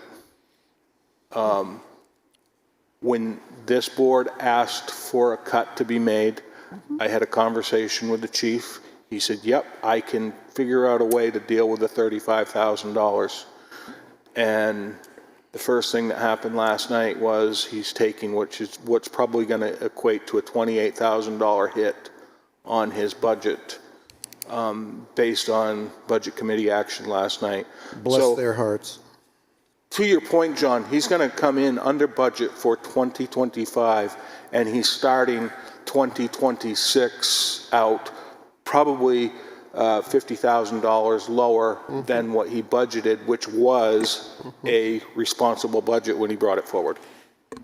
So yes, let's get this warrant article on. Let's get the Board of Selectmen to support it. Let's get the Budget Committee to support it, and let's get the voters to approve it. So we can't support it tonight? So what you're saying? I'm not, we need more work on this based on the timing of a lease versus the purchase. I mean, I think he came to us and said he wants to buy the 2 vehicles. I would support the chief in buying the 2 vehicles. That was kind of my question, to use the funds. Paul? Yeah, it's kind of mine too. There was the Budget Committee did what they thought was appropriate. They said, hey, this doesn't belong in the operating budget of the police department, take it out and make it a warrant. The Budget Committee reviewed that over the past 2 years, we've had no no's on cruisers, but there's an ambition to do that again. The Budget Committee, like what we just had a few minutes ago, was asking itself, hey, if we do this, are we all signed up to do this? And they equivocated. That means they weren't firm, all right, or what they were going to do. Sorry, I apologize. I learned that in St. Brendan's. So the question for the chief that is, he needs 2 cruisers, period. How they get paid for is, if it's a 5-year lease, then we have to take it out and get a 60% voter approval. That would be an issue. Yeah. If it's a 4-year lease, then you may not need voter approval. But I reminded somebody who was at the Budget Committee last night, no matter what you do, you're still going to pay 2 times a cruiser, and you may pay 7% more on top of that if you lease it. So if the ambition should not be, my personal opinion, to make the budget look good. The ambition should be to say we need 2 cruisers, and we'll figure out how to pay for them, knowing full well that you're going to pay no matter whether you take it out of 5 years or you take it out of cash. I fully support what they're trying to do. Jim, if we need a little more staff work to figure out whether it's a lease or a purchase, fine. But I am fully supportive of what they're going to do. And yes, they've responsibly operated their department this year. I sit as a liaison to this team, and I think they're doing a great job. And they gave some money back, and that got swept. It should be. Right? Yeah, I support John in the fact that I think that we should put them out in cash and use the money from the revolving fund as, in reality, that police department made that happen by doing the details. That's how we get that money in there. So I think that's the best way to do it, and I think we, as a board, have a big job between the operating budget, and this is the other one that's got to go, and the ambulance. Brian? So here's a silly, ridiculous idea. Buy one and lease one. That brings the cost down to $81,000. Then you only have 1 lease going forward, and you're at $81,000 instead of $140,000. Still have to pay the lease on the one you lease. You'd pay 1 lease, but you're not locked into 2 leases. You're not locked into 4 leases. You're talking 2 warrant articles. Now, put that all in one. I don't know which way we could do it. Jim would have to talk to Nathan and see if he... That's not a very clean way to do it. Just keep it clean, just do the 2 purchase and let it ride. Well, we could do that, but the last 2 years when we let it ride, and we let it ride on 1, guess what? Oh, it's 3 years in a row. So I did have a very quick conversation, and I said this last night, and I'll say it here again today. The number of police vehicles that this department is down or will be down come April. And if the voters were to turn this down, there is a strong argument, and I don't want to do it, for a special town meeting. Yeah. But what I'm saying is, in 23, 24, and 25, cash cruisers were turned down by the voters. They didn't like the price tag. So let's keep the price tag low for them. I wonder whether we could get the budget committee to go back to your philosophy of putting one in the budget and one out. We could put it back in, but they could just yank it right. So I wonder, I would, that, before we draw it up, if we could do something like that. I would say no, because they thought that was what was going on anyways, and they thought we were hiding items in the budget. Okay. So I would sit here and say, no. Okay. And not to belabor it, if you put two vehicles out there, whether you lease them or whether you purchase them, you are going to pay a dollar amount, which is the same. Correct.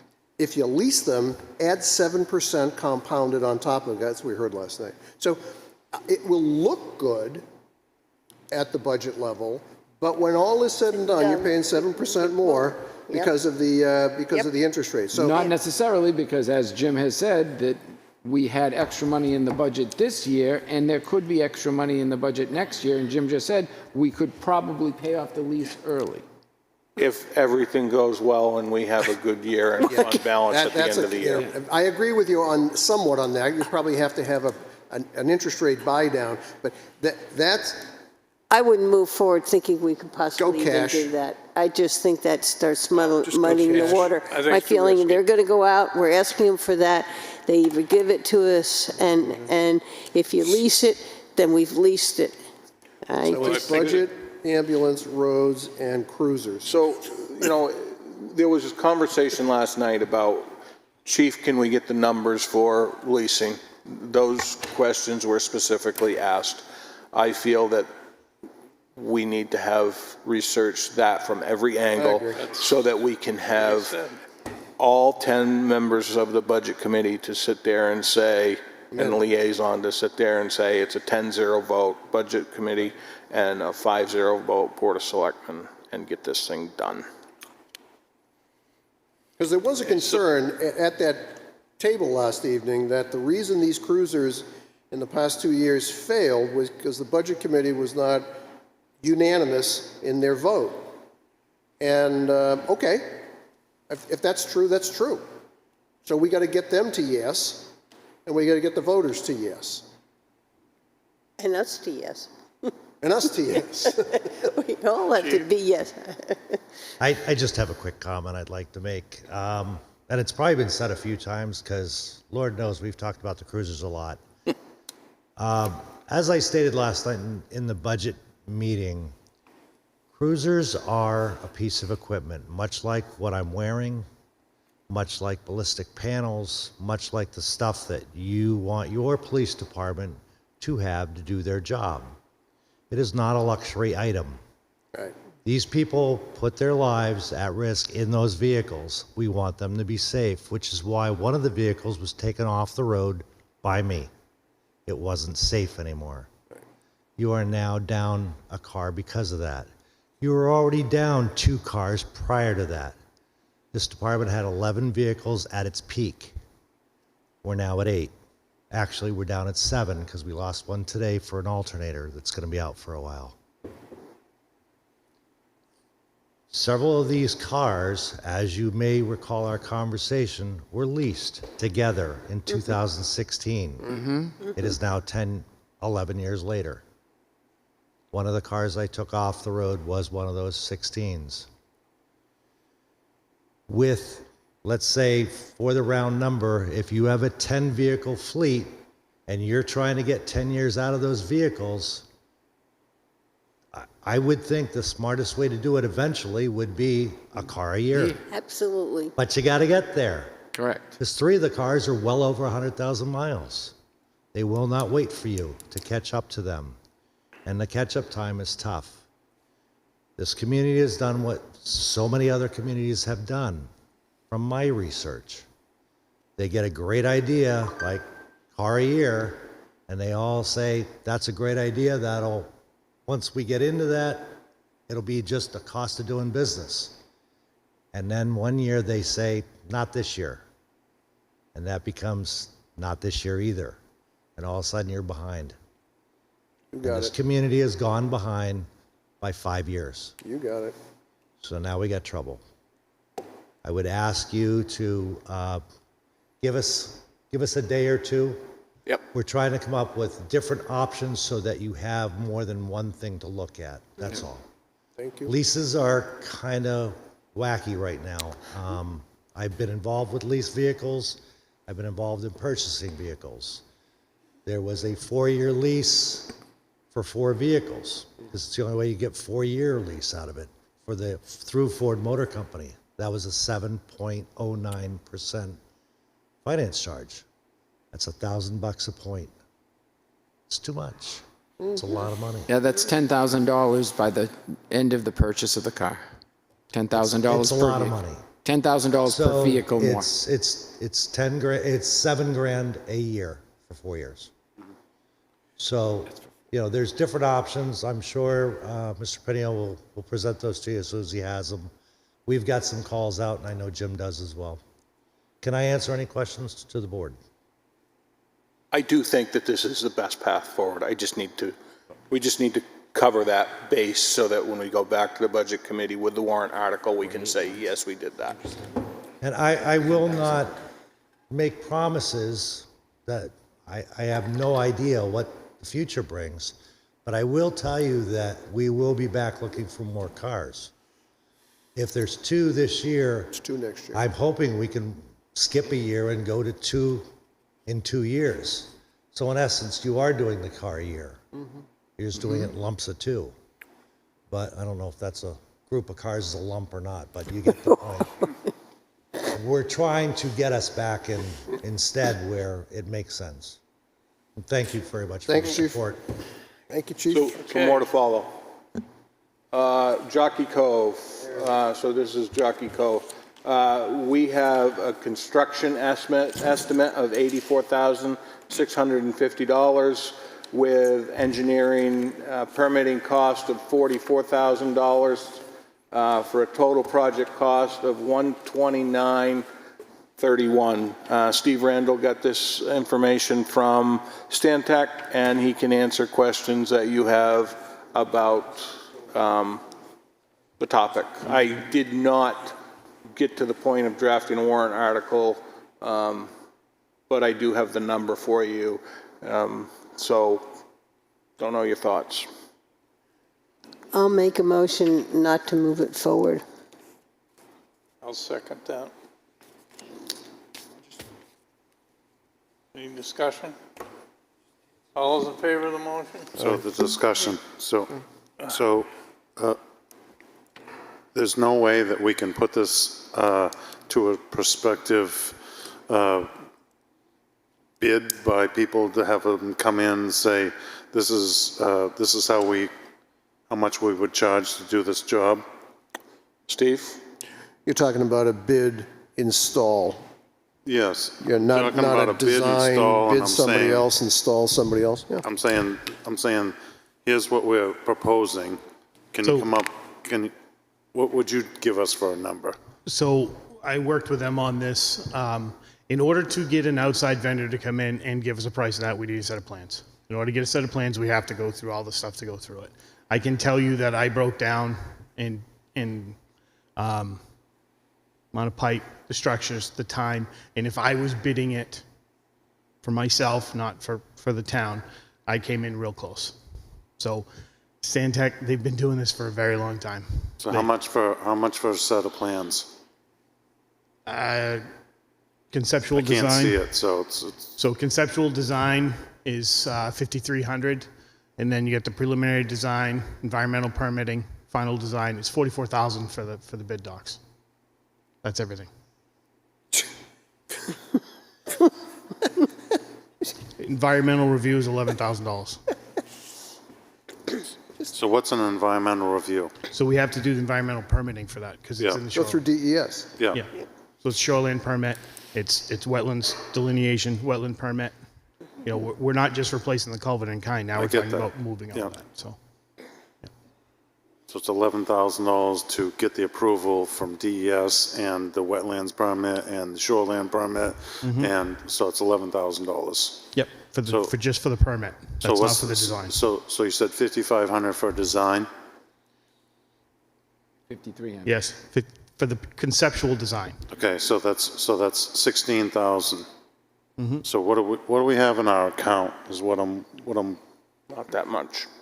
So we expended 9,100, or 10,100 out of the 20,000, which was the warrant article. We get like say $9,500 left, Joe. Okay, so what do Plus or we, minus. so we need another $6,000 to move this to a, So hang on. In order to get a final design, we have to do all the environmental permitting, because that's when they go through that, that's what tells you you need to do this, you need to do that. So it's not just, you can't just pull out. So we've tried to do that in the past, so we get in trouble when we try to pull out certain things out of something like this. So just like 36% of the cost to deal with this issue is permitting and plans and designs before the shovel even hits the ground. Correct. That's whacked.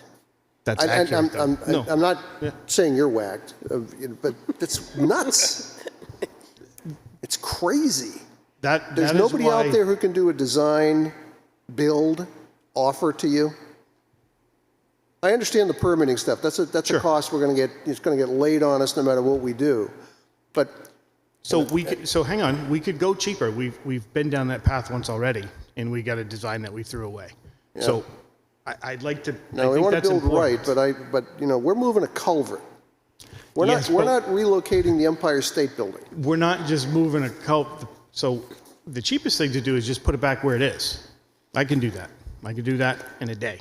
And that was the original, which I understand that, Linda. But if we're talking about costs, Yes, and I'm saying, you're absolutely right, but when we looked at it, Wolfeboro Waters, we felt that why do something that isn't the best solution?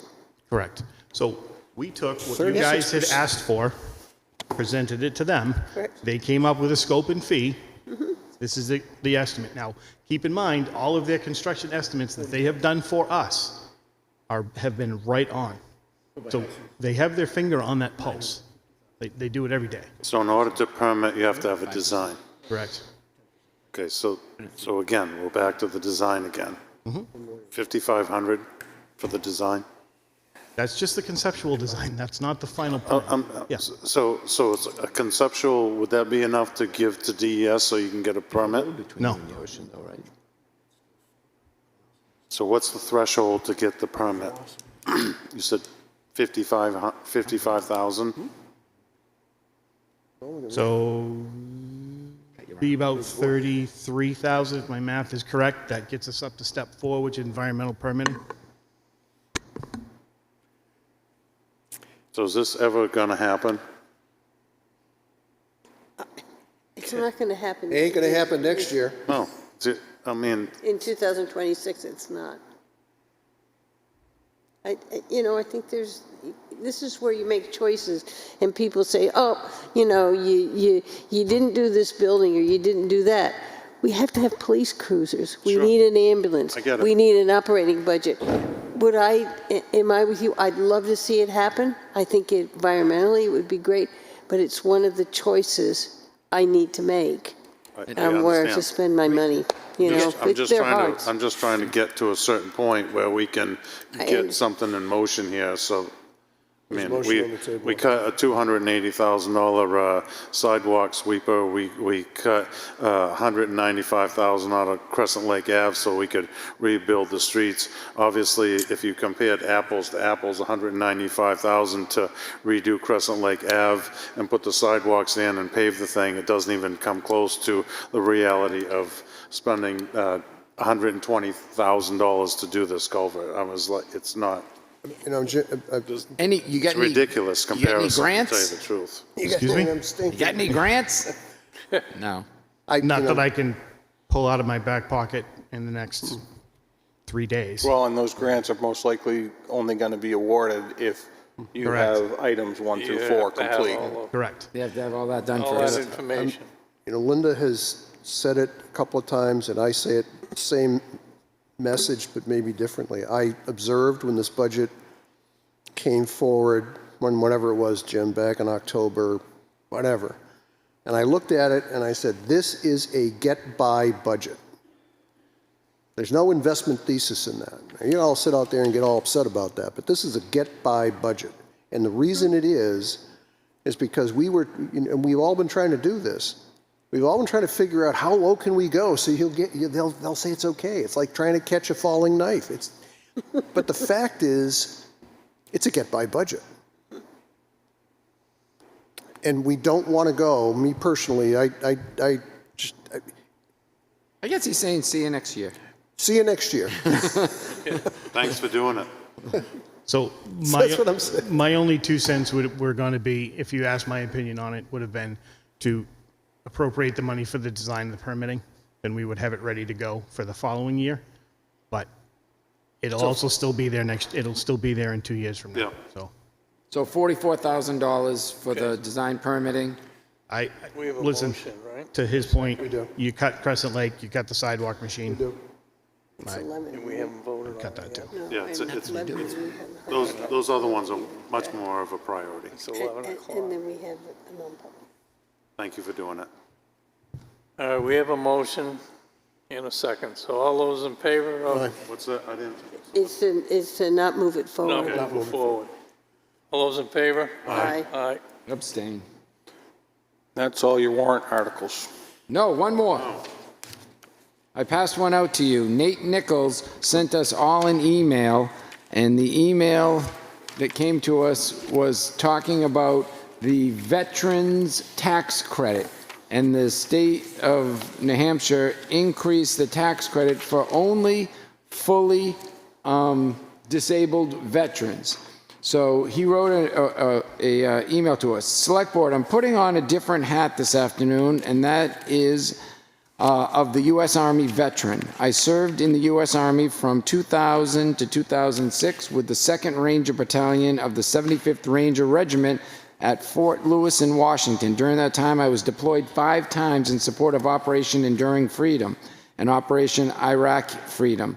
During those deployments, I participated in hundreds of direct action missions. I don't need to describe the carnage of war. I'm sure you can imagine the losses.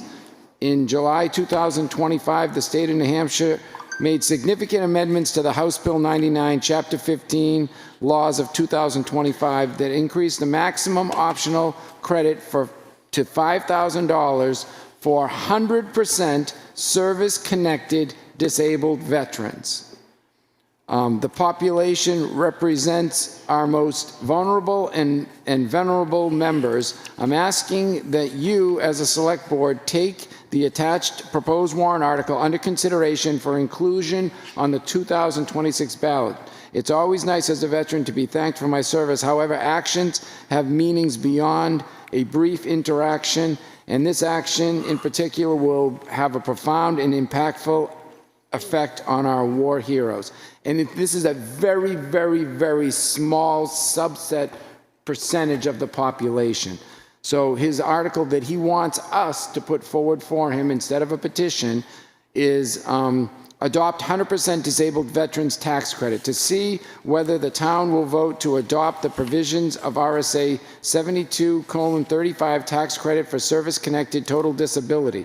The credit will be available to any resident or the spouse of surviving spouse of, or the surviving spouse of any resident who has been honorably discharged or an officer honorably separated from military service of the United States and who has total and permanent service-connected disability, or who is a double amputee or paraplegic because of service-connected injury, or the surviving spouse of such person, shall receive a standard yearly tax credit in the amount of $5,000. This credit is in lieu of the veterans tax credit provided by RSA 72:28-B. Any person applying for the tax credit under this RSA 72:35 shall furnish to the assessor certification from the United States Department of Veterans Affairs that the applicant is rated totally and permanently disabled from service connection. I'll make a motion to move it to the warrant. I'll second that. Okay, all those in favor? Aye. And I make a motion to recommend. Second? All those in favor? Aye. Okay, thanks, Okay, Brian. that conclude the warrants then? It does. Okay, next on our agenda, Josiah Brown Scholarship Awards. There are 3 applications for Josiah Brown Scholarship Assistance. All 3 applicants continuing scholars will also receive scholarship assistance for the previous semester. Given that there remains to be a healthy balance in the scholarship trust of $101,912, recommend the selectmen grant the scholarships awards for the upcoming semester to the students as follows. Marion Lambert, she's attending Wentworth Institute. Zachary Stippo, attending Vermont State University. Charlie Stupo, attending Endicott College.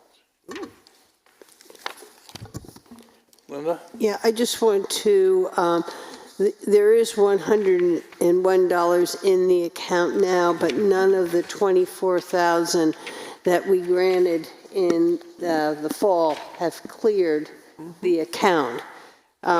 So that would leave us about $77,920. And if we go at the same rate, 6,000, and we take off another 18, which would give us about 59,000.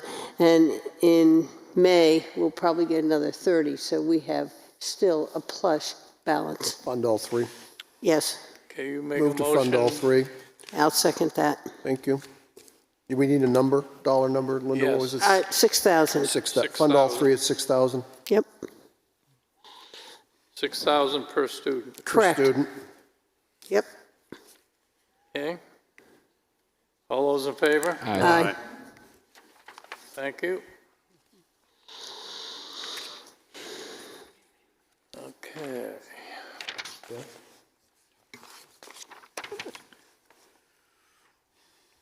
New Hampshire Department of Revenue or Expenditure.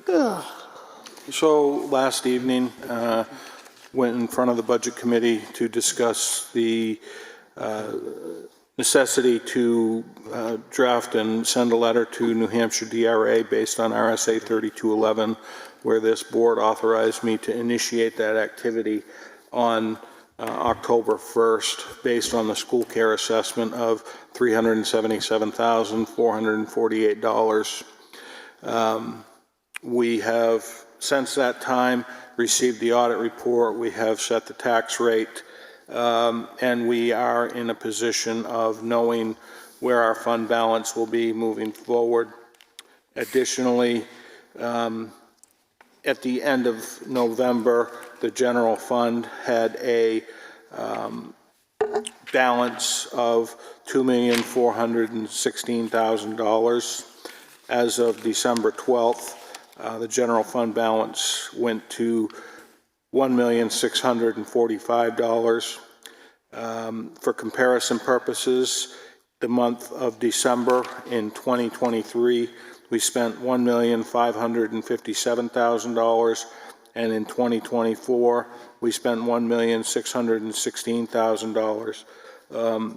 This year, we have experienced more winter storms in the month of December, which has had an impact on our salt, sand, and equipment repairs. So we're anticipating cost overruns in those budgets.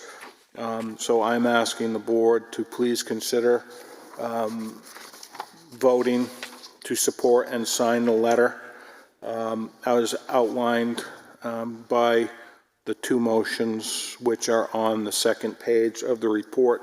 As you will see, when you remove those funds, our fund balance will go from $4,491,166 to $4,113,717.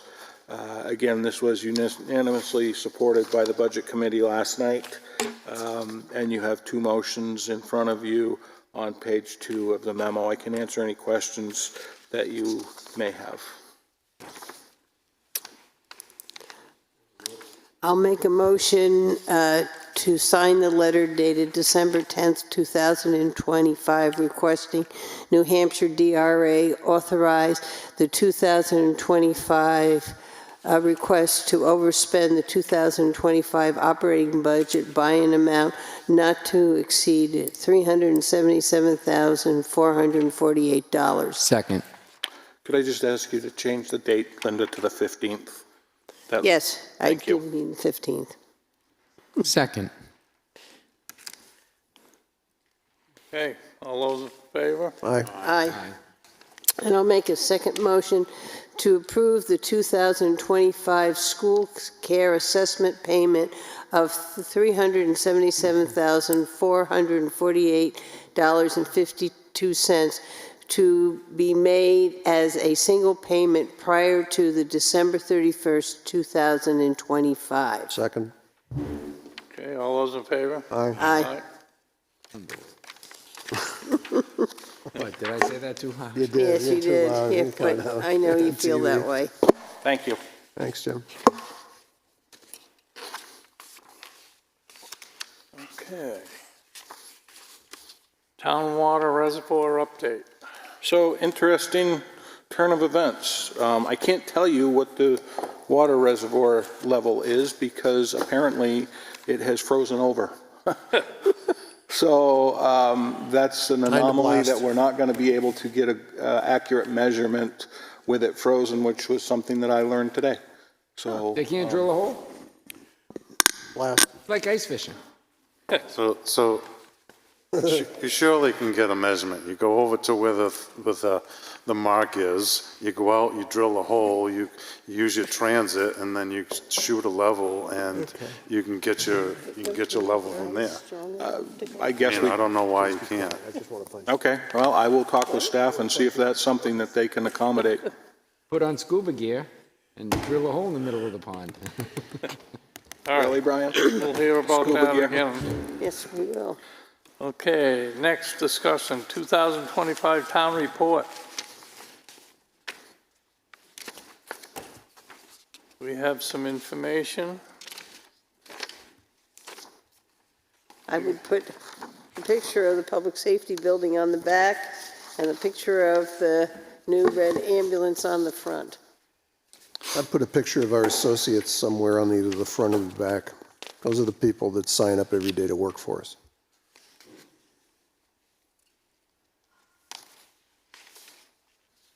All right, so what do you want to do?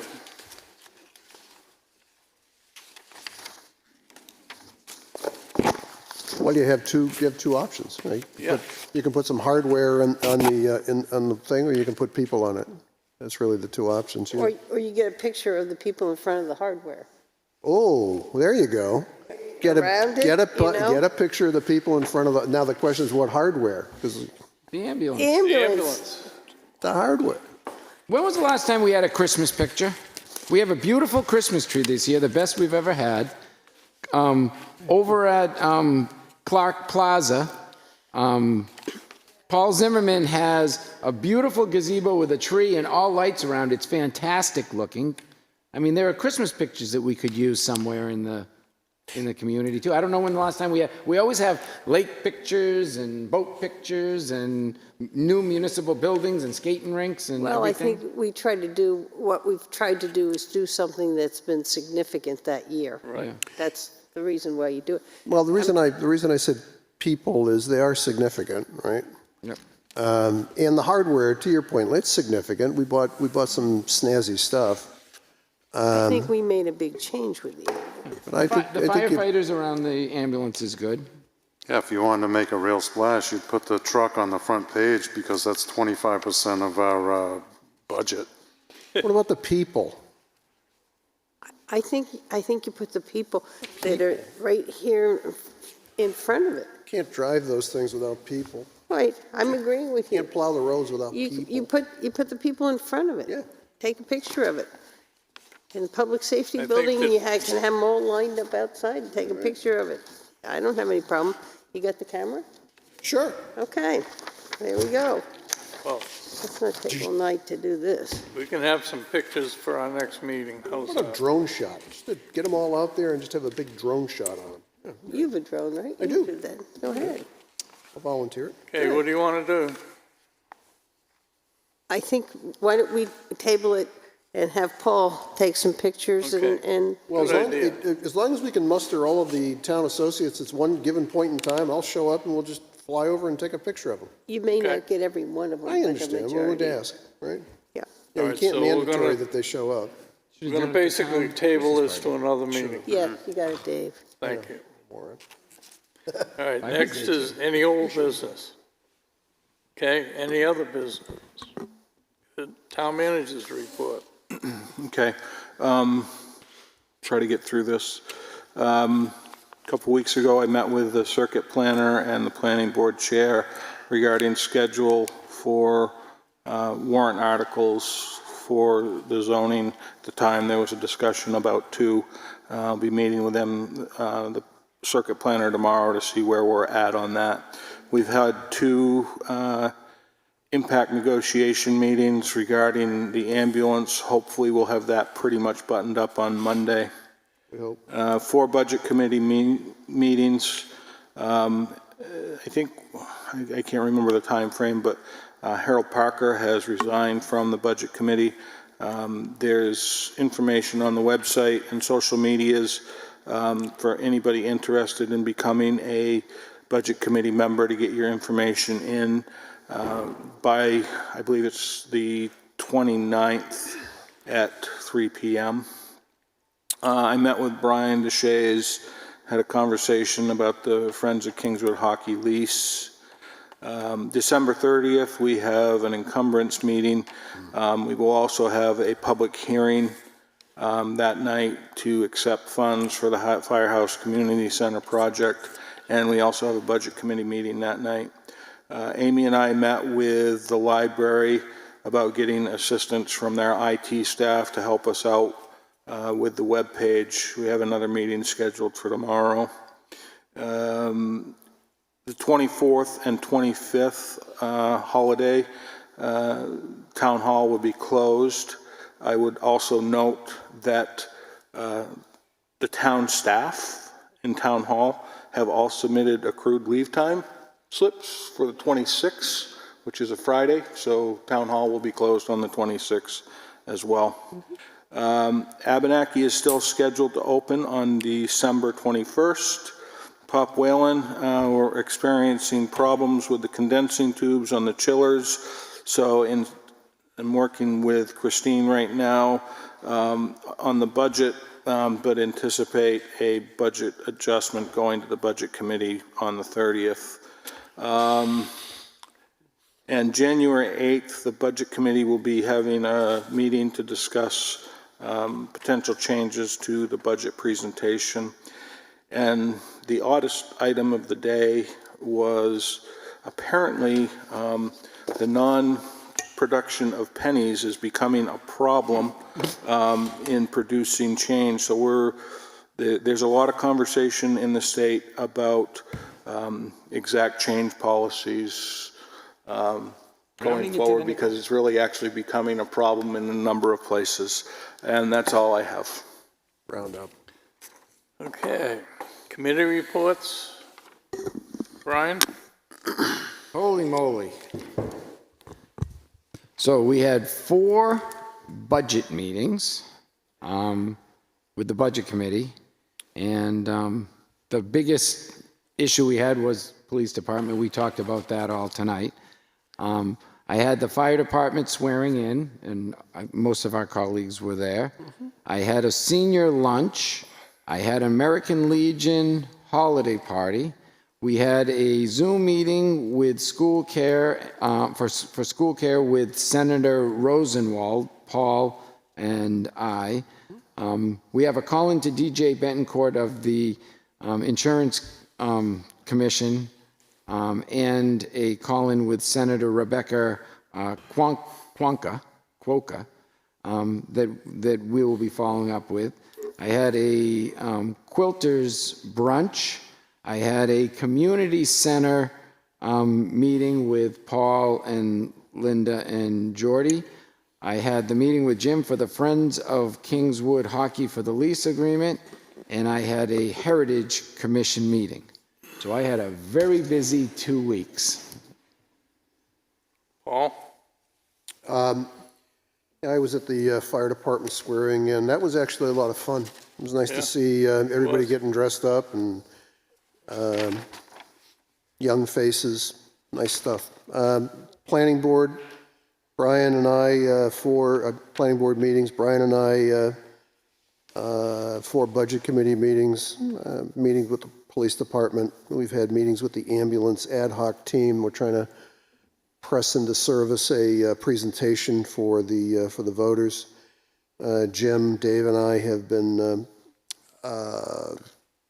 in the room with the union on the ambulance side, moving well. Hope to finish that up. Attended Friends of Abenaki. Brian and I continue to do the school care research. We had a call the other day with the state senator. We have another call. Brian's arranging with another one. We're going to meet with Representative McDonald Peternell this week, get their sense of what they can do. I still have an open, unanswered call from our state senator, but I'm sure he'll return my phone call. And Jordy, Linda, and I met and Brian on the community center, and so we'll go from there. Thanks. Yeah, I attended last night Wolfeboro meeting. Facebook promotionals are up. There's an article in the Laker, and I will pick up flyers and start putting them around town. That'll be on December 31st here. We all attended the town's Christmas party, and I want everybody to know that that was funded by anonymous donation. I attended the Lady of the Lakes Christmas party at the community center, and the center looked very festival, and I want to thank them for inviting us. I attended the Friends of Pop Whalen meeting and with the Friends of Kingswood Hockey. The two groups are putting on the Bruins alumni game against local talent here in town, and it'll be February 7th at 4 p.m. I attended the public hearing on the Route 28 culvert replacement by New Hampshire DOT, and that culvert replacement is where it washed out, and those people who remember where the old Children's Center was, it was just above the old Children's Center. I gave a presentation to the Chamber of Commerce, and it was Jim Pineo's presentation that he gave to the Budget Committee on the budget that the Board of Selectmen was passing forward. They found it very helpful. They did give us one tip. We had a pie chart here, and we had 100, 200 series, and they said, put 100 series salaries, so that it was all on one place. And Jim and I talked about it today, and he said that he could do that easily. It's a great, great document, and people should get a hold of it if they really want to understand the budget. If you have any other suggestions to make it clearer, let us know. I really think it's a great document. I attended the Chamber Social at the Wolfeboro Inn before this meeting. I attended the EDC meeting with Brian. Oh, there's another one I forgot. I attended Wolfeboro Waters Committee meeting. They're working on a letter to New Hampshire DOT on water quality issues associated with the Route 28 project, and that letter will be come to the board prior to us mailing it out for your review. I attended one budget committee meeting on the general government. The three of us was there, but before I attended that meeting, I made sure it was noticed. This morning, I attended the Community TV Board meeting. They're working on their fee structure material, and I had the community center meeting with Brian and Paul. Okay, I had 2 union meetings. And like Paul said, we're pretty close with the union for the ambulance service, so hopefully that'll get settled at our next meeting. Had a Conservation Commission meeting. They were always interesting. Fire Department, as Paul has said, quite a few of us were there for the swearing in. Christmas party, and then I was also chaired the New Hampshire DOT meeting in reference to the box culvert down in South Wolfeboro. And that project will be done in the fall of '26. So there will be a stoplight. So we will have a stoplight available for anybody who likes them. That's all I had. John?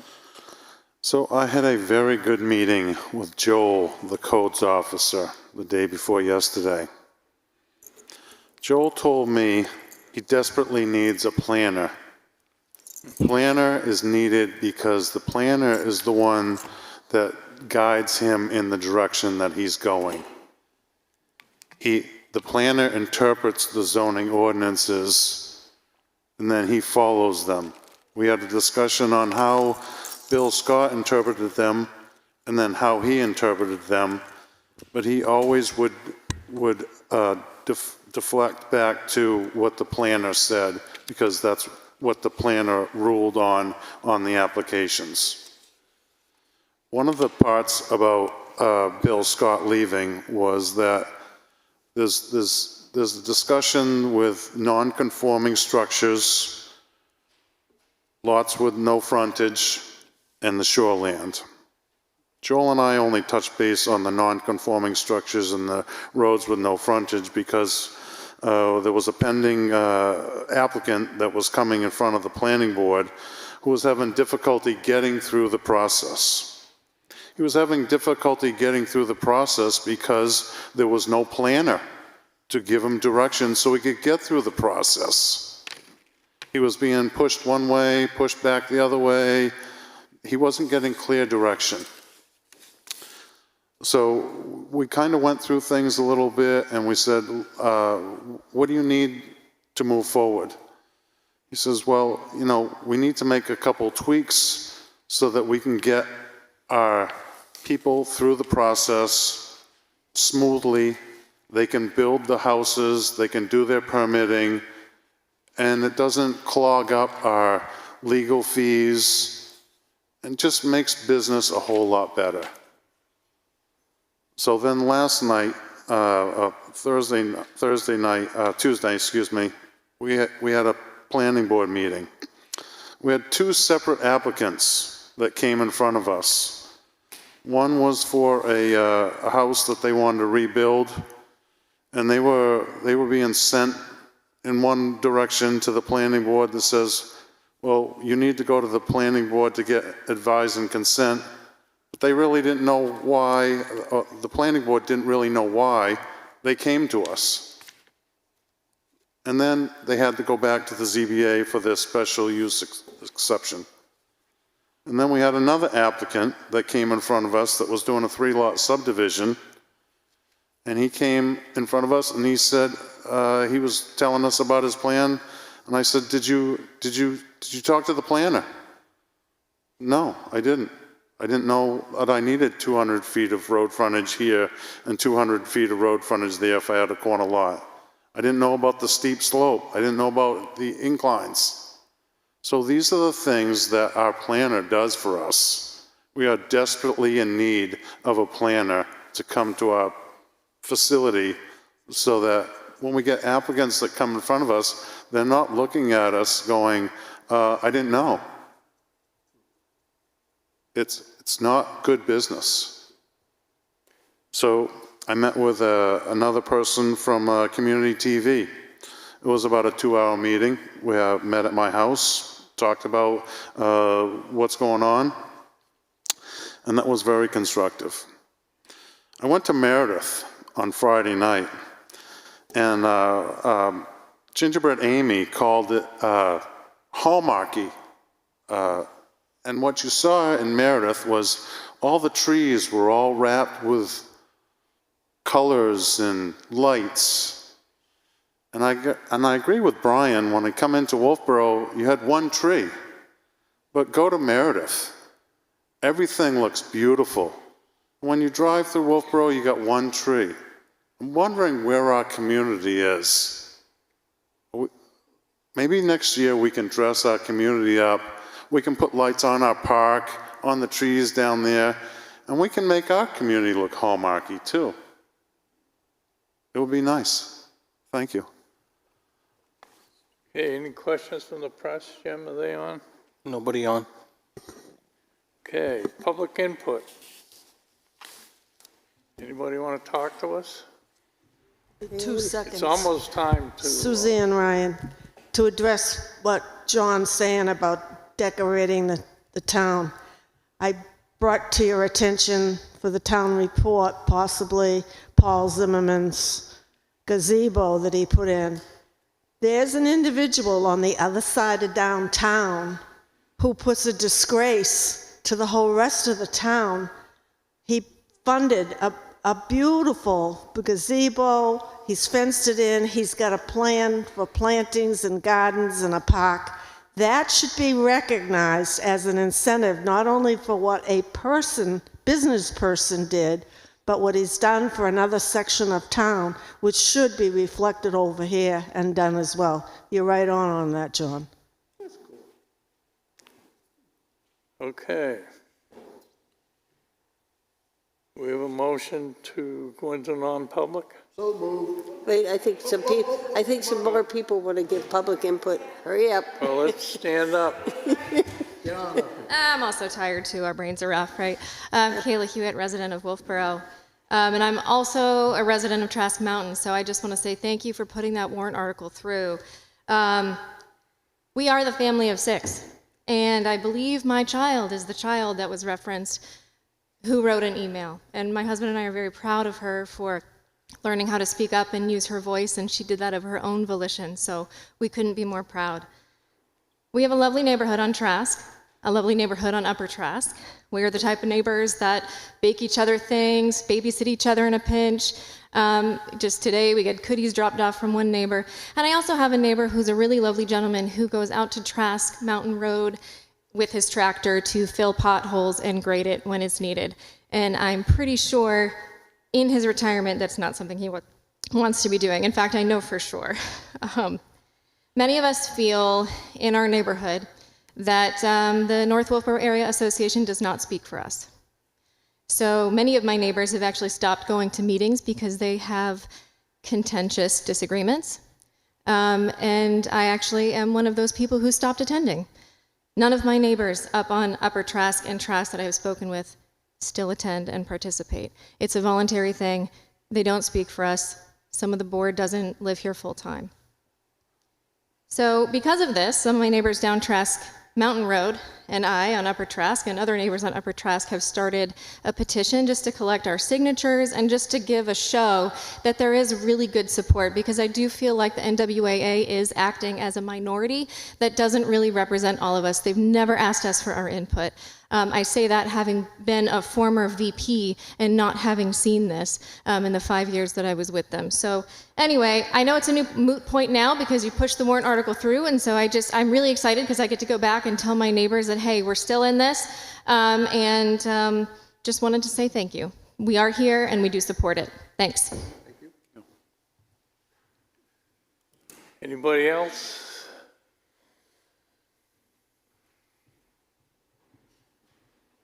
Bobby Bedman. I just wanted to ask a couple of questions. I know you can't answer me. However, with Sam noting that the POP Enterprise Fund is already at 127 expended, and this past weekend the chillers went out and compressor or something else.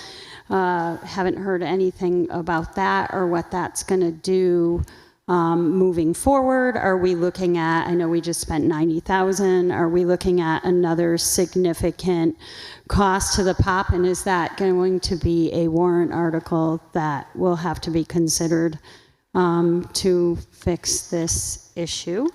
It would have been great if you guys had spoken about that tonight. I also wanted to mention that today the Executive Council did vote in favor of a special election. If there is a primary, it would be on January 20th with the election on town meeting day. So I think that's probably important for us to start planning for and noting. And then the other thing I had to ask about was, because it wasn't in the warrant articles, the union negotiations that you're discussing right now, that will be also a warrant article. Is that one of the 4 ambulance ones you were talking about? And I'm now going to put a different hat on, and I am speaking just for myself as a budget committee member. I am in no way speaking for the board as a whole.